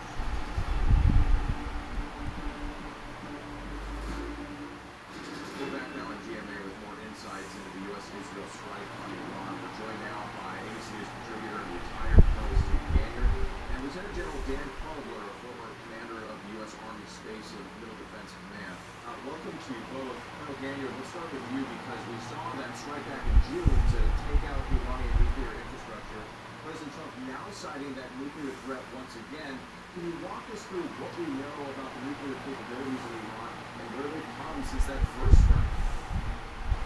The problem is it's very difficult to tell. So you remember the first strike back in June, when we looked at the satellite images, you could see these little pinpricks, which is where these massive thermal penetrators went into the ground, went deep underneath into those bunkers, and supposedly exploded. So we think that there was plenty of damage done. Some estimates say a couple of years before it could push back, but we really didn't know. And recently we've seen some efforts by the Iranians to reinforce the concrete over these areas to prevent a follow-on attack by the U.S. But the real concern here is the 1,000 pounds of highly enriched uranium that is missing. The IAEA doesn't know where it is, and that 1,000 pounds of uranium could provide up to 10 nuclear weapons. General Pogler, I want to bring you in now. Any past operations we've seen have been much more limited than what we're seeing this morning, including now learning that these attacks targeted Iran's Supreme Leader and President. What does that tell us? Yeah, well, I think the limited attacks were basically one objective, which was to eliminate their capability. And now we hear the president's objectives are in addition to eliminate nuclear capability, is regime change, and it's also to eliminate their ability to launch air missiles. Now the targets that is gotten so much broader, even more targets that our forces to now have to get after. So imagine, wherever the ballistic targets are, we have a target those. We've got to target where the production facilities are, where the garrisons are, nuclear facilities. We're going to retarget them, retarget where those production facilities are. And then in terms of regime change, where those leaders, you saw the earlier segment, that compound that had been bombed, or where the secondary or tertiary locations where those leaders might be, or where the second in command, or where are some of the lieutenants there that in charge within the regime, where are they located at? Where are some of those other key figures located at? We have to target them and retarget. So that's why previously limited. That's why we're seeing such a broader and more extensive attack operations taking place. All important questions there. And Steve, we've been talking about how unusual it is to conduct a strike in daylight. This happened after the sun came up this morning here in Tehran. Is that part of the elements of action? Absolutely, Gio. As you know, it's very, very difficult or very easy to track airplanes these days. It's easy to track ships. You have satellites. Anything that has a transponder on it can be tracked. And so that element of tactical supplies, military supplies, is very, very difficult. So what did the U.S. and Israel do? We're going to conduct the attack in the early morning hours and daylight hours. Why? Because we've never done it before. So the perception was that the negotiations were going to continue, that Secretary Rubio was coming to Israel on Monday, and so there was this sense of complacency that the U.S. was able to develop and catch the regime off guard this morning. And Lieutenant General, we know that more than 30,000 U.S. troops are in the region there in the Middle East, more than May. So what are these kind of strikes, what are the risks involved for the U.S. assets in the area? We've already seen retaliatory strikes on at least 6 different countries. Yeah, everything from the tactical risk to our pilots who are flying those missions over Iranian airspace, so we run the risk of Iranian surface to air missiles hitting some of our aircraft, as well as some of those flying operations that eliminate the Iranians' ability to launching those kind of surface to air missiles against us. Obviously, the forces that are in place throughout the Gulf, that's why we have a significant air defense presence there, Patriot, Flag, our partners with their air missile capabilities. Also, there's some strategic risk in terms of escalation. Where the Iranians now respond not just with missile attacks, but military cyber attacks. And we've always got to keep in mind, what's Russia and China's response going to be to it? Our eyes are taken away and we're focused on the Middle East. Will that give China or Russia an opportunity to move in some different areas that we may not be planning to respond to?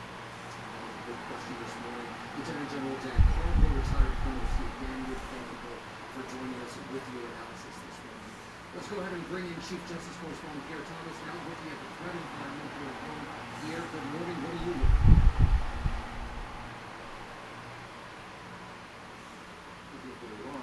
But the situation is going to add another layer of concern to what already is likely the most dangerous and challenging threat environment since 9/11.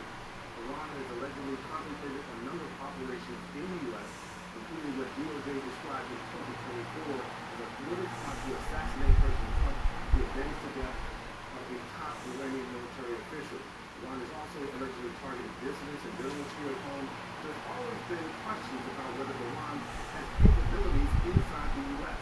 What officials have been perhaps most concerned about is the possibility of Iran launching cyber attacks against the U.S. infrastructure in response to military operations against it. It will likely be stepped up security at soft targets like synagogues, churches, and other high-profile locations in major U.S. cities. Officials will also be watching whether ISIS, Al-Qaeda, and other terror organizations will seek to exploit these military operations to inspire others to attack. And there could be lone wolves and other unstable people reacting for whatever reason. Appreciation to you for being with us this morning. We are going to turn now, as we mentioned, Iran has launched retaliatory strikes in the region. ABC's Marcus Moore joins us from Doha this morning, where those retaliatory strikes in places like Jordan, Bahrain, Kuwait, and in Qatar. Marcus. Yeah, today, these are retaliatory strikes that were expected. We are here in Qatar, in Doha, Qatar, where we have heard sporadic loud boos, those air defense interceptors going up into the air, and this is part of the retaliation from Iran to intercept those missiles. Many of them, officials believe, headed to the Al Udeid air base here in Qatar, the largest American base in the Middle East, where there are thousands of U.S. personnel there. That place expected to be a target for the Iranians, and it certainly is adding to the tension here in the region. There have been emergency alert messages that have been sent out to cell phones today, urging people to stay away from military sites and also to shelter in place. Those messages going out to the U.S. Embassy as well. And we also understand that the airspace has been closed in a number of countries, giving you a sense of how tense the situation is here. And there's real concern of the situation. And you may have just heard just behind me went the sound of an explosion. That's what we've been hearing all day today, along with the residents here who are waiting to see what happens next, hoping this doesn't escalate. Seeing the entire region get pulled into this conflict. Marcus Moore for us, we appreciate it. This morning, we are looking at the importance of creating generational wealth. Financial investment expert Ian Dunlap, you might know him as the Master Investor on Instagram. He joins us. Thank you for being here. Let's talk about the importance of building generational wealth and some of the historical systemic barriers that make that more challenging for Black families. Yeah, of course, you can start with slavery, the GI Bill, of course. Second, when you look at the housing market going on, release and the devaluation. So if you look systemically, those are some of the challenges that we're So what are the key first steps for people to get started? Number one, financial literacy is important. So take 10 minutes every day to learn about the market. Number two, invest in index funds. So wallet basket, companies to invest in. So you don't have to invest in companies to invest in. And third, pick two technology companies as well. Even though the one that Google and Paramount are now having a name, Netflix is still based on. Ironically, Netflix not going up on the move. So invest in two technology companies, two index funds.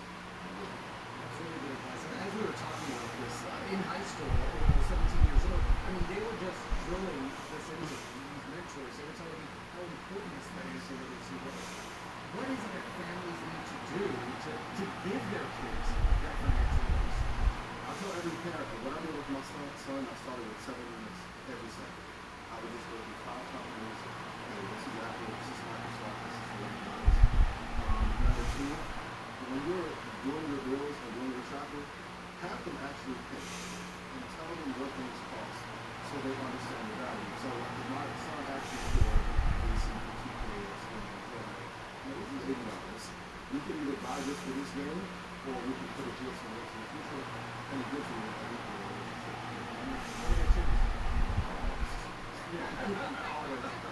But third, I think it's important to have the conversation early. It's too often we wait until we're 15 or 20 to have the money conversation from the early 5. We start this early as well. We'll do it by It's a big difference because then you've got adults who are trying to figure this out too. So for anyone watching at home, at any point in your career, how can you get started? Number one, the most important thing is to have your investments automated. Because too often we worry about crash or pullback shooters with invest. That's how we want people to automate that. Number two, there's so many amazing technology companies to invest in. You don't need to. And then third, you don't need to. You start with $20. And then the thing I found very interesting, once it works one time, you find money from other ways to allocate to the market. And then you can see if you're good. Absolutely. It's so important to train people to feel like they're lifestyle, like this is complete accurate. But what are some of the big mistakes that people make that prevent them from accomplishing this generation? Number one, I have a life insurance. Something says no, not having a life insurance policy. No conversations with the family about financial literacy. Because if you hand down, let's say $100,000, your family member doesn't want to do it, or they waste it, and they're very much you have to have a plan of how the money will just pass down to your trust and your will. So just having these conversations more often on a day like today is really important so you can have a plan to pass it on. And I'm sorry to interrupt, but this is a very difficult conversation, right? You're talking about, the right to do with the assets and stuff like that. To push those conversations. I think it's important to start early. And you may not want to look at that conversation, but to put them that anything happens, this is where you can find the life insurance information, the estate plan. You have to have them, if not, sometimes property will be probate, you don't want that. And then you may have family members who may say, well, this is not for you, and then you can continue to travel. You don't want that. It was facing those tough conversations head on. We appreciate you. Thank you. And so coming up here on GMA, a new report warns of rising heart disease risk for women of all ages. Dr. Leah Cole is here to break down the details. Granger knows that if you're a maintenance supervisor at a manufacturing facility and your machinery isn't working right, you need to understand what's wrong as soon as possible. So when the conveyor motor falters, Grainger offers diagnostic tools and calibration kits and multimeters to help you identify and fix the problem. With Grainger, you can be confident you have everything you need to keep your facility running smoothly. Call 1-800-GRAINGER, click Grainger.com, or just stop by. Grainger, for the ones who get it done. We're back on GMA, and a new report from the American Heart Association projects that 60% of women in the U.S., 60%, will have at least one cardiovascular disease by 2050. Dr. Leah Kroll is here to break this all down for us. Dr. Kroll, good morning to you. We were talking ahead of time for you here. You said it's incredibly alarming. What can you tell us about this report? It's a big deal. It's basically a warning about where women's health is headed if nothing changes from here. So as you mentioned, the report forecasts by 2050, 60% of women will have some form of cardiovascular disease. That could be coronary artery disease in the heart, strokes, you name it. It's being driven by a surge of preventable risk factors like high blood pressure, obesity. Specifically, the report says by 2050, 60% of women will have high blood pressure, 25% will have diabetes. But what really stands out to me, you guys, is which women are being hit by these trends the hardest. And that's women of color and younger women. So Black women forecasted to have the largest burden of cardiovascular disease and also the greatest increase overall. Hispanic women expected to see the biggest jump in high blood pressure. Asian women expected to see the biggest jump in obesity. And unfortunately, young women and even girls are at risk for cardiovascular disease moving forward. One statistic that really jumped out was that by 2050, a third of all women 22 to 44 years old will have cardiovascular disease. That's compared to less than 1 in 4 right now. So really, we need to start thinking if you're old enough to get pregnant, you could be old enough to develop heart disease. Oh my gosh, and Dr. Lee, I'm so shocked because first off you said a number of preventable risk factors, but these same demographics face challenges already in medical disparity when it comes to childbirth, all of these things that women are facing. So what are some ways that women can lower their risks? So prevention is the best medicine, and this is not about big dramatic changes. It's more small, consistent habits over time. So number one, really know your numbers and your health. That means knowing your blood pressure, blood sugar, cholesterol, weight, are they in healthy ranges. Move every day. Ideally, I want people to get 150 minutes per week of moderate intensity exercise. Aiming for the Mediterranean diet, that means eating less processed foods, more whole foods like fruits, vegetables, whole grains, lean proteins, healthy fats. Prioritizing sleep 7 to 9 hours a night. Quitting tobacco, limiting alcohol, and talking to your doctor about your individual risk for heart disease a lot sooner. What's really crazy about this, you're telling us that heart disease is already the leading cause of death for women in the U.S. So why are these numbers expected to get so much worse? Gio, this comes down to biology plus life experience, and there's several layers to this. The first is that women have these unique hormonal transitions, right? Pregnancy, perimenopause, menopause. And if we're not paying attention to them in that time, those things can actually contribute to our risk for cardiovascular disease. That's especially true if you have a history of conditions like endometriosis, PCOS, early menopause, complications in pregnancy like preeclampsia. Then we have women developing these risk factors at younger and younger ages, which means they're being exposed for longer periods of time, and that increases your lifetime exposure. And finally, none of this happens in a vacuum. So we talk about the social determinants of health that really amplify the disparities when we see things like access to good care or not, access to healthy food or not, having the luxury of good exercise, bearing the burden of chronic stress. These things meaningfully impact a woman's health over the course of her life, and that's especially true for women of color. Is there, I know this is a projection, but is there any silver lining in this report? It's a projection, it's not destiny. So if we take it for the wake-up call that it is, there's a lot of good we can do here. 80% of heart disease and strokes are preventable. We just have to focus on early prevention and awareness for women. Take it for the wake-up call what it is. Dr. Leah Kroll, thank you so much. Really important. Yeah, really. Thank you. So coming up here on GMA, we're on the road to the Oscars. My name is Jordan. Brian Kugler talks about their historic nomination.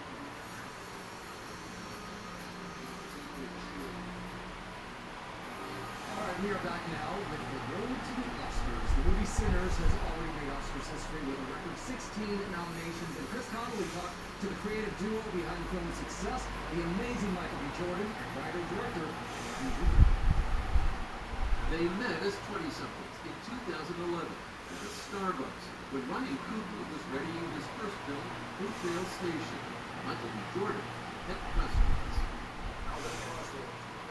What did that be? Can I leave? I shared it with him, and he, reassured me, and he was like, oh my God, it's good deal. Let's go do this. That might be one of the last times you can go on Star Wars.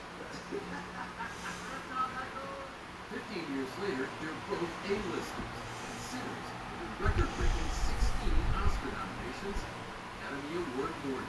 It's like, I was like, look at my phone and saw that amount of missed calls and unread messages in the room. And you saw how the runs coming down the meeting. Well, what's that like to talk to your mother after you just heard this? I mean, it felt great, just to kind of hear her happiness and good, and how much that, she poured into me, into my dreams. This is gonna, lead me to some place.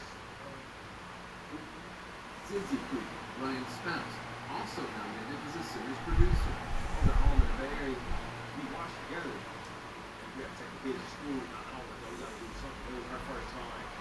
Yeah, so we got to take the kids to the barbershop. It was awesome, man. Jordan and Coogler's fifth collab with the Rocky-derived Creed, the Black Panther movies. Sinners is an original, visionary filmmaker. So to really be able to have the freedom to build this world, I think you got to wait for a lot of limitations. Inspired by things around me.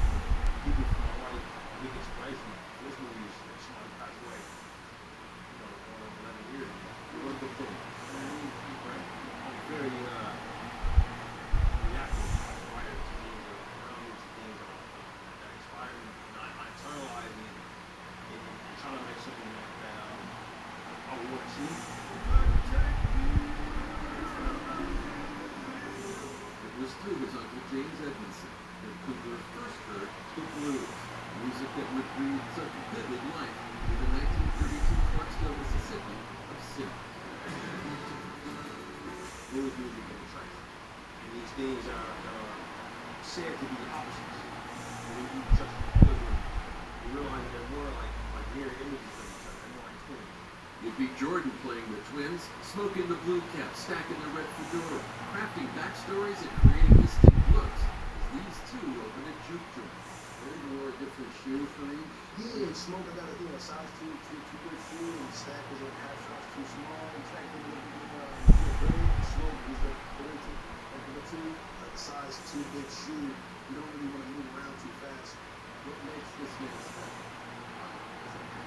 I think he has a lot of intent. He's a man to money. I think like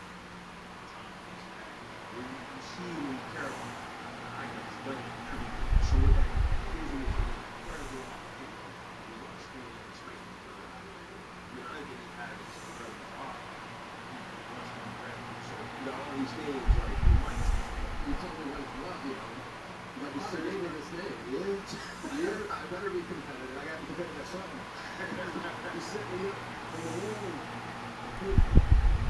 So back when I was good in the late 80s, running rapid in the league. And never knew which point that was with my child. And you guys too. Made me want to have all that win. I knew I was going to be competitive at something. I know what makes this collaboration special?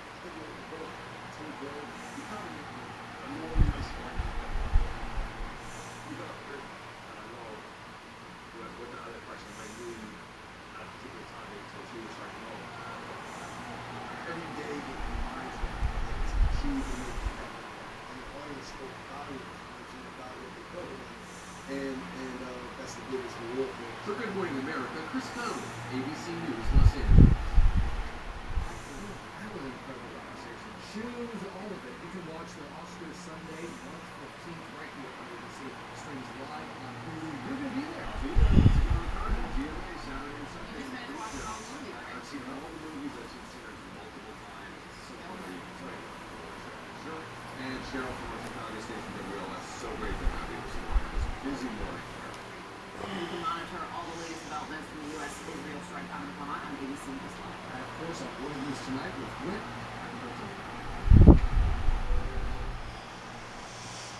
Weeds controlled. Visit weedman.com for a free quote. New Barrier Restore Plus Soothing Ceramic Cream from Starvectin for skin that looks and feels younger without compromising your skin health. Tonight on ABC News Live Crime, former President Bill Clinton testifies in the Jeffrey Epstein investigation. The House panel questioning the former president for hours. Bill Clinton making it clear from the start, saying, I saw nothing and I did nothing wrong. I'm interested.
here in Chapel Hall where Bill Clinton just testified behind closed doors. I have new details on what I just learned from my source in what he said inside.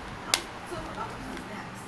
Tonight, a crucial deadline expiring just a short time ago. The Pentagon's ultimatum threatening to cut.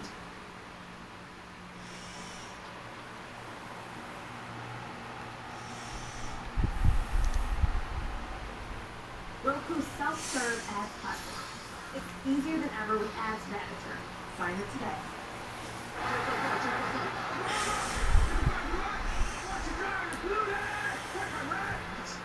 Apply for a new place. Hello, students. I know that you're in need of a good job to get you through school, but you need to be careful because some jobs might end up being a scam, like this one. It was emailed out to students at the University of Wisconsin-Parkside from an actual university address. It was a work-from-home data entry position that offered a competitive weekly salary of $520. They said if you're interested, you need to email Dr. Steven Sen. That's an interesting name. Steven Sen? Stevenson? And you know we all can use some extra cash, so I applied. At first, I made this nice resume with some made-up jobs I've done, like toilet tester and jelly bean counter. And Dr. Stevenson must have been impressed because he texted me saying, "Hello, Benjamin Dover. I am Dr. Stevenson. Your data has been reviewed and you have been approved for the part-time administrative assistant's data entry role. Are you still available for the job?" Heck, yes. And he goes on to tell me what I'll be doing. He says, "Please be informed that all needed equipment and training will be provided for this job." And we proceed with a short interview through text. There's going to be a Zoom meeting and training after. So away we went. He asked if I had a computer. I said yes. He asked if I had a printer, scanner, photocopy machine, and fax machine. I said yes. He asked if I knew Word and Excel. He asked if I knew QuickBooks and HighDesk. And then he asked me 3 very important questions. What makes you think you are the best fit for this position? What do you understand by the word code of conduct? Do you prefer working alone or as part of a team? Now, I just had ChatGPT generate some answers for me, and then he said he would forward my responses to the board of directors for review. And they liked me. We wasted no time getting started. He said, "I need you to carry out a price list inquiry on your materials needed for this job so I can send you the money to get them." And he lists a laptop, printer, and a stamp. He told me to find some prices online. So I do some shopping and I tell him the prices that I found, which totals about $1,800. Then he says, "I will contact my accountant in a bit. I will send you a check to deposit for your materials. Please hang on here." And within a few minutes, he emails me this check for $1,800 addressed to Benjamin Dover that he wants me to deposit using my bank's mobile app. And this is clearly a Photoshop check. He must have found a picture of it somewhere and just dropped my info on it. Except somebody's already endorsed it. This isn't right. The person who receives the check is the one who endorses it, which is me. So I tell him the problem, and he says to just ignore it and deposit. But no, we're going to do this the right way, and I told him that I'm not cashing anything that doesn't say "bend over" on the back. So he says, "Okay, hang on." And he does what he's told. How nice. Now, I'm not going to cash this check for 2 reasons. Number one, I don't have a bank account under the name of Ben Dover. And even if I did, this check wouldn't clear.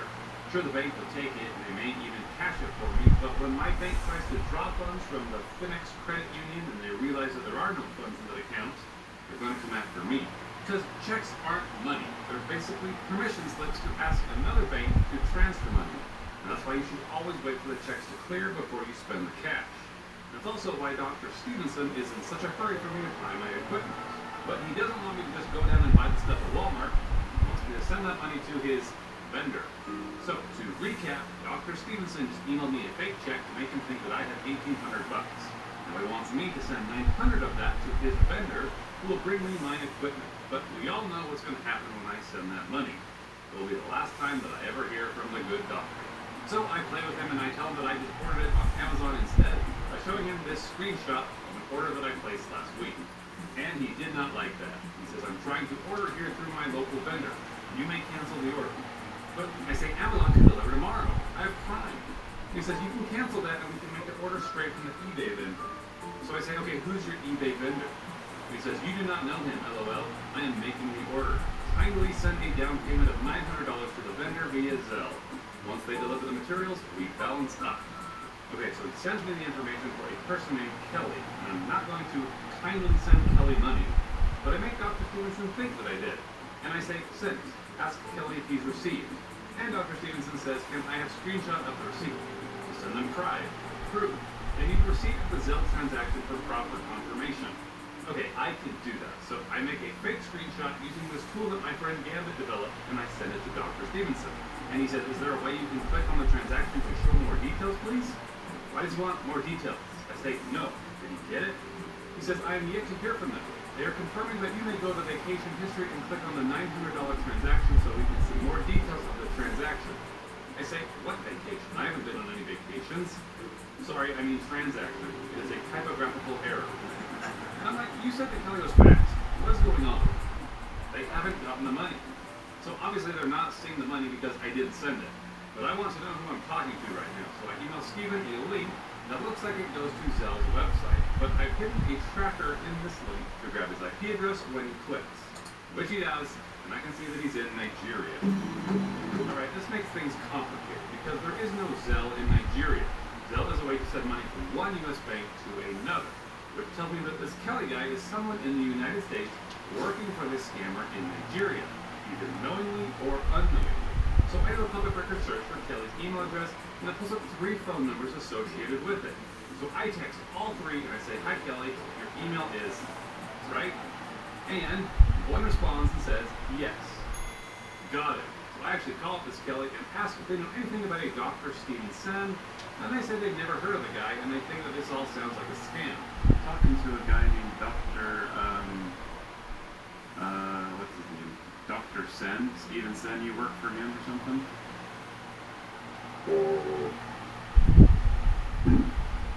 Rebound and recover with the Planet Fitness platform. Join now and unlock recovery amenities like red light. Incredible! PS Black Card for $1 off. $24.99 a month and get your first month free. No commitment. Deal ends March 13th. The finest luxury fragrances are now exclusively available at your local store. Unstoppable's Unlimited Collection makes everything smell like heat. Luxury laundry scent beads so you can smell unstoppable. Put your refund to work with tires you can trust. At Mr. Tire Auto Service Center, get up to $100 back on trusted tire brands, including Pirelli, Nexen, Goodyear, Cooper, and more. Visit MrTire.com today. Valid through the end of the month. When you hate your job, you get bored. When you're bored, you shop online. When you shop online, you buy taxidermy squirrels. When you buy taxidermy squirrels, tax happen.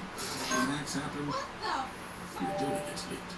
When your data gets leaked, Ron steals your identity. When Ron steals your identity, he takes everything. Don't let Ron take your taxidermy. Protect your identity with both. Now, they asked me not to use their voice, so I'm respecting that. But I showed them this screenshot of Dr. Sen's instructions, and they say, very weird. I've never heard of this person before. Please do not send any money. I'm curious how they got my information. So this is really puzzling to me. How did the scammer know that Kelly hadn't received the money if the scammer hadn't even been talking to Kelly? So I go back to Dr. Sen, who asks if I've been debited, and I say yes. He says they are yet to receive it. They show me a screenshot of that debit. How does he know that Kelly hasn't received it? So I make a screenshot of a fake bank account using Gambit's tool, and I have a little fun with it. I show the $1,800 mobile deposit and the $900 Zelle payment, but I also add a transaction that says United Nigeria Airlines, just to see if he notices. And I don't think he does. Eventually he says, Kelly said you keep emailing them. Why did you charge the money back? I said, what are you talking about? They said you charged back the money and it's been refunded back to you. Why? I'm trying to make things work, but you are not calm. Okay, I need Kelly to clear this up. So I go back to them and they say, I'm trying to catch this person lying to me. They said, haha, what are you doing?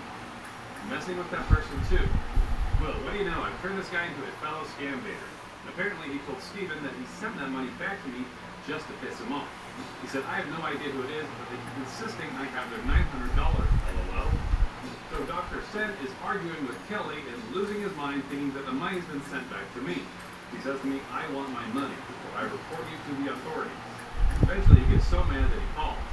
So what do you do with that money? Is this Dr. Sen? Yes. What do you do with my money? I want my money right now.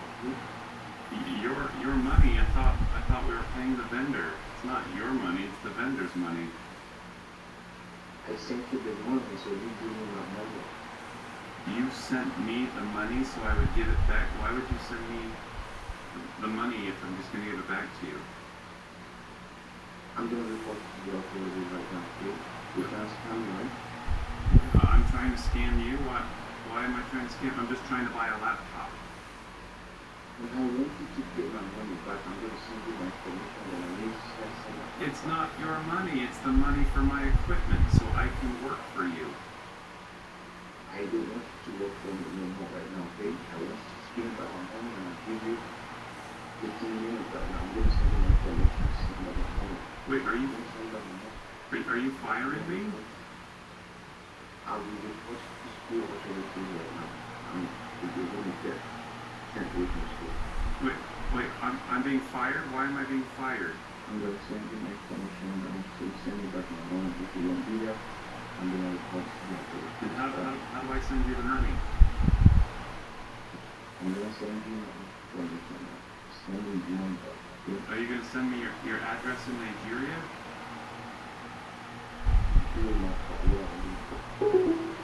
What was that? What did he just say? So after this, I talked to Kelly, and he told me that there have actually been several people who approached him recently telling him that they had been told to send him money. And on one instance, someone did send him money, and he just went ahead and sent it right back. But I still can't figure out why a Nigerian scammer is asking his victims to pay this random person in the United States money. So I have two theories. Theory number one, he gets the victim to pay Kelly, and then he gets the confirmation screenshot, and he takes it to Kelly and says, hey look, I sent you this money on accident. Could you please send it back to me? And you might tell him to send it to a different address or through Bitcoin or something. Theory number two, Kelly's Zelle has been hacked, and the scammer is logged in and waiting for payments. All scammer would need to do is link the email address to another bank account through a phishing attempt or something. And apparently, this happens enough that Zelle has issued a warning about it. And just to be safe, Kelly placed a hold on his Zelle account, so now nobody can send any money to it, which ought to slow down Dr. Sen for a bit. Or maybe there's a third theory, and maybe you guys know what's happening. This is bugging me enough that I wanted to share it with you and get your thoughts on it. So if you've ever seen something like this and you have an idea of what's going on, then please leave a comment below and let's discuss it further. Because if you use Zelle, apparently you could be inadvertently moving money to Nigeria for these scammers. So keep a close eye on your accounts and don't work with weirdos like Dr. Stevenson. And hopefully you found this video somewhat interesting, and I hope that we can get to the bottom of it. I'll see you later.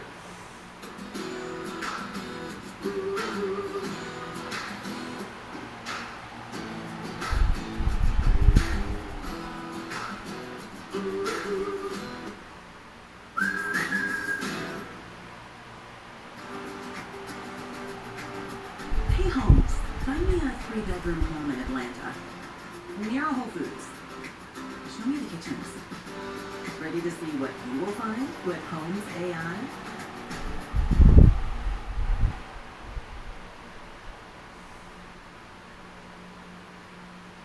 New Nissan. You gotta put it through its paces. Hurry to the Nissan Now sales event featuring Road, Pathfinder, and Frontier. Nissan, #1 in your vehicle quality. StubHub members can get any footlong for just $6.99. All your favorites packed with crispy veggies and fresh sliced meats. Great bread, great meats, great sauce, great deal. Use this code in the app to get your $6.99 footlong today. Subway, eat fresh, feel good. Hey guys, Chris Fix here. Today I'm going to show you how to buy a car at a great price with a steep discount because it's broken. Then I'm going to show you how to fix it over the weekend with common hand tools so you could do this yourself. And finally, I'm going to sell it for a healthy profit. And this isn't the first weekend flip I've shown you. My favorite weekend flip that I've done because it only cost me $500 is this non-running 2005 Trailblazer. I ended up diagnosing the problem to be a bad fuel pump, so I dropped the fuel tank, and it was out with the old melted fuel tank and in with the new. Well, newish, because I got a working tank from the junkyard. And yes, I super cleaned the tank to make it look brand new. Then I took our new tank and installed it back into the car, and check it out. Alright. right, man, she started right up, no problem at all. Man, she's running great, no lights on the deck at all. This is exciting. We got ourselves a really nice car here. So with the car running, the next step was to deep clean the inside and also correct that paintwork on the outside, and look at how amazing this came out. So I took a risk on this car for $500 since it wasn't running, and I fixed it all up using common hand tools for under $500 in parts. So for $1,000 all in, the car is now worth a little over $4,000, so the total profit is $3,000. Not bad for a couple days worth of work. And for my most recent flip, I bought this 2013 Prius for dirt cheap because it had a bad hybrid battery. So I showed you guys how to remove the bad hybrid battery from the car, then how to remove the case, remove the old prismatic cells, and package them up to ship them back for a core charge. Then I showed you how to install the new upgraded cylindrical cells, then reinstall the case, torque each bolt to spec, and then reinstall the rebuilt hybrid battery back into the car. Now the car ran great, but there was a concerning rattling noise, and luckily it was just a broken exhaust hanger. So I showed you guys how to weld this at home, and then coat it with some high temperature paint, and now the car was running and there was no more rattling. Next I showed you how to deep clean the interior using a brush and an extractor vacuum, starting with the carpets, and this vacuum works amazing at dissolving the dirt and then sucking it all out.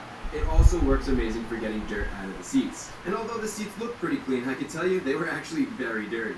Here's all the dirt that we removed just from that one seat. What a difference from the water we used to clean it. So I showed you guys how to clean the rest of the car, and it went from this to this, this to this, before and after, dirty and clean.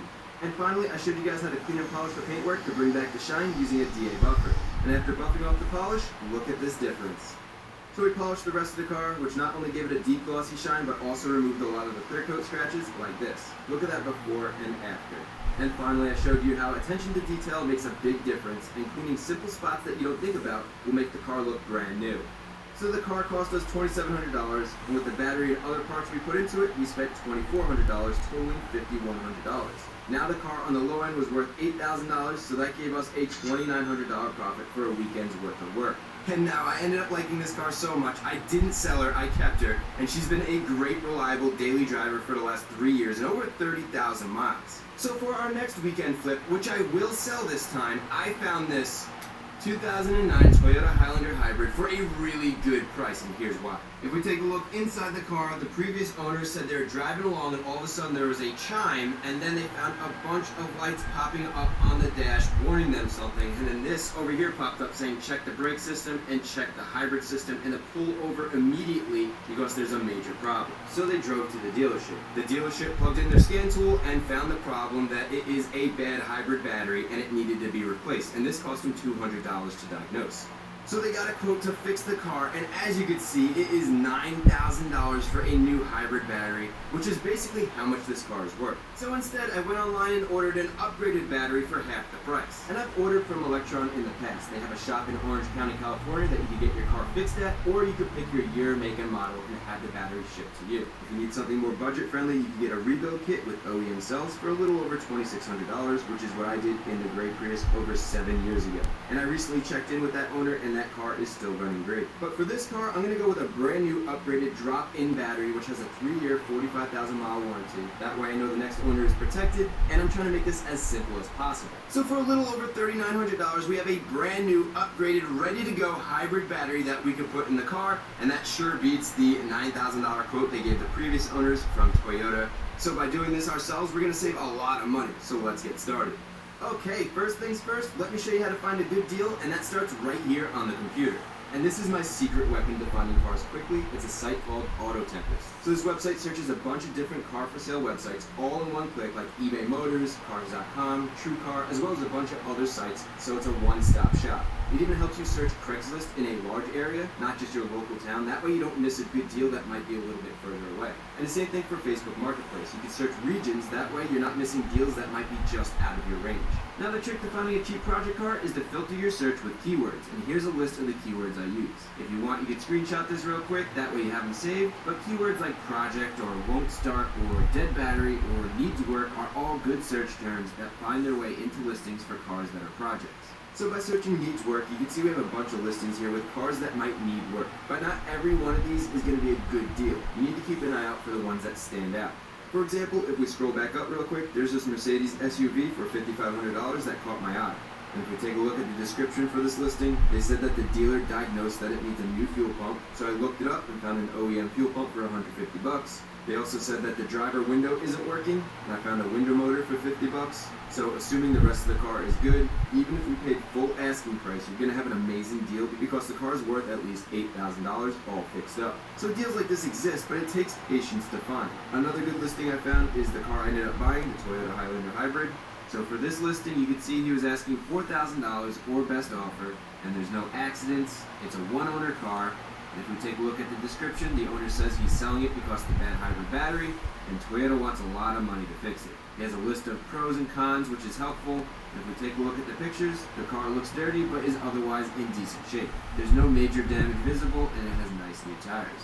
Now, if we take a look at the Price Trends tab, which is a really useful tool, and just search our car's year, make, and model, now we have the list price of tons of cars for the last 5 years. And I want to filter this down to the last 6 months because it's going to be more accurate for us. I also want to filter out the outliers because those could skew the price a bit. Okay, and that looks pretty good. And you can see right here is a similar Highlander Hybrid, currently listed for $13,000. And then we have one down here at the bottom listed for $6,000.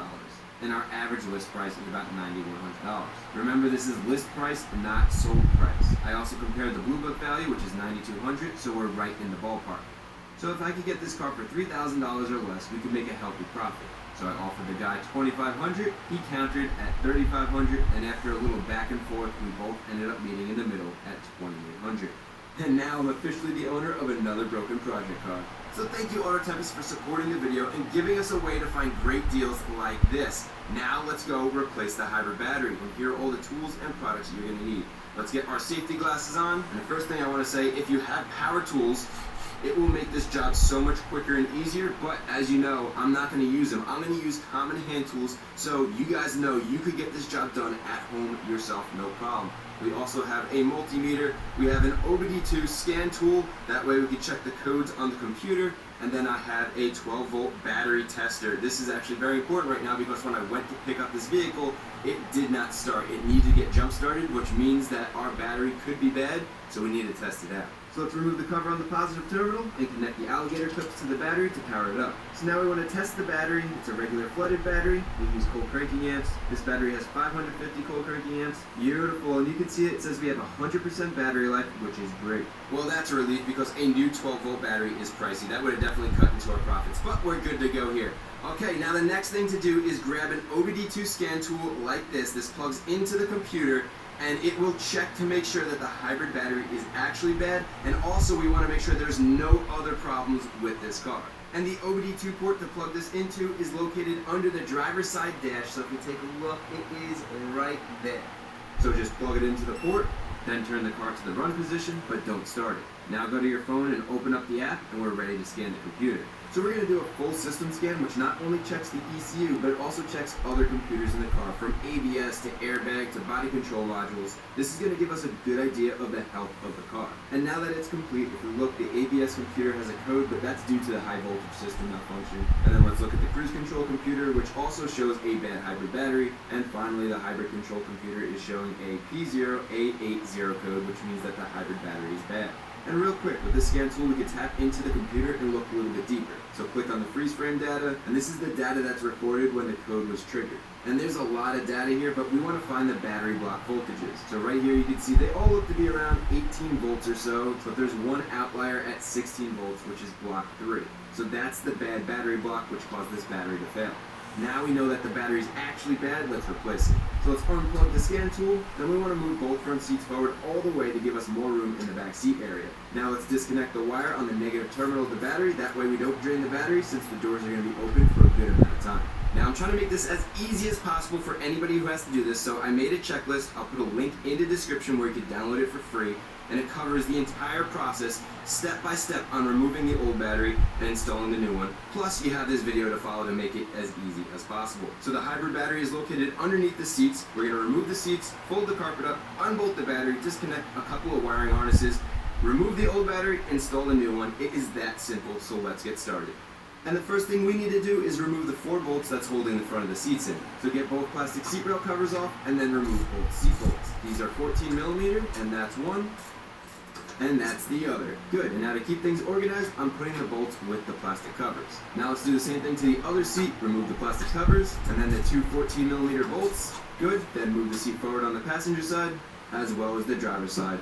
And you're also going to want to fold it down. And that exposes the 4 plastic seat rail covers. There's one here, there, and there, and they need to be removed. And to remove these, just get your fingers under the plastic and give a quick pull upwards to pop it out.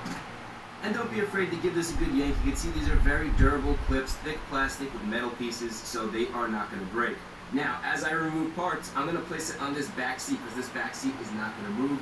It's a good place to store pieces. I know that piece is going to go there. I know that piece is going to go there. It just helps keep things organized. So with those 2 pieces removed, now let's remove these 2. So with the rear plastics removed, there's 6 bolts, well technically 7 bolts holding in these rear seats. There's 1 there, 2, 3, 4, 5, 6, and then underneath here is a hidden bolt that is holding in this seat belt. So we have to remove this passenger seat first to get to that bolt. So let's get this out. And just like the front bolts, these are also 14mm, so break it loose, then loosen it up by hand, and finally a magnet makes it easy to remove. Now the inner seat rail is held in with 2 14mm bolts, so loosen them up and remove them all the way as well. Good, and now comes the most difficult part of this whole job, the folding seat release cable. And this is under tension. So to release that tension, all you need to do is pull the seat release, but it has to stay pulled out. And if you're working by yourself, that closes when you let go. So a little trick is to grab one of those seat bolts that you removed, and it fits right here and holds it open for you. Okay, so with the tension removed, use a pocket pry bar to pop this plastic piece open. Good, and then we need to line up this little keyway here so the cable can be removed. So spin this metal disc so that the opening lines up with the keyway, and carefully move this wire out. Perfect. That went way easier than it usually does. Now we can remove the bolt and let this back down, then push the seat back so it clicks in place, and now the seat can be removed. And the best way to do this is to tilt the seat sideways out the door, then rotate it so the rails are facing up and down, and now you can easily pull the seat out of the doorway by yourself. Just be careful not to hit the metal rails against any of the plastic inside the car. Beautiful, so with that seat removed, now we have access to that extra bolt right there for this bracket which holds in this seat belt. So let's remove it. So break the 14mm bolt free, and then remove it the rest of the way, and now you can remove the mounting plate and set it aside. Okay, only 2 more seat rails to go, so remove the bolt on the outer rail, good, and then remove the last 2 bolts on the inner rail, and then finally we have the dreaded seat release cable. So prop that seat release open with the seat bolt, now open up the plastic with a pocket pry bar, good, and now we need to line up the disc with the keyway, and carefully remove the cable. Beautiful, that went way too easy. So now we can remove the bolt from the seat release and the seat can come out. Just be careful not to damage the plastics or the door. Okay, and just like that, both seats are out. So with our seats removed, now we have access to our battery. Check this out. So it's right here under the carpeting. You can see it right there. Now before you touch the battery, it's very, very, very, very important that we remove the safety plug. When you remove the safety plug, it cuts the voltage to the battery and makes it safe to work on. So do not skip this step. It's very important. And to remove it, just pull open the orange safety handle and pull it straight out. Beautiful. And with our safety plug removed, we can now safely work on the battery. So next, what we're going to do is we're going to pull up this carpet and fold it over here. But in order to pull up the carpet, we need to remove a couple pieces of plastic trim. And just give that a quick yank straight up. And with that removed, now let's head over to the passenger side and remove this one as well. Now all that's left are these 3 plastic vents that need to come out. And to remove them, there's 2 hidden screws under here. So use a pocket pry bar to pop these tabs down, and then remove both of these with the 10mm socket. That's one, and that's the other. Now the vent comes right out. Now we can repeat the process for the other 2 vents, unscrew the 2 screws, and the vent comes right out. And finally for our last vent, you guessed it, unscrew both screws and remove the vent. So with all 3 vents removed, if you own a hybrid, listen up, I'm about to save you a ton of money. Make sure you find your vents and clean them out. Look at all this carpet material, dirt, debris that's stuck in the vent here. You can barely see my hand through this, and it is all clogged up. That is horrible. There is no way air is flowing through this efficiently. And the #1 killer to hybrid batteries is heat. So it's important that air could flow through this to cool the battery. And also something I've noticed, every single hybrid battery that I've ever replaced has had a clogged up vent. So there's no doubt that this will degrade the battery quicker over time. So clean your vents. And the easiest way to clean the vents is to use a hose like this. And that's much better. Look at that difference. So I'm going to hose off the other vents, being sure to get all that debris out of there. That way they can actually let air flow through efficiently. And let's do our last one. Beautiful, and look at that. Now our vents are nice and clean, and the air could actually flow through them. And speaking of clean, since we're going to lift this carpet up and over, we probably want to clean this up. Now, I could pretty confidently say this is probably the first time this carpet's ever been cleaned under these seats since the car was new. So by vacuuming, not only is this going to look cleaner, but I bet it's going to help reduce that musty smell in here. So take your time and vacuum up the carpet while the seats are out to clean it real good. And that's much better. So with the carpet clean, let's lift it up and fold it over. So there's 3 panel clips we need to remove, and to get them out, they lift straight up. And now the carpet's free. So just pull the carpet up and fold it over, and there's the battery. Now let's remove this rubber piece. Then we can remove the 3 black plastic vent tubes, which divert air to the battery.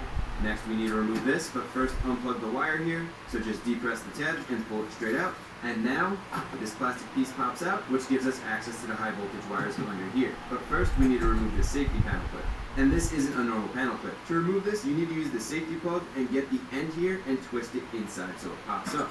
Now all that's left are these 2 bolts that hold the panel on, and these are 10 millimeters, so unscrew both of these, and now the panel can be removed. And that gives us access to the 2 high voltage wires we need to disconnect. Now the car is off, the 12-volt battery is disconnected, the safety plug's removed, and there are other safety features in this battery to make sure that those don't have any power. But to be extra safe, I will show you how to verify there is no voltage using a multimeter set to DC volts. So get your 2 leads and touch one lead to one post and the other lead to the other post. And you can see the multimeter says 0 volts, so it's safe to work on. So use a 10 millimeter socket with an extension to remove both of these nuts, and a stick magnet works right down here so you don't drop the nut. And real quick, where these wires go matters. So you can see there's a white piece of tape which goes here, and a red piece of tape which goes here. If we remove this, you can see there's red paint there, and if we remove this one, you can see there's white paint there. So that's how you can keep track. So when you reinstall it, don't forget that. Now we want to tuck these wires underneath the case, so when we pull the case out, they don't get caught. So with our high voltage wires disconnected, all we need to do now is remove a vent tube right there, disconnect a couple of wires, and then unbolt this from the car and it'll come right out. So let's start by going to the passenger side and removing the vent tube. Good, now just for reference, the new battery won't have one of these vent tubes because it's no longer needed. So now let's go remove the wiring harness. And don't worry about keeping track of which wire goes where. All these connectors are different and you can't mix them up. Good, then pop out the wire holder, and there's also a wire holder here, a holder here, and a holder here. Then there's 2 more connectors down here in the middle, and 2 wire holders on the battery case that need to pop out. And then the wire can be removed from here. So with the harness loose, there's only 1 more holder that needs to be removed. And finally, we can come over to the driver's side of the battery and remove the last 2 wire connectors. So that's 1, and that's another, and then there's 1 last wire holder back here. Beautiful. With all the wires disconnected, what I like to do is I like to grab the wiring harness and I just like to put it on top of the back seat in the corner here. That way it's out of the way for when we remove our battery. Now the only thing holding the battery in are 6 bolts in the rear and 5 bolts in the front. So let's start removing these bolts. So these bolts use a 12 millimeter socket, and that's 1, and that's 2. Then we can slide over to the middle and remove these 2 bolts, and that's 3 and 4. And the last 2 bolts are right here. So that's 5, and that's 6. Perfect. So with all 6 bolts removed from the back of the case, now let's remove the 5 bolts from the front of the case. So the 2 bolts we have to remove are actually hidden behind these brackets. It's hard to see. You can kind of see it right there and a little bit right there. So to get to them, we're going to remove this big bracket piece, which is held in by those 2 bolts. And these bolts are 10 millimeters, so let's remove these. And now the bracket could come out, giving us access to the 2 bolts that mount the battery to the chassis. And these are 12 millimeter, just like the rear bolts, so remove both of them. And then there's 1 bolt in the middle that needs to be removed. And finally, on the passenger side, we have to remove the bracket, which is held in by the 2 bolts. And then when that comes out, that gives us access to the last 2 bolts that's holding the battery to the chassis. Perfect. Now the battery's completely loose. Alright, so with our checklist complete, that means we are ready to remove the hybrid battery. Now this is a pretty heavy battery at 160 pounds, so I recommend using 2 people to remove this. What we're going to do is we're going to turn the battery on its side and then pull it out through this doorway here, being careful not to damage the door or the door sill. And what I'm going to do is I'm going to put a moving blanket down here because as you pull this out, it's pretty heavy, you're going to want to rest it, and it's a perfect place to rest this. So let's go and remove this battery. 1, 2, 3. Now this battery is very heavy at around 180 pounds, which is twice as heavy as the normal Prius battery. So be careful, and I highly recommend having a buddy help you with this one. And once you get the old battery out of the car, you're going to want to place it on the pallet the new battery came on, then strap it down so you can return it for the core charge. They include free shipping and come to you to pick it up, which makes this easy. So it's out with the old and in with the new, and this upgraded battery pack is ready to go as is, so let's get it installed. And I found that the easiest way to get the new battery in is to rest it on the door sill, and then you can move it the rest of the way from the inside, but just be careful not to trip. Then you can lay it down into place and just make sure you don't pinch your fingers. Perfect. And finally, we can remove the moving blanket. Alright, so our upgraded hybrid battery is in. Installation is opposite of removal, which makes this nice and easy since we have a checklist. We're going to work our way up the checklist, and it's also good that we kept our fasteners nice and organized, so this will be quick and easy. So the first thing we need to do is install the front bolts that hold the battery to the chassis. Actually, real quick, you see how that bolt hole doesn't line up with the hole in the case? We need to move the battery just a little bit and just shift it just enough like that so it lines up. So with all the holes lined up at the front of the battery, we also have the holes lined up at the back of the battery. We're good to go here. So now we can torque down all 5 of these battery to chassis bolts to 20 foot-pounds. Then we need to install the 2 vent brackets, so get that in place and torque each of these bolts to 60 inch-pounds. And you're going to do the same for the other vent bracket as well. Now with the front bolts tightened down, let's go to the rear of the battery, and there are 6 bolts here that we need to torque the spec, which again is 20 foot-pounds. Beautiful, and now the battery is bolted to the chassis. So now let's go grab our wiring harness and then spread it back out across the battery where it's supposed to go. And let's start over here on the driver's side connecting the connectors. And there's 2 connectors here and 1 wire holder back here. And it's very important that when you're connecting these wire connectors, it makes a solid click, because if any of these are not pushed in all the way, you're going to get a check engine light. So make sure you connect all 6 connectors nice and tight. Beautiful. So with the wiring harness connected, now let's go connect our high voltage wires. So untuck them out of here, which we did so they wouldn't get damaged by the battery when we removed it and installed it. And remember, red goes to red and white goes to white. So get each wire on the correct stud, then get the nuts on each of the studs, finger tight, and these get torqued to 60 inch-pounds. Good. Now get the cover plate on, and these 2 bolts also get torqued to 60 inch-pounds. Then our safety panel clip can get installed, and just push the middle to lock it in. So with the high voltage cover installed, now let's install this black cover, which just pushes right in, and don't forget to connect the wire and the wire holder as well. Next, we want to install the black vent plastics, and they all fit into place like so. Then get the rubber cover in place, and then the carpet can get folded down and tucked under the plastic trim so it looks good. And don't forget to install the 3 panel clips that hold the carpet in. Good. Now let's move to the front of the battery pack and install the vents, starting with the middle vent. So tighten the 2 bolts down, then snap the covers closed. Same for the other 2 vents. Tighten down the bolts and snap the covers closed. Now with all our vents in, let's go add our safety plug and test out the battery just in case we forgot to connect something or something's not working right. We want to know now rather than when everything's back and installed. So push the plug in all the way and then turn the latch so it locks in. Good. Now connect the negative terminal on the battery and tighten it down so it's snug. Don't over tighten this. Okay, moment of truth. Let's test her out and see what we got. Alright, so our dash doesn't have any check engine lights. If we come over here, you can see our engine is charging up our new hybrid battery. And finally, there are no warning lights on here, so we are good to go. Now let's finish getting the last bits of the interior back together, starting with the door sill trim. Then we want to carefully get the passenger seat in first, and now we can connect the seat pull-down cable, which carefully fits into this keyway. Good, and then push the plastic cap back together like that. And don't forget to remove your seat bolt from the latch. Okay, now slide the seat cable onto the metal bracket, then torque the seat bolts on the inner seat rail to 27 foot-pounds, and get that plastic cover back on. Then we can torque the seat bolt on the outer seat rail to 27 foot-pounds, and get that plastic cover on as well. So with our seat rail covers installed, now let's go install the seat belt. So get the bracket in place, and then put the seat belt through this loop on the side of the seat, and torque that bolt to 27 foot-pounds. Now we can get the passenger side seat in, and carefully get this seat fold-down cable into the keyway. Perfect. Now snap this together and let's mount it to the seat rail. Good. Now torque the seat bolts to 27 foot-pounds, get the plastic seat cover in place, remove the seat bolt from the latch, and use that bolt on the outer seat rail and torque it to spec. Good. And finally get that last plastic cover in place. And we are almost done. So the back of the seats are bolted down. Now let's come to the front of the seats and finish bolting them down. So get both bolts in, torque them to 27 foot-pounds, and then get the plastic covers on. Good. And same for the passenger side. Get the bolts in, torque them to spec, and get the plastic covers back on. Alright, so with the rear seats bolted in, we have officially replaced the hybrid battery. Our checklist is complete. And I am so excited because now we get to go for a test drive.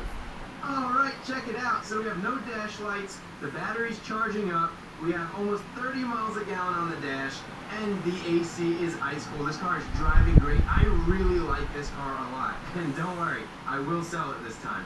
I will say when I turned the AC on, it did smell a little musty. Don't worry, when we get back, I'll show you how to fix that with the new cabin air filter. And it is a mess. The glass is a mess. The dash is all dusty. Everything's all dirty. I'll show you how to clean up all of that. So let's head back now and clean this car so we can sell it. Alright, so back at the house, we have a car that's in perfect running condition with no problems. The hybrid battery is fixed. The last thing to do before we sell it is clean the car. Never sell a car that is dirty. You're leaving money on the table. If the wheels are dirty, if the headlights are foggy, if your paintwork's dirty, the interior's dirty, all those things will decrease the value of the car. And it's so easy to clean a car, which will increase the value and make it quicker and easier to sell. The first thing we're going to clean is the interior. I'm going to show you my tips and tricks. But I really want to get a brand new cabin air filter in there. This thing costs 15 bucks. It's so easy to replace, and I think it'll fix that musty smell. So let me show you how to do it. Now, for most cars, the cabin air filter could be found on the passenger side behind the glove box. So just open the glove box and remove all the junk inside. And now you can see it won't go any lower than this. So grab the sides and bend them inwards, which will allow you to lower it all the way down. Now we can access the cabin filter back here. So pop this open, then take the cover off the filter box. And notice how right there it says up. Make sure you remember that. And now we can remove the old air filter by sliding it straight out. So it's out with the old dirty filter. And look at this. No wonder it smelled musty in here. And in with the brand new one. What a difference. So let's get this installed. So the new filter goes right in, and make sure you keep that arrow up just like before. Then install the cover for the filter box, making sure it clicks in. Then close the other cover and make sure that clicks in as well. And finally just close your glove box all the way. Now it'll open normally, and don't forget to put all that stuff back into your glove box. With that done, now let's go clean the interior because it definitely needs it. I mean, look at how dirty this is. Look at all the dust on the dash. Look at all the dust and the dirt over here.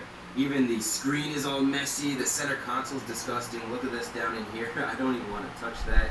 Inside the buttons, inside the cup holders, over here where there's dials, basically anywhere you're going to touch, any dials that you're going to turn, they're all grimy and disgusting. Who wants to buy a car with somebody else's dirt and grime?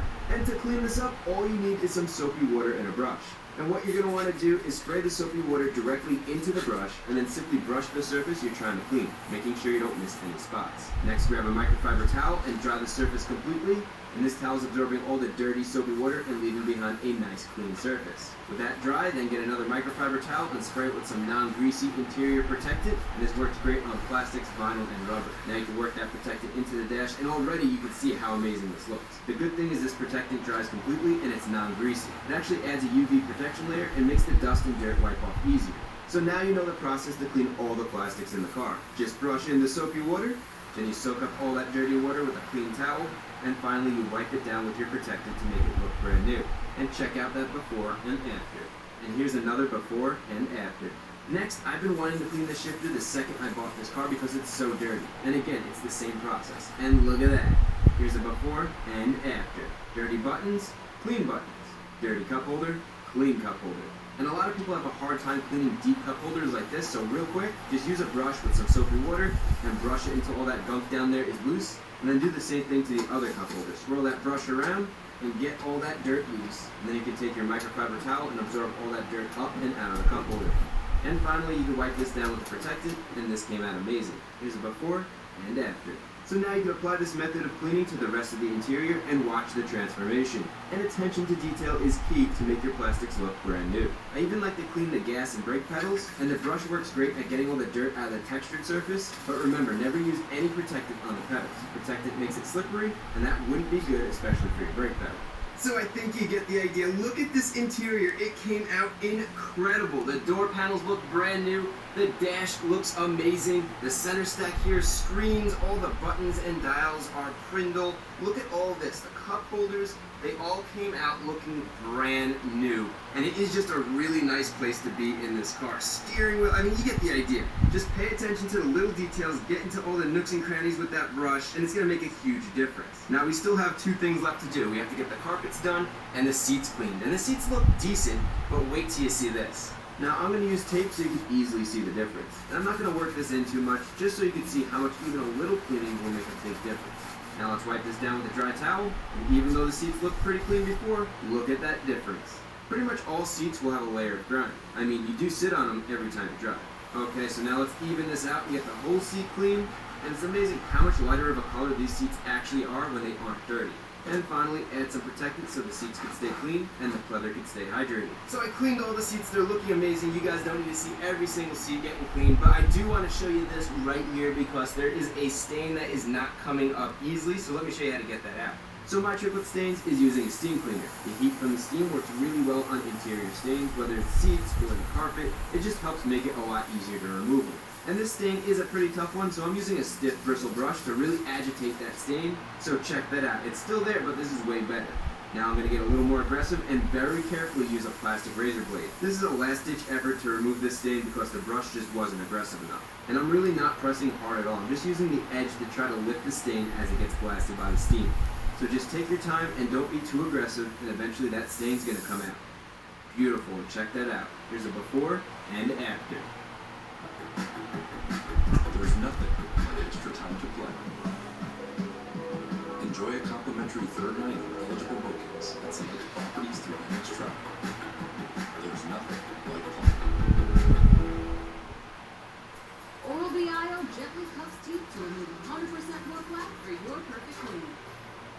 Ricky's truck is having trouble starting, but he went to AutoZone, where a friendly AutoZoner tests and charges his battery, all for free.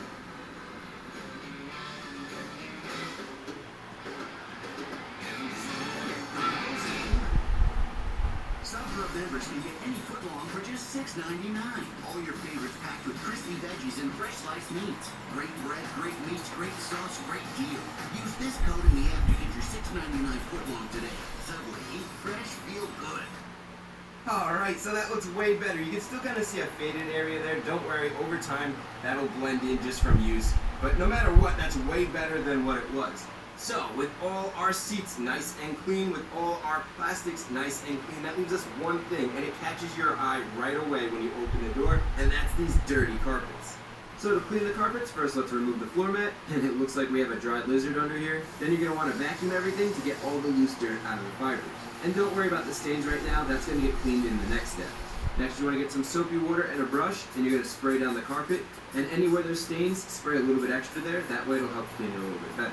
So cover the entire carpet with your cleaner, then use a brush and work that cleaner into the fibers of the carpet. And as you're brushing, you should see the stains start to disappear as you work them. Good, so once you're done brushing the entire carpet, get an extractor vacuum and let's suck out all that dirty soapy water. You're going to overlap each pass by about 50%, that way you suck all the water out and make sure the carpet's dry. Now with the carpet clean and dry, now we can add our clean floor mat, and we're going to want to do the same thing for the rest of the carpet in the car. Vacuum the carpet, spray it down with soapy water, brush that soapy water in, and finally use an extractor vacuum to clean all that dirty water out. And just look at how dirty this carpet water is. And once that carpet's dry, the last thing to do is put the clean floor mat back in. And just like that, we are done cleaning the interior, and it came out incredible. Look at how clean this looks. It looks almost brand new. What a transformation. Now when we have our potential buyers come in to test drive the car, they could sit in the car and it'll actually be comfortable. It won't be grimy. They won't be afraid to touch buttons because everything is all clean, including back here. Look at how good this looks here. No stains, no odors. That musty smell is gone. And then finally we have the trunk, which there's a ton of space back here, but it's nice and clean. So the interior is clean. Now we have to move on to the exterior, and we have to clean up this paintwork. It is really dirty. It's hard to see on a white car, but trust me, this is all faded, and I'm going to teach you how to polish it up to give it a nice gloss and make it look brand new. And then we also have our headlights, which are faded, and they have yellowing, and they just are not clear. I'm going to show you how to get that clear again and make it last.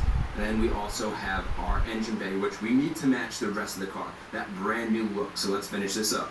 Cleaning an engine bay is really simple. Do not be afraid to do this. I have two rules I follow. One, never use a pressure washer.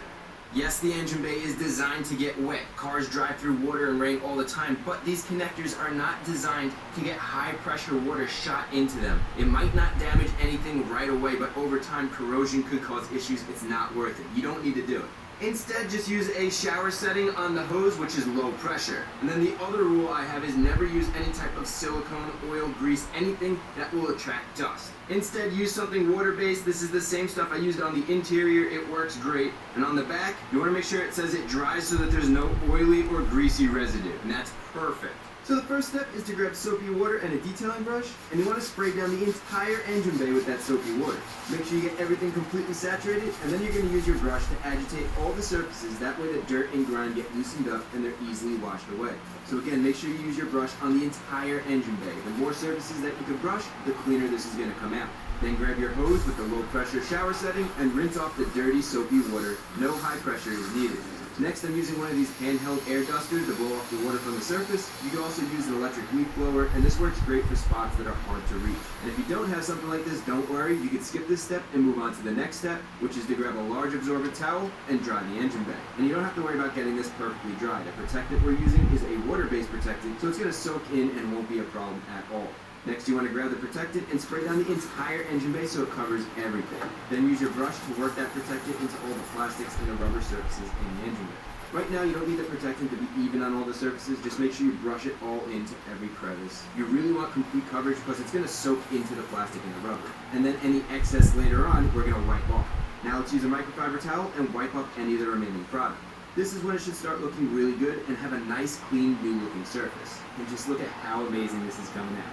Alright, so for 15 minutes worth of work, look at how amazing this came out. Check out this transformation. And the best part is give it a day or two to dry and the plastic is going to be super slick and repel dust, so it's really easy to clean the next time you need to clean your engine bay. So with that, we are completely done here. So now, let's get this paintwork clean because this paint hasn't been cleaned in a long time. I can tell, look at all this embedded dirt.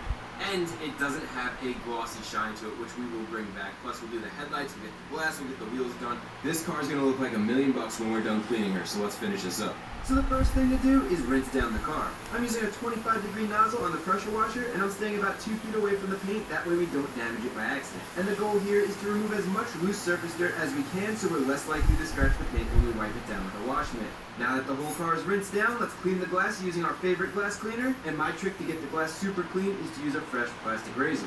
So keep the blade at a really steep angle to the glass and run it back and forth using medium-light pressure. And it's important that you have a lot of glass cleaner to keep that blade lubricated. Also, technically, you can do this with a stainless steel razor, but if you don't use a metal razor correctly, you're going to scratch the glass. With a plastic razor, you won't scratch the glass even if you do it completely wrong, which is why I'm comfortable showing you guys this. Plus, this works really well, better than just a towel. With that done, let's rinse it off. And I'm going to dry it right now just so it doesn't leave watermarks as I do the rest of the glass. And with all the glass done, next we need to do the wheels and tires. This is really simple. Just use your favorite wheel and tire cleaner and spray down the whole wheel. Next, I'm using a stiff bristle brush to brush the whole sidewall of the tire. And I normally don't recommend cleaning tires because it removes the UV and anti-ozonate that protects the tire from dry rotting. But don't worry, we're going to add our own protectant once we're done cleaning. Next, you're going to want to use a soft bristle brush on the wheel itself. You want to get into every nook and cranny on that wheel, making sure you get between the spokes, around the lug nuts, and around the valve stem. And we're just loosening up that brake dust from the surface of the wheel. That way it can rinse right off. Now clean the wheel and tires starting from the top, working our way down since dirt flows downwards due to gravity. And once we're done with this one, you have 3 more to go. Beautiful, nice and clean. Okay, next use a foam can with car soap and spray down the entire car so we can do a hand wash. And for this hand wash, we want to use a microfiber wash mitt which has all these fingers that trap the dirt deep inside of it instead of pushing it on the surface, which could scratch the paint. Now when you're wiping down the paint, make sure you go in a back and forth motion instead of a circular motion, because if you do lightly scratch the paint, straight scratches are a lot harder to see and a lot easier to remove compared to swirls. And with the whole car wiped down, let's rinse off all that dirty soapy water, and just like with the wheels, you want to start at the top and rinse downwards. That way all that dirty water flows downwards off the paint. And a real quick tip, right after you're done cleaning, carefully spray that wash mitt with a pressure washer, and that'll work all the dirt out of the microfiber fingers. You want to do this right away before that dirt dries onto the wash mitt, and this will make sure that your wash mitt stays clean and doesn't scratch the paint on the next car that you're cleaning. Next, grab your extra absorbent drying towel and dry the entire car. And the key is to not press too hard. Let the towel do all the work. And just make sure that you're not only drying the paint, but also the glass and the trim as well, because you don't want any watermarks on these, which is a pain to remove. Now, I like to clean spots that nobody thinks about, like behind the fuel door. To use a detailing spray and then agitate the dirt with a soft bristle brush, getting into every nook and cranny. Then finally wipe away all the dirt with the microfiber towel. And attention to detail like this is what makes all the difference. And another spot people don't clean is under the rear hatch. So again, use detailing spray and then get in there with a microfiber towel and wipe the dirt away.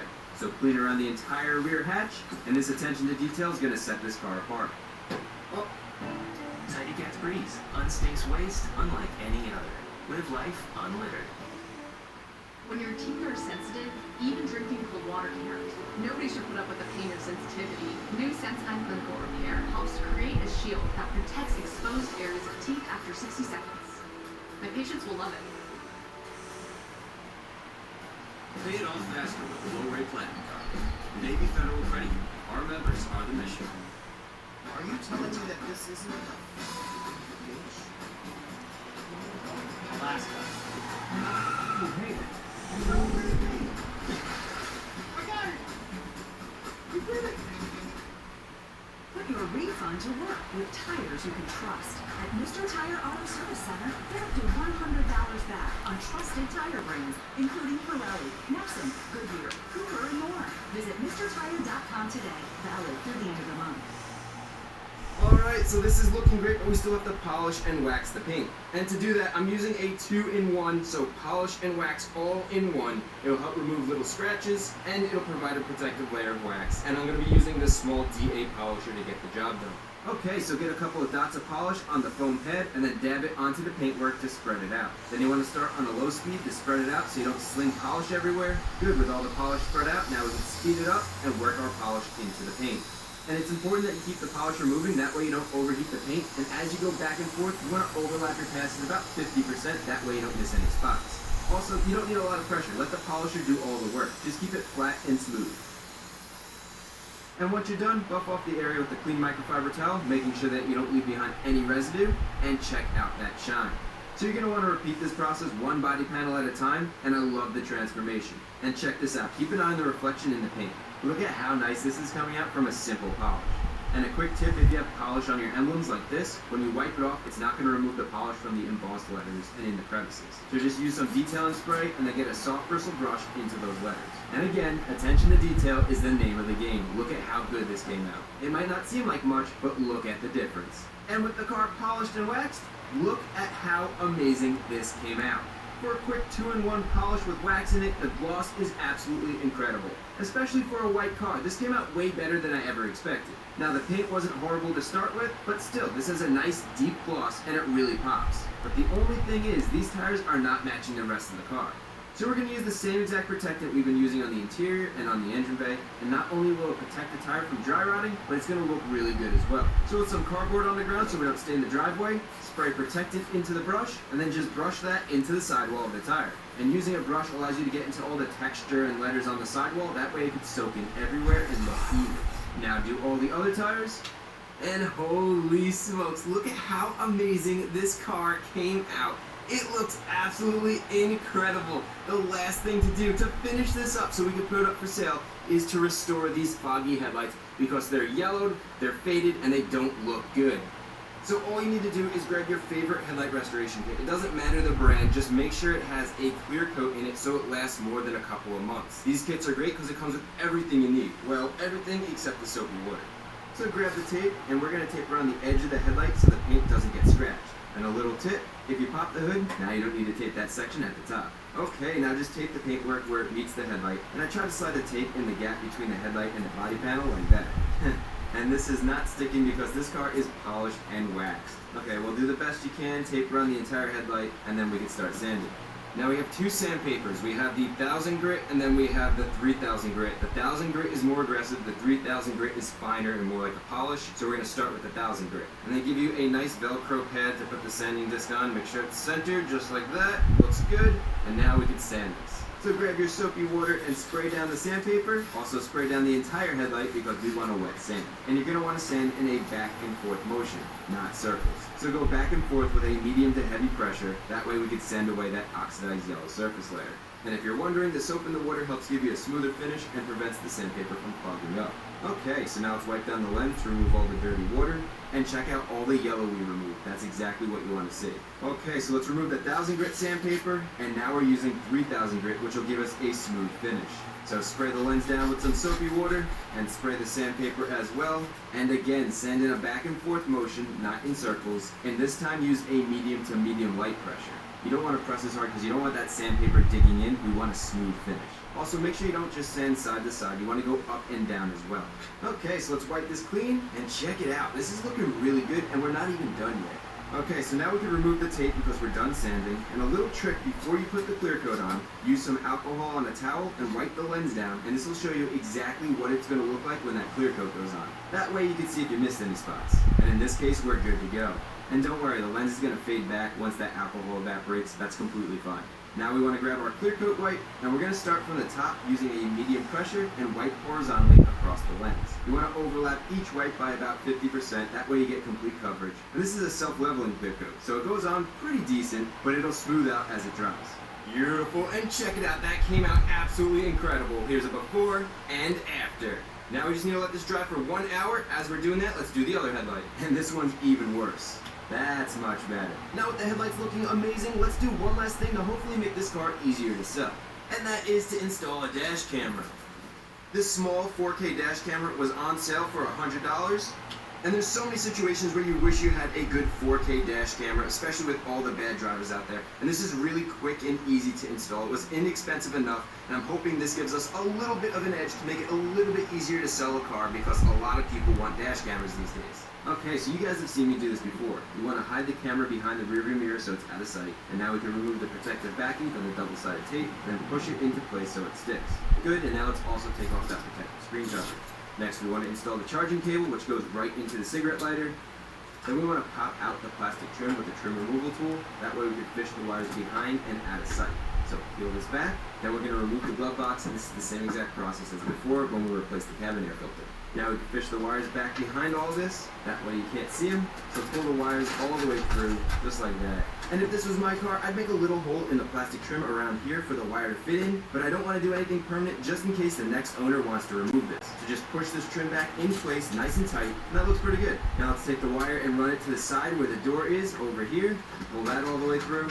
Then we can put the glove box back in. And now with the wire off to the side, we want to run it upwards along the dash so it's out of sight. And we put that weather stripping back in, so not only does it hold the wire in place, but it covers it up. Next, we want to run the wire along the bottom of the A-pillar trim. That way we know we're not crossing over any airbags. And use the included tool to tuck the wires into the gap between the dash and the A-pillar trim. Now we're going to run the wire up the A-pillar and tuck it in at the top here. Then we can push the panel back in so it clicks in. And then finally run the wire along the headliner, tucking it in as you make your way to the dash camera. And then at the dash camera, we can plug it in and clean up any excess wire so it looks good. Now we can test it out by turning the car on.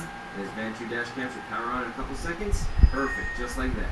Now you just need to set up your language, time, and date, and you're all done. And this is actually really nice. If you need to use the cigarette lighter, the power adapter tucks right into this little cubby right here. But the good thing is there's a USB port on the adapter, which most people use nowadays, so it's probably going to stay plugged in most of the time anyway. And now we are officially done cleaning and fixing this car. One weekend, and we completely restored this older car. Now she runs and drives great. Clean exterior, clean headlights, clean engine bay, clean interior. She's super clean. Wheels and tires, and she runs great. Brand new upgraded hybrid battery. The next owner is gonna love this thing. I'm curious to see how much money we made. So now it's time to list her. So I listed the car for $10,500, which would give us about a $3,600 profit, but you have to figure buyers are gonna negotiate. Now for the ad, I kept the information simple and included the stuff you'd wanna know. I said the car is fully loaded, has a brand new upgraded hybrid battery with a 3-year, 45,000 mile warranty. The car has been completely detailed inside and out, and it has newer brakes and tires, and a 4K Vantrue dash camera. So with the listing published, now we just wait and see. Alright, so the second person to come see this car ended up buying it. The first person lowballed the heck out of me, and I was not interested in selling it for $7,000. So, second guy offered me $8,000. I said let's do 10. We met in the middle at $9,700, and now she is officially sold. So I'm on the way to meet with the buyer, and I'm not going to film this part because I don't want to make the buyer uncomfortable. But a very important tip is always make sure you meet in a public place with plenty of people around when you sell a car online. back home and I'm really happy with how well this weekend flip turned out. The new owners have a really nice car, it's going to last them a long time, and we made a healthy profit. Let me break it down for you. So we bought the car for $2,800, the brand new battery is $3,940, the cabin air filter was $10, and let's just say cleaning supplies and stuff were an extra $50, plus we had the dash camera on sale at $100. So we're all in at $6,900, and we sold the car for $9,700. So at the end of the day, we made $2,800 in profit for a weekend's worth of work. And if you guys are wondering what I'm going to be doing with my profit, I already spent $2,100 on my first ever legit barn find, and I can't wait to show you guys the future video on how to restore the barn find. It's going to be amazing. So with that, I hope this video was helpful. If it was, remember to give it a thumbs up and consider hitting that subscribe button. As always, all the tools and products I used in this video are linked in the description so you can easily find them. And stay tuned for that barn find. I'm really excited about that. It's going to be a lot of fun. There's nothing like traveling inside with the largest global airport lounge network. There's nothing like flying. Another day, another Monster Trucks Island Challenge. 3, 2, the countdown is my favorite part. 1, go! Go big, go Hot Wheels! Today's challenge, mine the mud, serpentine through the swamp of slime, and be the first to get to the cup.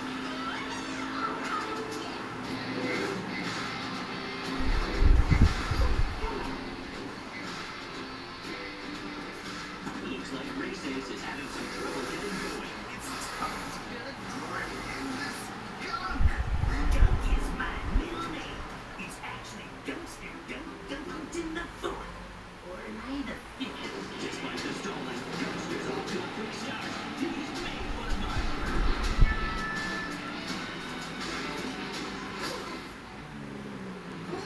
Who blasted the gas? Not cool. No, I backfired. Yeah, right. She who smelt it, don't. Oh, my tailpipe's probably clogged with mud. Listen, I'll do it again. Give me a sec. If I can just... Let me just try it. Come on. I can hear it. I can hear it.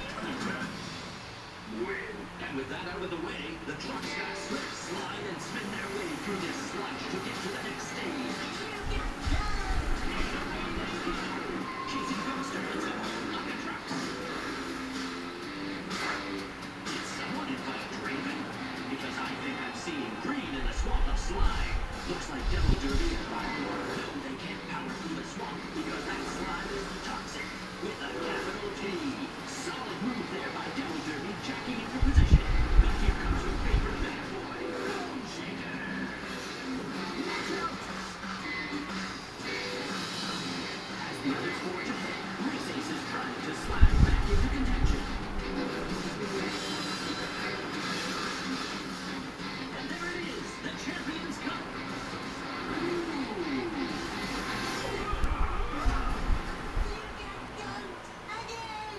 Gunkster may be having fun pump gunking, but that just put his competition closer to the...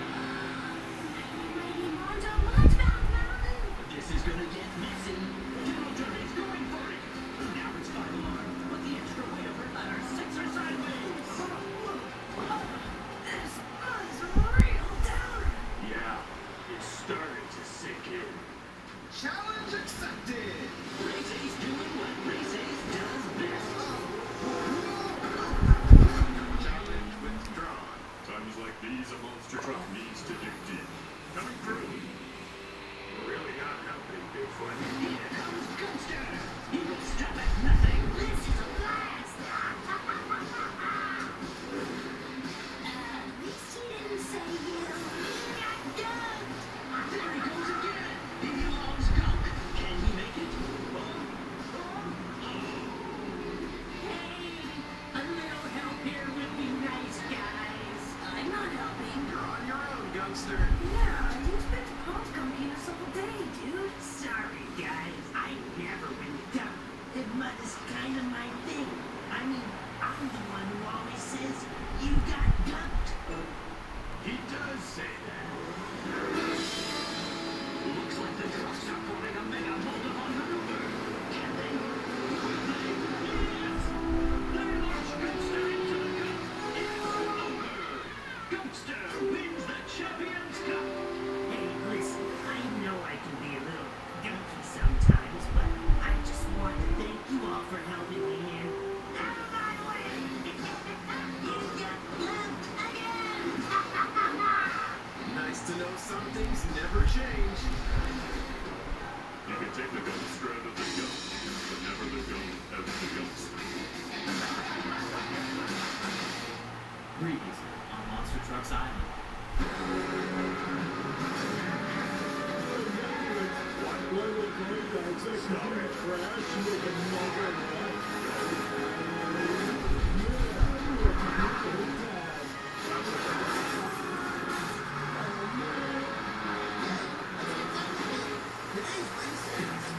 Super Sentai Captain Cup wins. And here's today's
The team with the most points wins. Challenge accepted.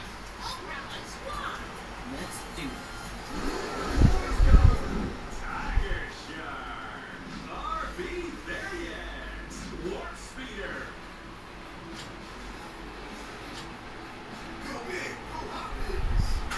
Whoa! Tiger Shark's cat-like reflexes are way too fast for the naked eye. Well, let's see that in slow motion. Trucks lead 1-0. You'll need to be faster than that. Who's next? Me, I got this. No problem. Demo Derby. Quad Rod. Toons Windmill.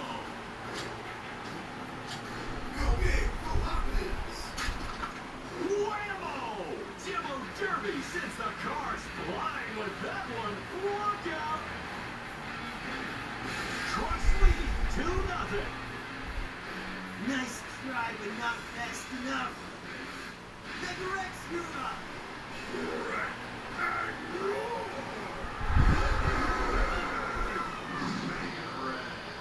Road Bandit. High Roller.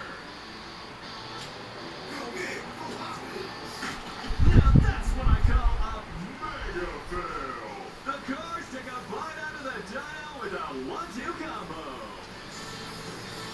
Bring it on. We're not scared. Trucks lead 2-1.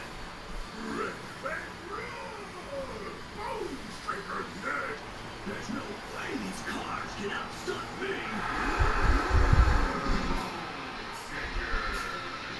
Carnator. Bonds of Steel.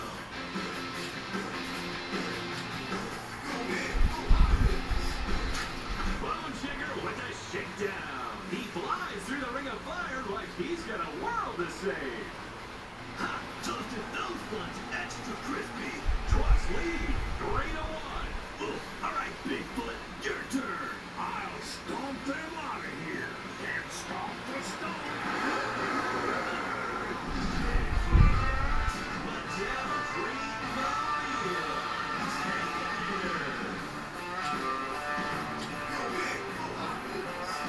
Boom!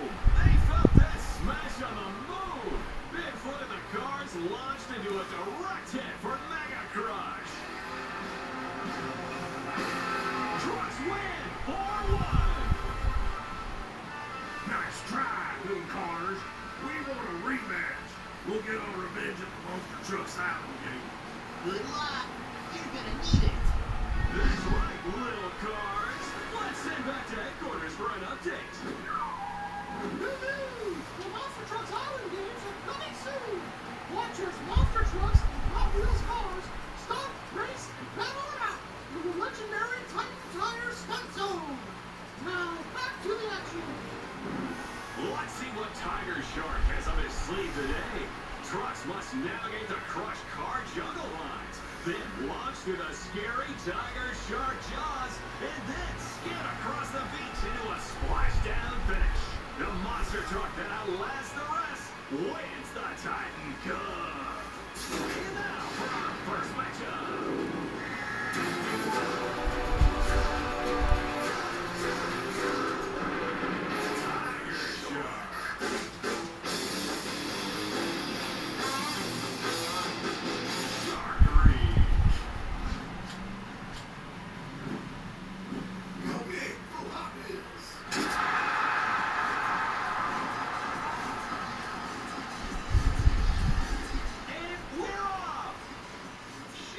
Takes an early lead through the vines, but gets bitten by the shark jaws.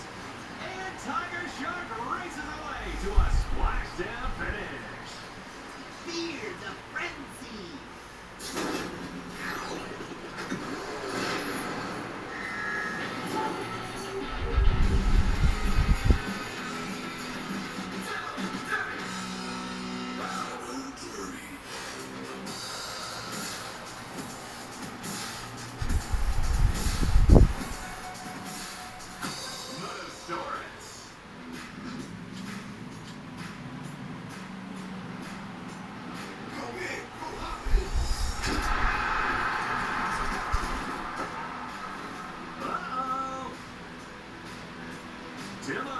can't navigate the jungle lines. Giving Motosaurus a free ride to spike the finish.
Muscles up Mega-Rex before the bridge and coast through to the semifinals. And looks like Mega-Rex is sleeping with the shark teeth. Dash and smash! And we're on to round 2. Tiger Shark. Motosaurus. I'm swimming my way into the final. I know the secret to winning here. Eat my spikes.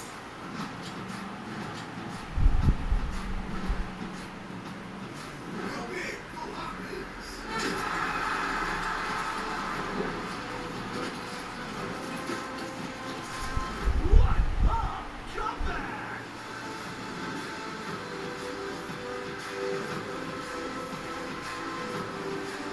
Motosaurus is a clear lead, but bails out before the finish.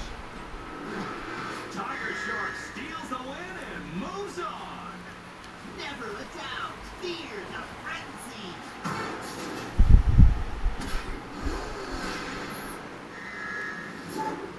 Bigfoot. Bone shaker. Question.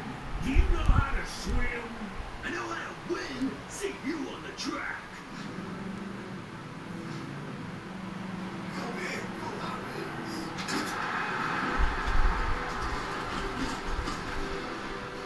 Ouch!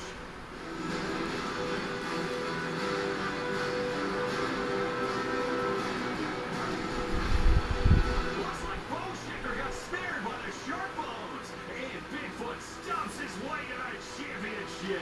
I stomp him out of here.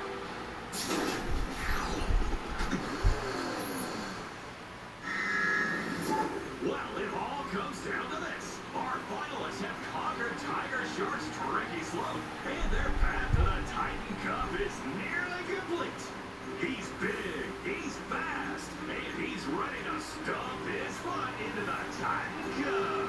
Give it up for the living legend, Bigfoot. He's chopped his way through the competition and is ready for more. Fear the frenzy indeed. It's Tiger Shark.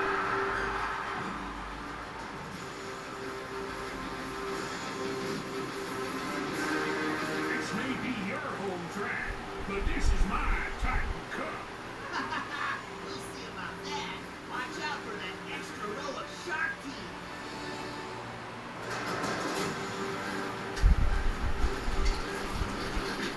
And we have a winner! Let's roll back.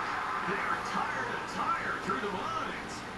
But Bigfoot gets snagged up on a shark jaw and falls into the river canyon. Tiger Shark flips into Titan Cup history. Well, Tiger Shark, you really crushed it out there today. How'd you do it? I sunk my teeth into the competition today. They put up a good fight, but they weren't ready for my jungle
Gabby book under Magic.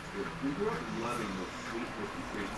We like the package treats. A scammer nearly cost this business almost $10,000 until I confronted him and taught him a very important lesson. Jacob, what's going on here? What's she talking about, Nigerian fraud? What's this about? I don't know. I'm really surprised. And unless you want scammers infiltrating your place of work, I suggest you pay very close attention to how this scammer nearly pulled it off. Now, this story begins with my friend Alex got to work and saw that there was some commotion happening in the accounting department. They got an email from one of our vendors. We've been in this industry long enough. Our vendors have, we've built a relationship, almost friendly. And we had a vendor, we thought, reach out to us and say, hey, you're late on this payment.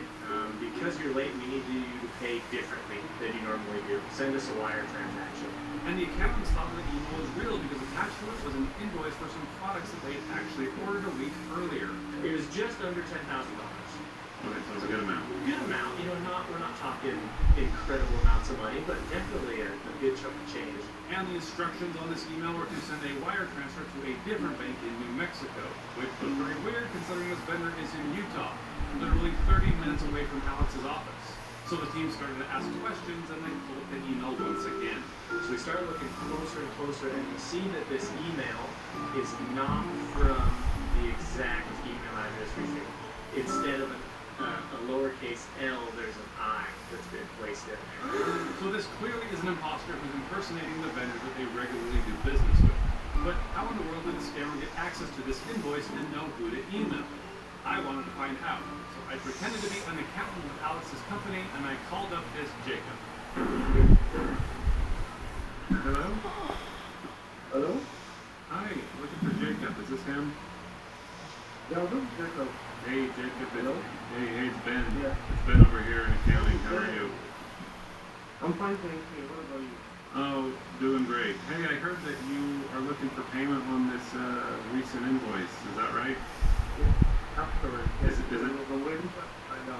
So then I threw out a couple of details, like a fake bank to see if Jacob would play along. How come you're not banking at the Best Western Bank anymore? You know, if we were banking with Western Bank, would have had 7% of the check, and I think the payment goes reversed, so we don't want to use And this that. guy clearly knows nothing because Best Western is a hotel chain and not a bank. You guys had such a good partnership with the Best Western Bank. I thought that you guys were gonna, work with them forever. Yeah, we're working with them forever. We just, we put them on that because there was a check sent to us. Yeah, he's full of crap. So I make up more lies. Are you still working with Dan? He's been the guy that I've been working with over there. Is he still working with you guys, Dan? Yeah, that's correct. There's nobody by the name of Dan at this company. I just made it up. But then he goes on to make up more excuses about why I need to send money to this new bank account instead of the original one. Because right now cannot use to do I think you could do the Mexican to the I don't know.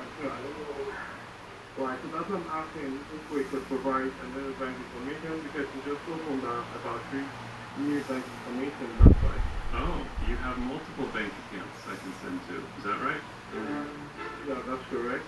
And collecting these bank accounts is one of the primary goals of ScamBait because we can report them and hopefully get them shut down.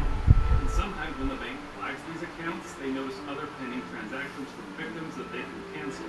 And I've had this happen more than once, so reporting this information really can stop scams. Yeah, why don't you send me all 3? So I get Jacob to send me the information and hopefully the banks will take action on these accounts. But now let's see how much time of his I can waste. Hey, just to let you know, let me run this past you. If I need to get this to you quicker, those wires, they can sometimes take 3 to 5 days. And, if they're going to charge me $30 for a wire, I'll just come down there and bring you a check. You guys are only 45 minutes away. I'll be down there tomorrow. You and I can grab lunch. We can invite Dan, we can invite Steven, and I can just drop off the check. Will that work for you? Yeah, we just have issues with the case right now, so that's why we just use the wires and stuff. Of course he doesn't want a check because he's probably somewhere in Africa. Alright, well that makes sense. That makes sense. But I'm still gonna be down there tomorrow and we can grab lunch. Yeah, no problem. What are you thinking? What are you hungry for? Yeah, that's good. So I'll say. What are you in the mood for? You want to meet somewhere, or you want to? Yeah, we're gonna meet anywhere. I'll let you know. continue to lead him on by letting him know that I'll send the wire.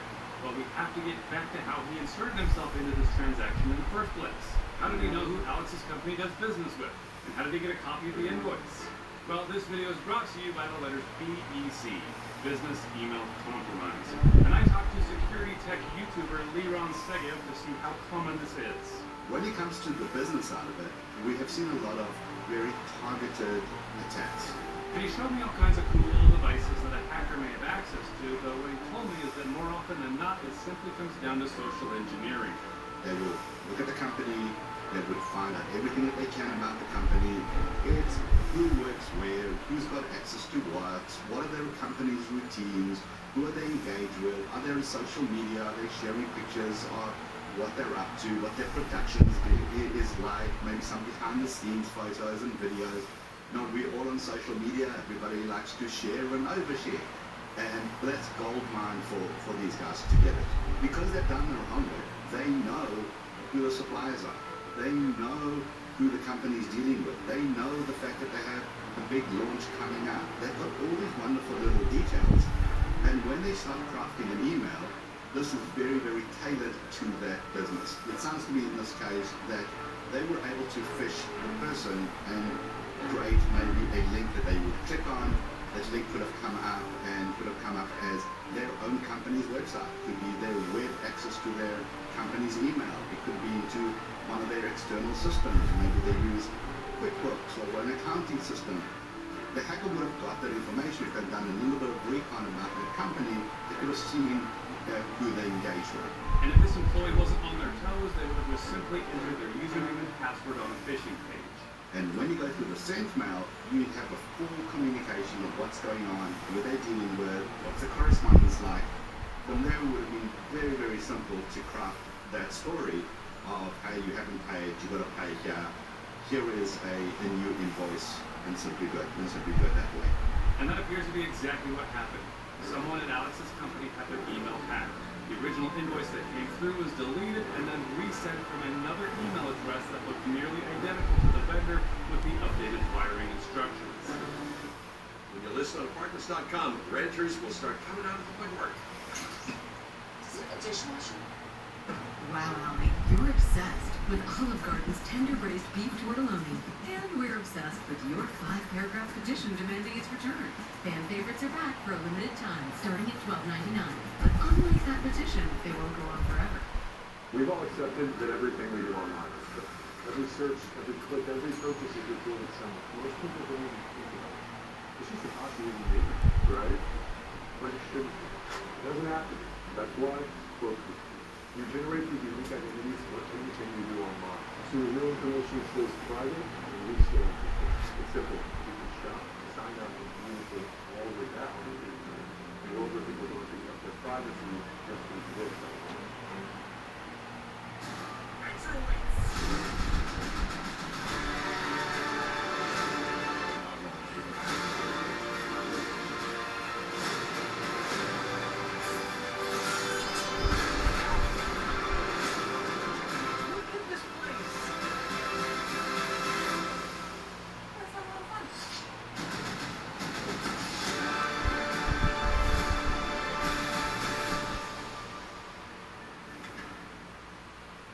So, this guy's pretty clever, but let's see how long it takes him to realize that he's been fooled. So I send him a text the next morning and I let him know the wire's been sent. He responds and says, please kindly attach the reference and wire receipt. So I create a fake receipt with this little invoice generator. It should be good enough to make him think that I really sent the wire. And it's going to frustrate him when he checks the bank account to realize that there's nothing there. He says, please help me confirm if the funds has left your account, or you didn't receive it yet. Yeah, and you're not going to receive it. Let's just have some fun with him while he waits. Yeah, how are you? I'm doing great. Hey, guess what time it is? It's lunchtime, man. Where are we going today? Yeah, I'll let you know. I sent you a message. Did you get the message? So you haven't got the money yet, then? Is that what you're telling me? Yeah, it does nothing. Pretty good. Well, I wonder if it's because of that new bank account that you're using. I don't know why you guys switched from the Best Western Bank. That seemed to be working out great for us. Can you confirm what's causing the delay? What's causing the delay? I don't know. Should we call up the bank and ask them? Yeah, you can. Probably have them take from your account. Do you want to call my bank? I can give you the information, or do you want them to call you? You can give them the information as well. If not fine with you, you can give them a call as well. So, Jacob doesn't want to go to lunch. He just wants to talk to the bank. So, let's get him in touch with the bank. Hello? Hey, Jacob. It's me. Hey, I've got Tina on the line from the bank. You want to talk to her? Tina, can you? Yeah. Can you say hi? Hi Jacob, this is Tina. How are you? I'm fine, thank you. How are you doing? I'm doing great, thank you. So, you're looking for a status update on the transaction, is that right? Yeah, that's correct. Okay. Well, thank you for bringing this to our attention. Unfortunately, we just heard back from Wells Fargo that the account has been suspended due to some suspicious activity. Do you know anything about that? No, not at all. Not at all. We're so happy to get this and we are having a little issue with one of our accounts. That's why we'll change to Wells Fargo, and now we are having the same issues again. I think, I'm happy the phone was a bit of responded to the Okay, because our contacts in law enforcement have told us that this bank account has been linked to Nigerian fraud. That someone is sending money from that bank account over to Nigeria, and we don't feel comfortable sending money from our customer over to Nigeria. Jacob, what's going on here? What's she talking about? Nigerian fraud? What's this about? I'm really surprised. I told you what happened our first time. So, we're having the same issue. Do you think that maybe they shut down that account because it was linked to some fraud, and now you're linked with fraud again? Is that what you're telling me, Tina? That's what they're telling me. That's what our law enforcement people are telling us, is that this bank account is linked with fraud. Look, Jacob, this is very troubling. I don't know if I want to continue to pay you if your bank accounts are being mixed up in fraud. I mean, this is troubling news. Right, this is just really serious. That's why I told you to give a call to them. Okay? I'll call you back. Well, hey, we can fix this later, but hey, I'm more worried about lunch. Like, it's 12 o'clock, and it's my lunch break. Are you meeting me for lunch right now or not? We can settle this face to face. Are you around? Yeah, I'll try to meet you up. Where do you want to go? We can go to Wendy's, or are you in the mood for some Jollof rice? Or what are you in the mood for? What is it?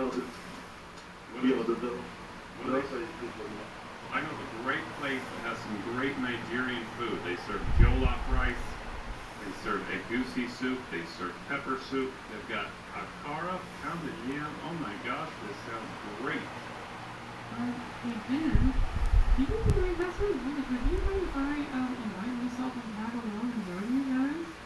Tina, that would be great. You are more than welcome to come. You could sit with me and, hey Jacob, is that okay if Tina tags along? We can all sit together and maybe figure out this whole transaction thing. What do you say?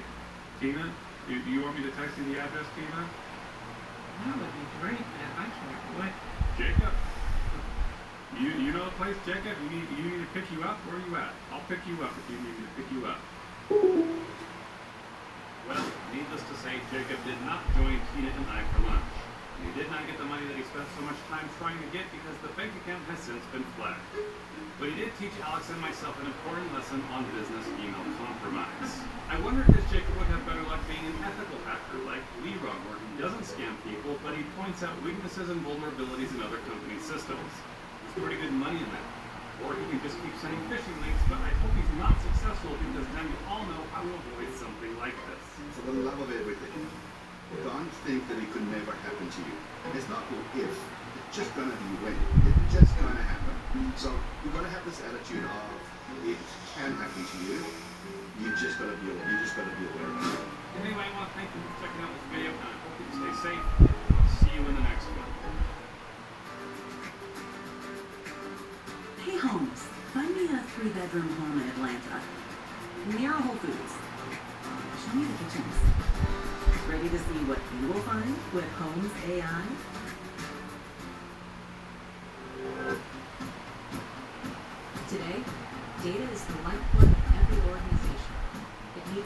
instantly accessible to the right person at the right time, and always protected from the moment it's born. And given the significance and scale of AI, your data needs context and intelligence so your business can thrive. So, how are you managing your data? Everpure. Data management so simple, it feels like second nature.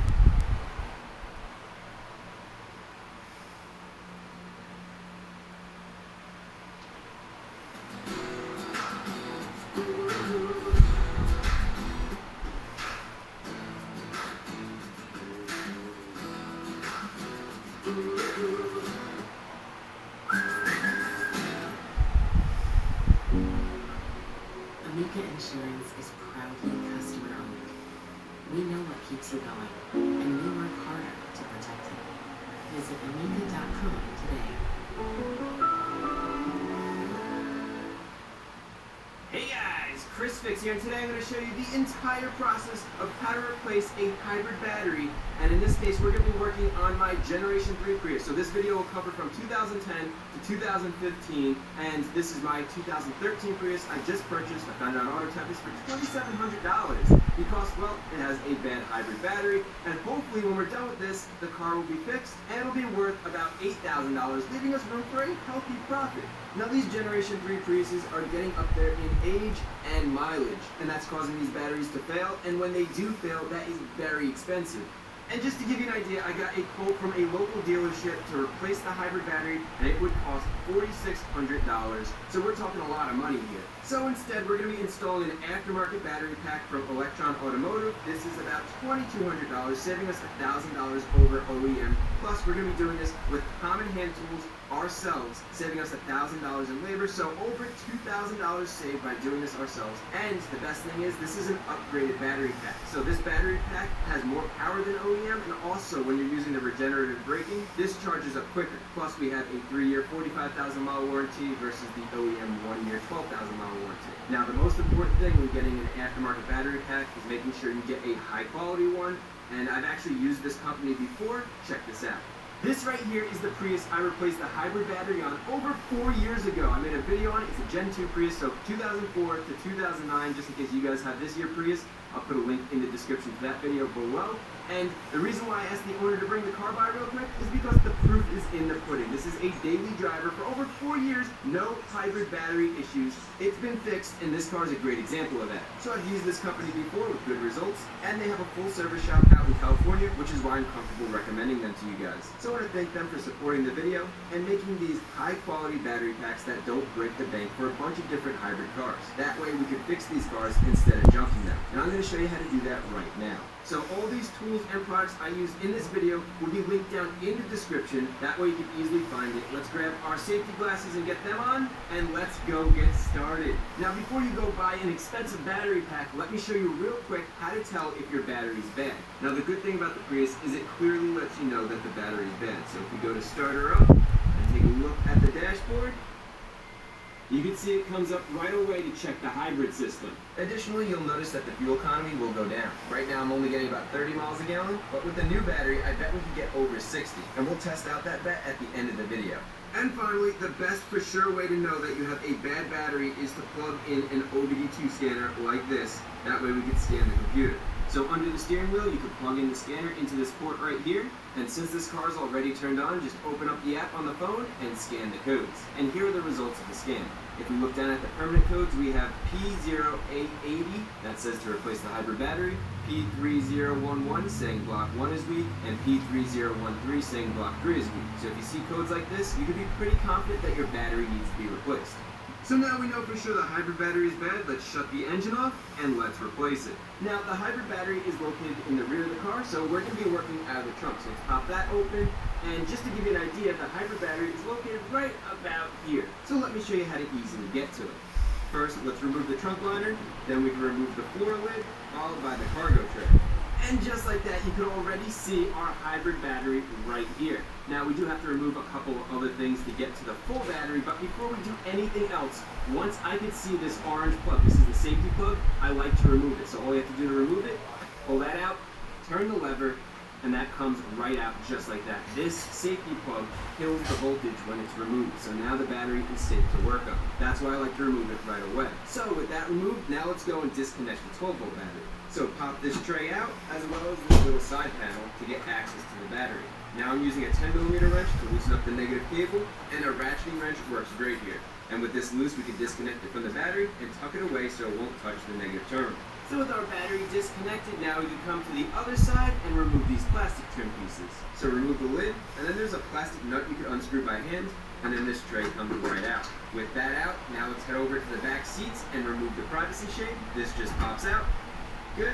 And then hold down both rear seats. And that quickly, we almost have access to our battery. There are only 2 pieces left that we need to remove. We have this interior piece right here, which we'll get our fingers under and pop up. But before we do that, there is a hidden bolt right about here. I'll show you how to get that out. And then we have our side interior piece, which we also want to remove so we can get to the side of the battery. So let's get this top piece off first. And to do that, come around to the passenger side here, pop that door open, and let me show you where that hidden bolt is right here. And this is a 10mm bolt, so let's break this loose, and then loosen it the rest of the way by hand. Good. So now with our rear bolt removed, we can come back around to the rear of the car, and we can pop this plastic trim piece out. Now the trick here is to get your fingers under the plastic, and you want one good strong pull. Just like that. Perfect. So now you can clearly see the battery, and you can also see why I'm saying we should remove this side panel here. It gets in the way. So to remove this side panel, we're going to sneak around to the passenger side, and we need to remove this right here. And to do that, it's going to be hard to see, but you have to press down on the seat cushion, and there is a bolt down there that you need to remove. Now this is a 12mm, so get a socket on there with an extension, break it loose, and carefully remove it the rest of the way so you don't drop it behind the seat. Good. So now what we're going to do to remove this piece right here with the vent, we're going to lift upwards like this, and then we're going to pull this part at the top outwards, like that, and this comes right out. So with the trim piece removed, you can see we have a filter right here. This is very important. If you have a Prius, check to see if you have this filter. Not every Prius has this filter, and if you don't, all this stuff that got caught up here will end up going into your electric fan, and it can cause your battery to overheat. If your battery overheats, it could go bad. That's expensive. This is cheap. So if you have a Prius, even if your battery's not bad, make sure you check and see if you have a filter. They didn't all come with filters. If you don't have a filter, I'll put a link in the description to where you can find one. It's inexpensive and can save you a ton of money because you don't want your battery getting hot. And if you do have a filter already, it's worth checking to make sure it's not clogged up like this one. That could also cause your battery to run hot. So let's clean it. Now on the side of the filter is a little tab. So just pull the housing off the tab, and then you can carefully pry the filter out, making sure you don't shake the dust off the filter. Now to clean the filter, just use some running water. It would actually be better if I flip this around and hit it from the other side. And now you can see all the dust is coming right off, no problem. And once this is clean, just give it a good shake to get all the water off, and we're ready to install our clean filter. So just reinstall it the same way it came out. And remember, on the side of the housing there is a hole. Just get that filter tab into the hole, and now the clean filter is installed. Beautiful. So with that filter nice and clean, we can come around to the back, and now we can remove our side trim piece. And to get that off, first we need to pop off this trim piece. So with 2 hands, give it one big pull. Beautiful. And now we can remove our side panel, and there are 4 fasteners holding this in. We have one right down here, we have one right there, we have one at the seatbelt, and we have one right there. So let's get those removed. So let's start at the tie down right here and loosen this 10mm bolt and remove it the rest of the way by hand. Then right above that is the cargo net tie down, which can be removed with a Phillips head screwdriver. And with that removed, let's remove the fastener over here under the seatbelt. And just get a small flathead screwdriver into the hole here and pry it out like so. And now this just comes right out. And finally, the last fastener is this tie down right here. So break this 10mm bolt loose. Good, and then we can loosen it up the rest of the way and remove it. Beautiful. And with all 4 fasteners removed, now we can pop this panel out, and we're going to start popping it out from this side right here. So now we just have to peel back this weather stripping and just set it off to the side. And that leaves us a little gap here we can work our fingers behind. You just want to get your finger right on the plastic clip and pop it out. So that's the plastic clip right there I was telling you to get your fingers on, so you're pulling on the actual plastic and not on this material because you could rip it off. You can actually see the glue from another clip that's supposed to be right there. Somebody pulled on this and ripped that clip off. I actually saw that clip earlier, and you can see somebody already has been in here. I also noticed on the battery there is a sticker or decal or something, or tape, whatever this is, that's not normally there from the factory. So I think somebody might have been inside this battery already. I'm not concerned because we're replacing all the internals, so we're going to have basically a brand new battery with new cells. But I'm curious to see what's inside, so let's finish up removing the side panel. Now just work your way along the top of this panel, popping it out as you go. For the seatbelt, you can lift this up and the seatbelt slides right out. And now this panel could come out completely. And with that removed, now we have plenty of room to get to the battery and disconnect it. But before we remove the battery, I want to epoxy this plastic piece back onto our interior trim piece. That way, we give our epoxy time to cure, and by the time we have to install this, it'll be good to go. So I'm using a strong 2-part epoxy, and always use a non-porous surface to mix this in. Then you just push out the amount you need, like that, and mix it together real quick until it's one uniform color, which takes about 10 seconds at most. Now we want to get this on here right away because this hardens pretty quickly. So work the epoxy into the material and spread it out like so.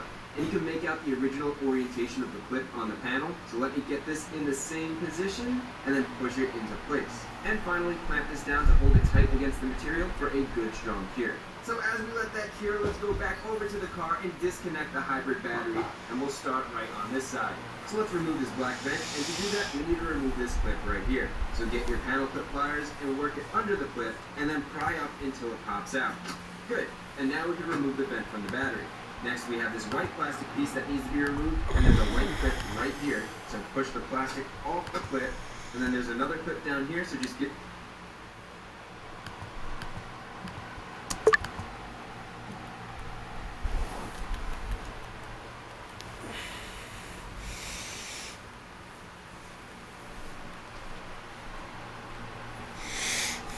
For a couple of exciting days. Warm days, windy days today, but the big story will be the heat, and there will be plenty of it. 78 is where we stand now, and we're on our way up. It's going to be a big afternoon no matter where you are in Arizona. For the moment, we've got clear skies all over the west. It's Arizona, Utah, California. Everybody's seeing plenty of sunshine. High pressure in control of your world, and this means no big changes, just a continued rise in temperatures. And even though today will be in the mid-90s, that's just the start of one of the warmest Easter weekends we've seen in a long time. So 80 in Surprise already, 81 in Mesa, come on Mesa, 70s across much of the rest of the valley. And look how warm we are across the whole state, 44 at Window Rock, Flagstaff at 47, mid-40s in Page, and 70s all along the Colorado River now.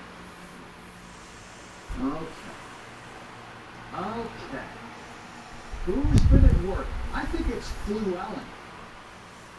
I think Fluellen is involved. Oh, an Easter scorcher. Oh, wow. Is this April 1st? Is there something that somebody got in and messed with the computer, Corey? I have no idea who is responsible for this Easter disaster. Oh, you know who? I think one of our top executives, Neil Wolf, could be responsible for this. That minus 10,000 day on Tuesday. I don't know, but that's tube top weather. Tube top? Yeah. Celeste, you will look for any reason to put on that tube top, I swear. Yeah, I'll be wearing it when it's see that 1 degree or 0 degrees. I'll be wearing it when it says 0 degrees. Yeah. I think Fluellen, she's got some weather experience. She's got traffic experience as well, Troy. Are you aware of this? Well, the funny thing was, I was just talking to her over here, and she's paying so close attention to the weather. I'm thinking, what's happening? Is she, like, really into the weather this weekend? This isn't...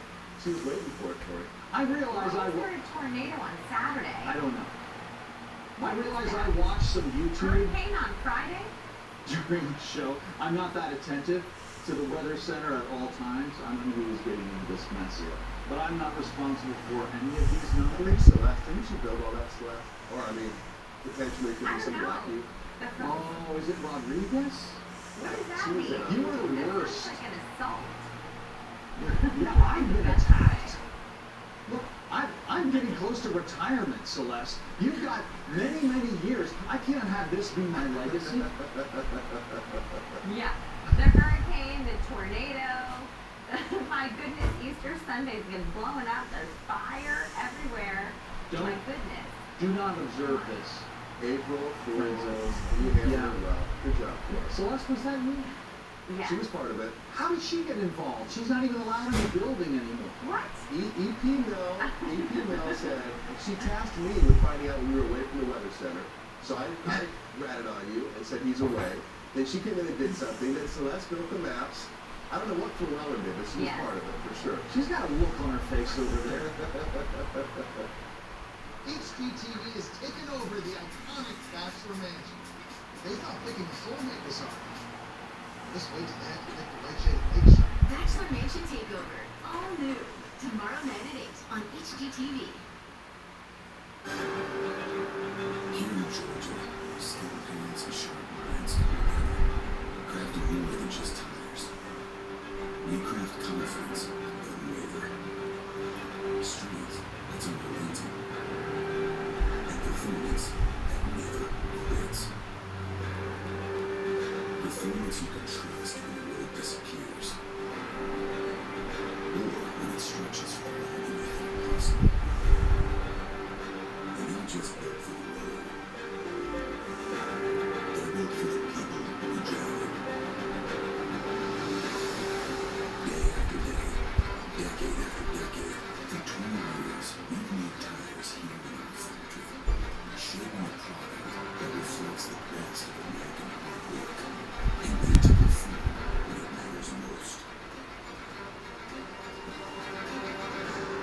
Inside these walls and down these halls, these are the people behind every tire, turning effort into excellence with pride in every detail. At Nitto Tire, we are proud to make them here, proud to make them ours, and we are proud to make them for you.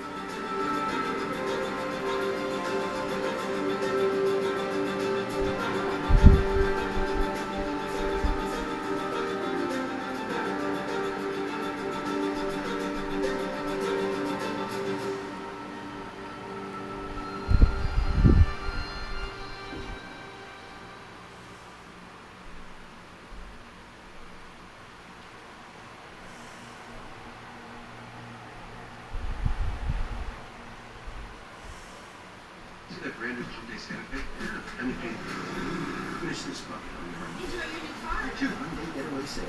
Get 0% APR for 60 months, plus 0 payments for 90 days on select Hyundai vehicles. Visit your local Hyundai dealer today. Hey Holmes, find me a 3-bedroom home in Atlanta. Near a Whole Foods. Show me the kitchens. Ready to see what you will find with Holmes AI? If you are in the market for a classic car, you're likely to find some good deals out there, but the ones that seem too good to be true probably are.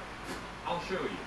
So it appears that Facebook is targeting classic car lovers with these ads. That's what led me to a website called You wanna go bowling for like an hour? I guess.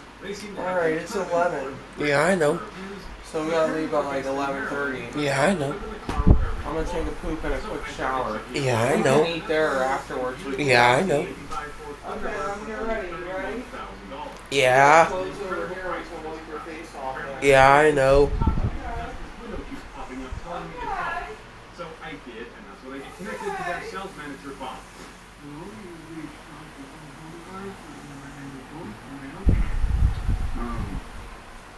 Hi, Bob. So I tell Bob that I'm interested in the T-Bird, and he tells me that he'll email me more info. What? I'll look forward to your email. Soon enough, Bob emails me more details about the car, including like 800 more features. He even sends me a vehicle inspection report and a video to convince me it's in good working condition. Everything's looking great and I'm feeling pretty assured, but I want to know what others are saying about Brown's Performance Motor Club. Because as much as I'd like to believe the testimonials who look like stock photo models, which they are, I need some independent reviews. So I search for Brown's Performance Motor Club on Google and I see it. They even have a phone number. But it's different from the number that I just called, and it's no longer in service. They don't even have their website with me, but I am able to find their YouTube channel, which they haven't uploaded to in over 2 years. But in the description, I do find their website, but it's different from the one that I went to. So I enter it, but it redirects me to a Honda dealership next door. Okay, I guess I'll just call the Honda dealership. Thank you for calling AcroBrown.com. Hi, I was looking for Brown Performance Motor Cars. Is this the same place or not the same place? Not the same place. They are no longer operating, actually. So, hold up. Brown Performance Motorcars isn't even in business anymore? Then who did I just talk to? And what's this Thunderbird that they claim to have?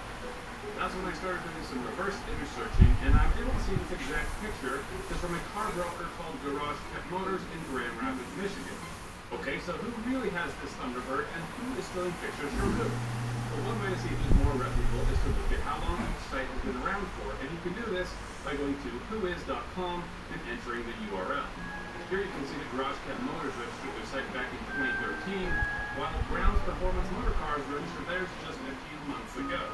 So it's a pretty good bet that Bob is the scammer, and he's stealing pictures from Garage Kept Motors, impersonating a business that isn't even around anymore because this helps him look reputable. And he wants me to send him an ID, which I do. Call myself Mike Roch.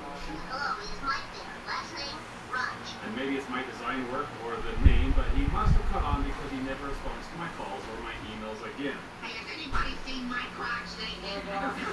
Okay, well, Bob got away. But there are plenty of other fish in this automotive scene, like this site called American Classic Cars, with nicer cars and even better pricing. Here's a 1970 Chevelle with only 9 miles, which I thought was interesting for a 54-year-old vehicle.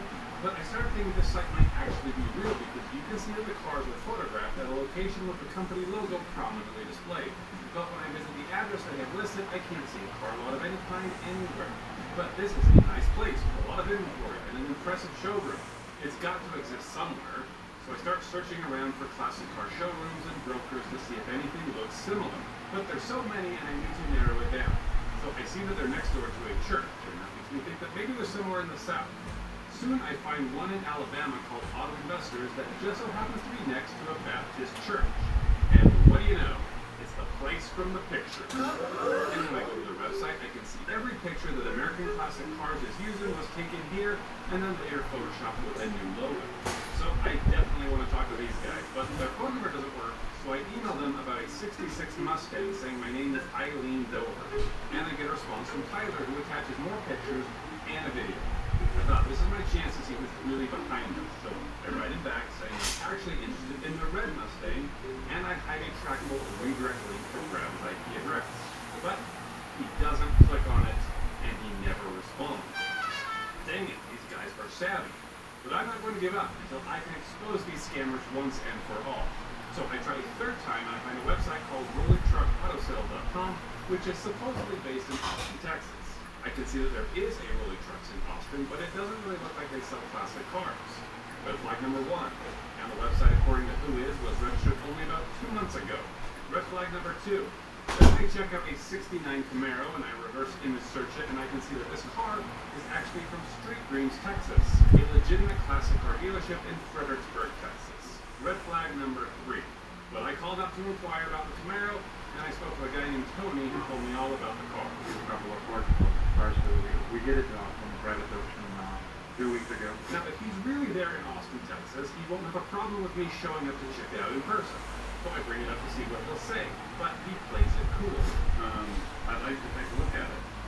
Where are located? I'm in the Dallas area. Yeah, give me a call back on Monday. We'll find it on Monday so we can schedule it. Now, I think he's bluffing, but I want to know for sure by talking to someone who actually works at the real Rolly Trucks and see if they know anything about this Tony. And the Street View has an actual number on the building, which is different from the one on the website. So let's see who answers. Buenas tardes, Rolly. Hi, is it Rolly Truck? Yes. Hi, is there a Tony there? No,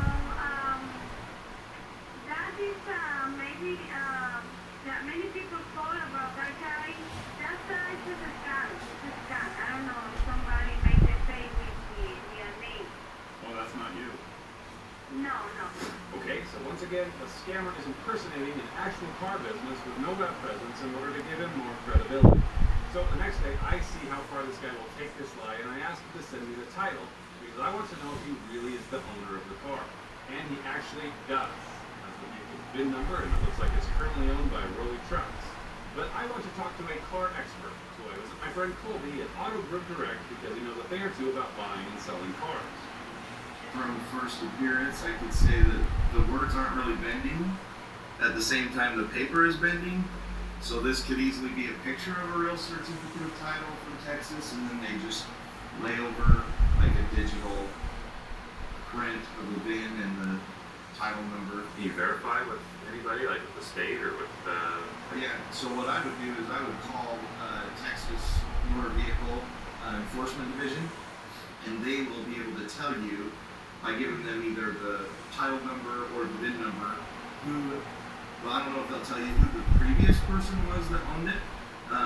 Like they don't disclose that information, but you could tell them who you're buying it from, and they will confirm whether that is accurate or not. It's like anybody can call? Yeah, we can call right now if you want. Yeah, call them up. So Colby calls up the Texas Motor Vehicle Enforcement Division to verify who the actual owner of the title is.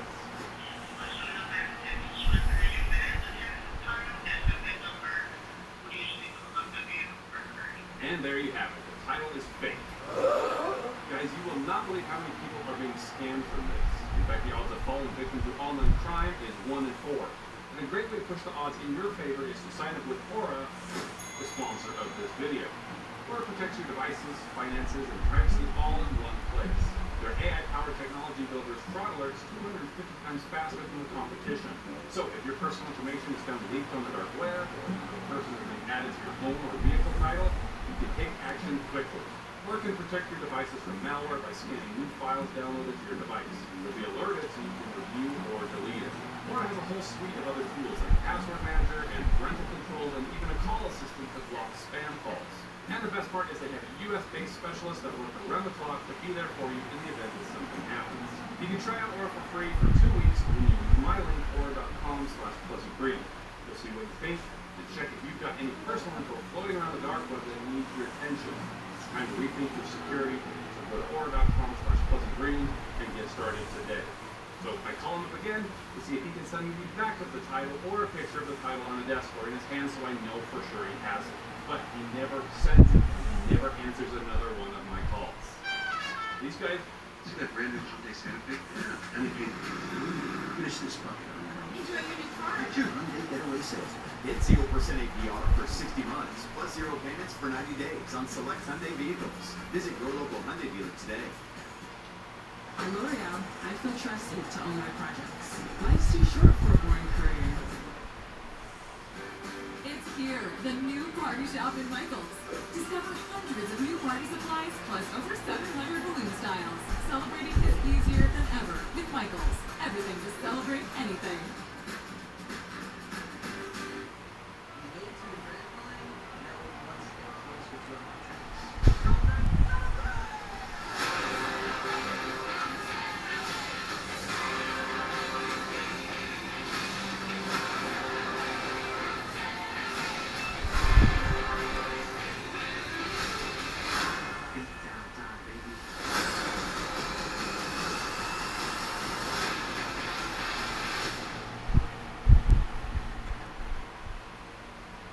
Smart, and I've got plenty of other people to go after. I chatted with Angela Graham, the general manager of the Auto Barn in North Carolina, where scammers have been stealing pictures of her inventory for years in order to scam others. Unfortunately, we do get calls from people that they either think they're kind of falling for it, but they haven't totally decided. They haven't sent any money, thankfully. But we also get calls from people that have sent money. It breaks my heart. It kills us because there's nothing we can do about it. We feel responsible because they've taken some of our photos, but we know that there's nothing we can do to stop that. It happens all the time online. And it's so frustrating because, you know, my office manager, Sherry, has been on the phone with some of these people and they just start breaking down and crying when they realize they've been scammed. And some of these people have spent thousands of dollars. So after hearing this, I was more determined than ever to catch one of these guys and teach them a lesson on honesty. So I found a fourth site called bndmotors.com, which has all the red flags of these other sites. I learned that it's been up for less than a week. Next, I check out the physical address, and it's a place in a very small town called Elkins, West Virginia, where there is an actual B&D Motors, but this doesn't look anything like a classic car dealership. It's more like a small mechanic shop. So I call up the number on the website, and there's no answer. But I do get a call back from a guy named Walter. Hey, this is Walter, B&B Motor. Sorry, I missed your call. Give me a call when you're ready. So I call back and I ask about the copper 1957 Corvette on their website. Yeah, $46,000. That's a great price. What's the catch? He tells me that I can visit, but he lets me know that they can also deliver. Do you sell? I mean, do you deliver, or do you give a showroom? Either way. He then tells me that he's going to send a bill of sale for me to sign, and he asks for my name. Yeah, so if you don't mind, give me your full name, your billing and delivery address, so I can draft up the paperwork, get it sent to you right away. Yeah, okay. My name is Q. Last name is spelled J-A-S-S. Okay. Q Jeff, 740 Levy Lane. And Walter's not picking up on my name, which makes me think that he's probably foreign. Perhaps somewhere around Europe where this site was registered. So I go ahead and I sign it, and then Walter sends me the invoice with the wiring instructions for his freight company. And there are hundreds of fake shell companies setting up bank accounts every day to receive money, and I've got to believe that this is one of them.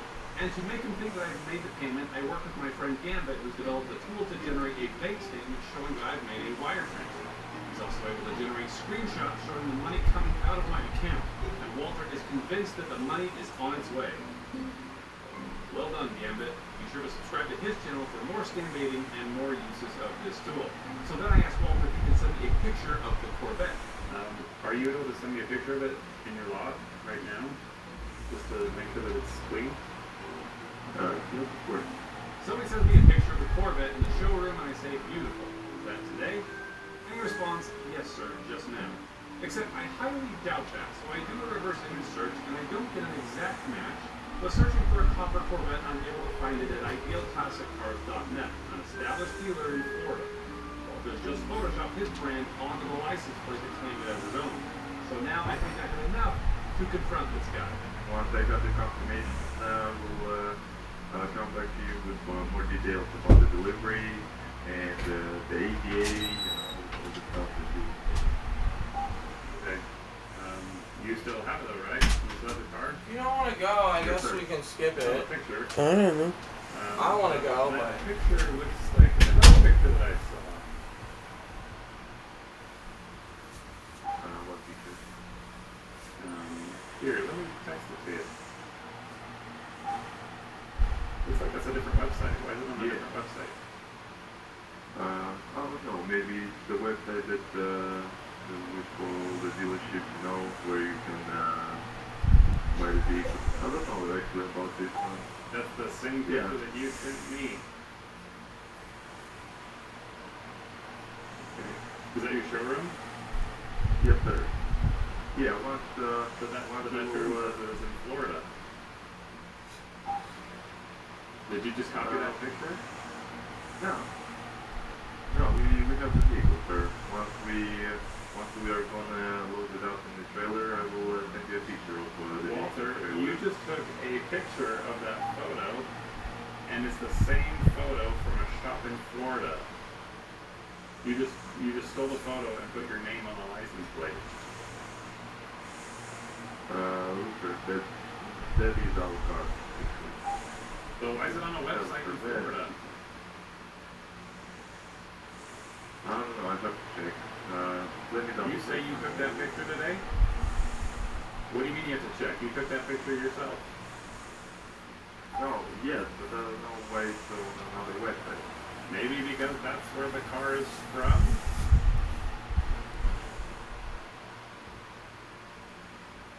No, sir, this can't be right. You're gonna tell me that it's not the same car? This is a 57 Corvette, sir. And the picture that you showed me is the 56 Corvette. Okay, look very closely at the picture. It's the same picture. You see a red car in the background. You see a Pennzoil sign. You see a checkered floor. They're the same picture. Walter, do I need to call my bank and cancel this transaction? No, sir. Maybe I need to talk to the manager. Is the manager there? Yes, sir. Let me bring him. Hey, George here from D&D Motors. Are you the manager? Yes, sir. I'm the manager. How can I help you? All right. Do you have access to the text messages? Yeah, of course. Alright, I'm gonna do a little exercise with you. I want you to look at the picture, the last picture that I sent, what's that guy call himself? Walter? Walter. Yeah, he sent me a picture of the 57 Chevy in your showroom. It's a scam. Website is full. Got our pictures from a website. Oh, so you're telling me that the other website is a scam? The other website that's been around for, they've been around for 15 years? And your website was set up a week ago, but you're the real one? A week ago? What do you mean, like a week? I mean, your website was set up less than a week ago. Maybe it was updated or... No, it was registered a week ago. George, are you really going to pretend like you're not trying to scam me? So if you have trust issues with us, we can make you a full refund, even though the trailer must be here like anytime. And George, you don't have the car. Look at that picture that I sent you. Look at the picture that he texted me. He said he took that picture today. Did you take that picture today? Yeah, that's exactly what. Okay, great. Now look at the link that I sent you. It's the exact same picture. It was taken over a year ago in Florida. And now you are going to tell me that that's fake and that yours is real? Sir, if you don't believe us, we're going to make you a refund. I just proved it to you. I don't know, what are these guys doing? What are they doing? They're just trying to be honest and sell cars. What are you doing? You just stole a picture of a car from another website and now you're pretending. You don't have the car. You're not even in West Virginia. Here at 15 Wilson Street. Okay, great. Go outside and take a picture of your lot and then send it to me. Go take a picture and send it to me. And I think there's no way that these guys are going to try and send me a picture. But about 30 minutes later, they actually do. And boy, is it a thing of beauty. It clearly is not from the same address, and they poorly pasted their logo on the building. It also might have been more believable if they had remembered to remove the Google arrow from their screenshot. I pointed all this out and I said, you are really bad at this. But he calls again to peddle this lie. Hello, Walter. Yes, sir. What would you like to do next? Well, we'll probably not buy a car from you since we don't have the car. Do you know if they already charged your account? Do we need to send you money back? How's that work for you? Not satisfied with all No, the I don't want the money. I just want you to apologize for trying to scam me. I apologize, sir. For trying to scam me? I apologize, sir. For what? For the stuff that I provide you with. For trying to scam me? Sure smells Sir, rust. look, I apologize. For trying to scam me? What are you apologizing for? An apology doesn't mean anything if you can't tell me what you're sorry for. Okay, I was not doing it right, and I want to apologize for you, sir. No. Okay. So you don't have the car then, right? We have it. I mean, Stop lying to me, Walter. I do not want to talk to you if you're just going to lie. okay, so you're right. I'm right? Yes, you're right. Are you happy now? Okay. Yes, I'm happy now. But I don't want you to scam anybody else. Okay, so how do we do this? How do we send you money back? Did they charge your account? Do you know about that? No, Walter. No. You did it pay? I mean, You want to send the money back to me? yeah, because you paid and you're not gonna have what you wanted, so I want to give your fund back to make it right. Would this guy have a conscience? Is he really feeling bad about what he tried to do? Yeah, that was a fake name anyway. It was a big thing? Yeah, it was a fake Okay, but how did you do that? Do what? How did you make all these screenshots and stuff that I received? The same way that you made your screenshots and invoices and websites and all your fake little Photoshop things. It's hard to do. You things right. You know, I thought that you paid already for the car, and I wanted to give you the refund, but I see that you made everything look real. Yeah, well, I don't want you to scare other people. You're probably scaring other people right now, and I just want you to stop. Okay. So, let's, stop hurting people, okay? Okay. Alright? Yes, sir. Alright, well, I'm gonna be watching, so, you, shut this, website down, and stay away from people who don't have the money to be spending on fake cars, okay?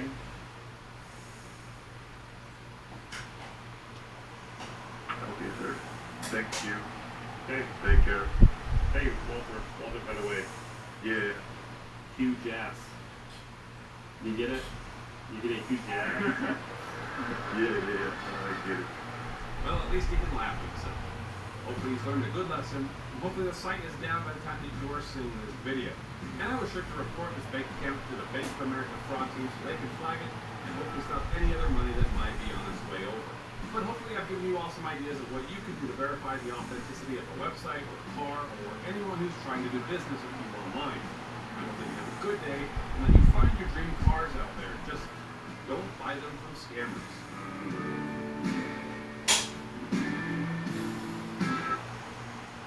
Tough jobs demand even tougher power tools. The Hercules 20-volt brushless platform from Harbor Freight is rigorously tested by professionals to make sure your tools work as hard as you do. Hercules combines power, durability, versatility, and value with the universal 20-volt battery system that powers every tool. Discover why so many Milwaukee and DeWalt users are making the switch to Hercules. Hercules, as good as the best for a whole lot less. Only at Harbor Freight. You wanna go, buddy, or no? You too tired? I don't know. It's up to you, man. I don't know. It's 11:30 almost. I don't know. You'll be up for like an hour. I don't know.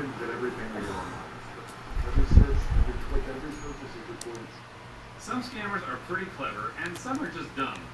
And today I've got a pretty dumb one, and I want to show you how I call them out. So there's a scammer out there living in Nigeria named Mr. Beckham. My friend Deo has been leading him on for over a year now. You can head on over to his channel to see what he's put this guy through. But Mr. Beckham is claiming to be a U.S. federal agent who distributes grant money to people in need. And Deo, who's been going by the name of Gary, offered to refer some clients to Mr. Beckham. But the first client that Deo referred to him was none other than yours truly. And I decided to go under the alias of Mike Roch. My crotch! My crotch! So I reached out to him. I said, "Good afternoon, Mr. Beckham. My friend Gary suggested that I contact you regarding a new grant available from the federal government. Would you please let me know if the application period is still open? I look forward to your response. Hakuna Matata, sincerely, Mike." And as you would expect, I got a response from Mr. Beckham that said, "Are you ready to fill the form now?" Wow, this guy doesn't waste any time, does he? He sent me a list of questions, and he said, "Send back answers to all the questions accordingly, sir. Hope you understand, sir." So then I make up a bunch of information and find some random house in Colorado that I claim is my address. And then I send it to him. But then he tells me that the next step is to upload my driver's license to the link that he's about to send me. So then I get a text message from ID.me with a link where I can upload my license. And either Mr. Beckham doesn't know what this text message from ID.me says, or he's hoping that I won't take the time to read it. Because it says your identity is being used to log into Colorado DLE to apply for government benefits or healthcare services. Do not click this link if you do not recognize this transaction. Please click the following link to upload a picture of your documents. Okay, so this isn't about a government grant at all. The scammer is just using that as a way to get me to verify my identity through ID.me because he's over at the Colorado Department of Labor and Unemployment website trying to file for unemployment benefits under my name. Or under Mike Roch's name. Has anybody seen my crotch naked? And if you think scammers in Nigeria can't qualify for unemployment benefits and find a way to get that money sent to them, you would be wrong. I made a whole video about this that you can go watch as soon as you're done with this one. And the government recently started implementing. Well, I think I might just go there to alone. prevent this kind of fraud, Oh, but I it looks can like come scammers have on. Do you already want found to? a way around Yeah. this. Okay, we'll So go for like an obviously hour, I then we didn't can do take a this nap. because I don't have an ID for my crop. So I just tell Mr. Beckham that the link is expired. So he sends me another It's a one. good but I just day, keep playing go dumb, see pretending like I'm too Sammy. old to figure it out. So then he gets frustrated and just cuts to the chase and tells me that I've qualified. Alright, whenever you're ready. Congratulations, Mr. I am already. We have verified your information and it shows that you have qualified to receive Okay. the grant. I got power ready. You want power ready?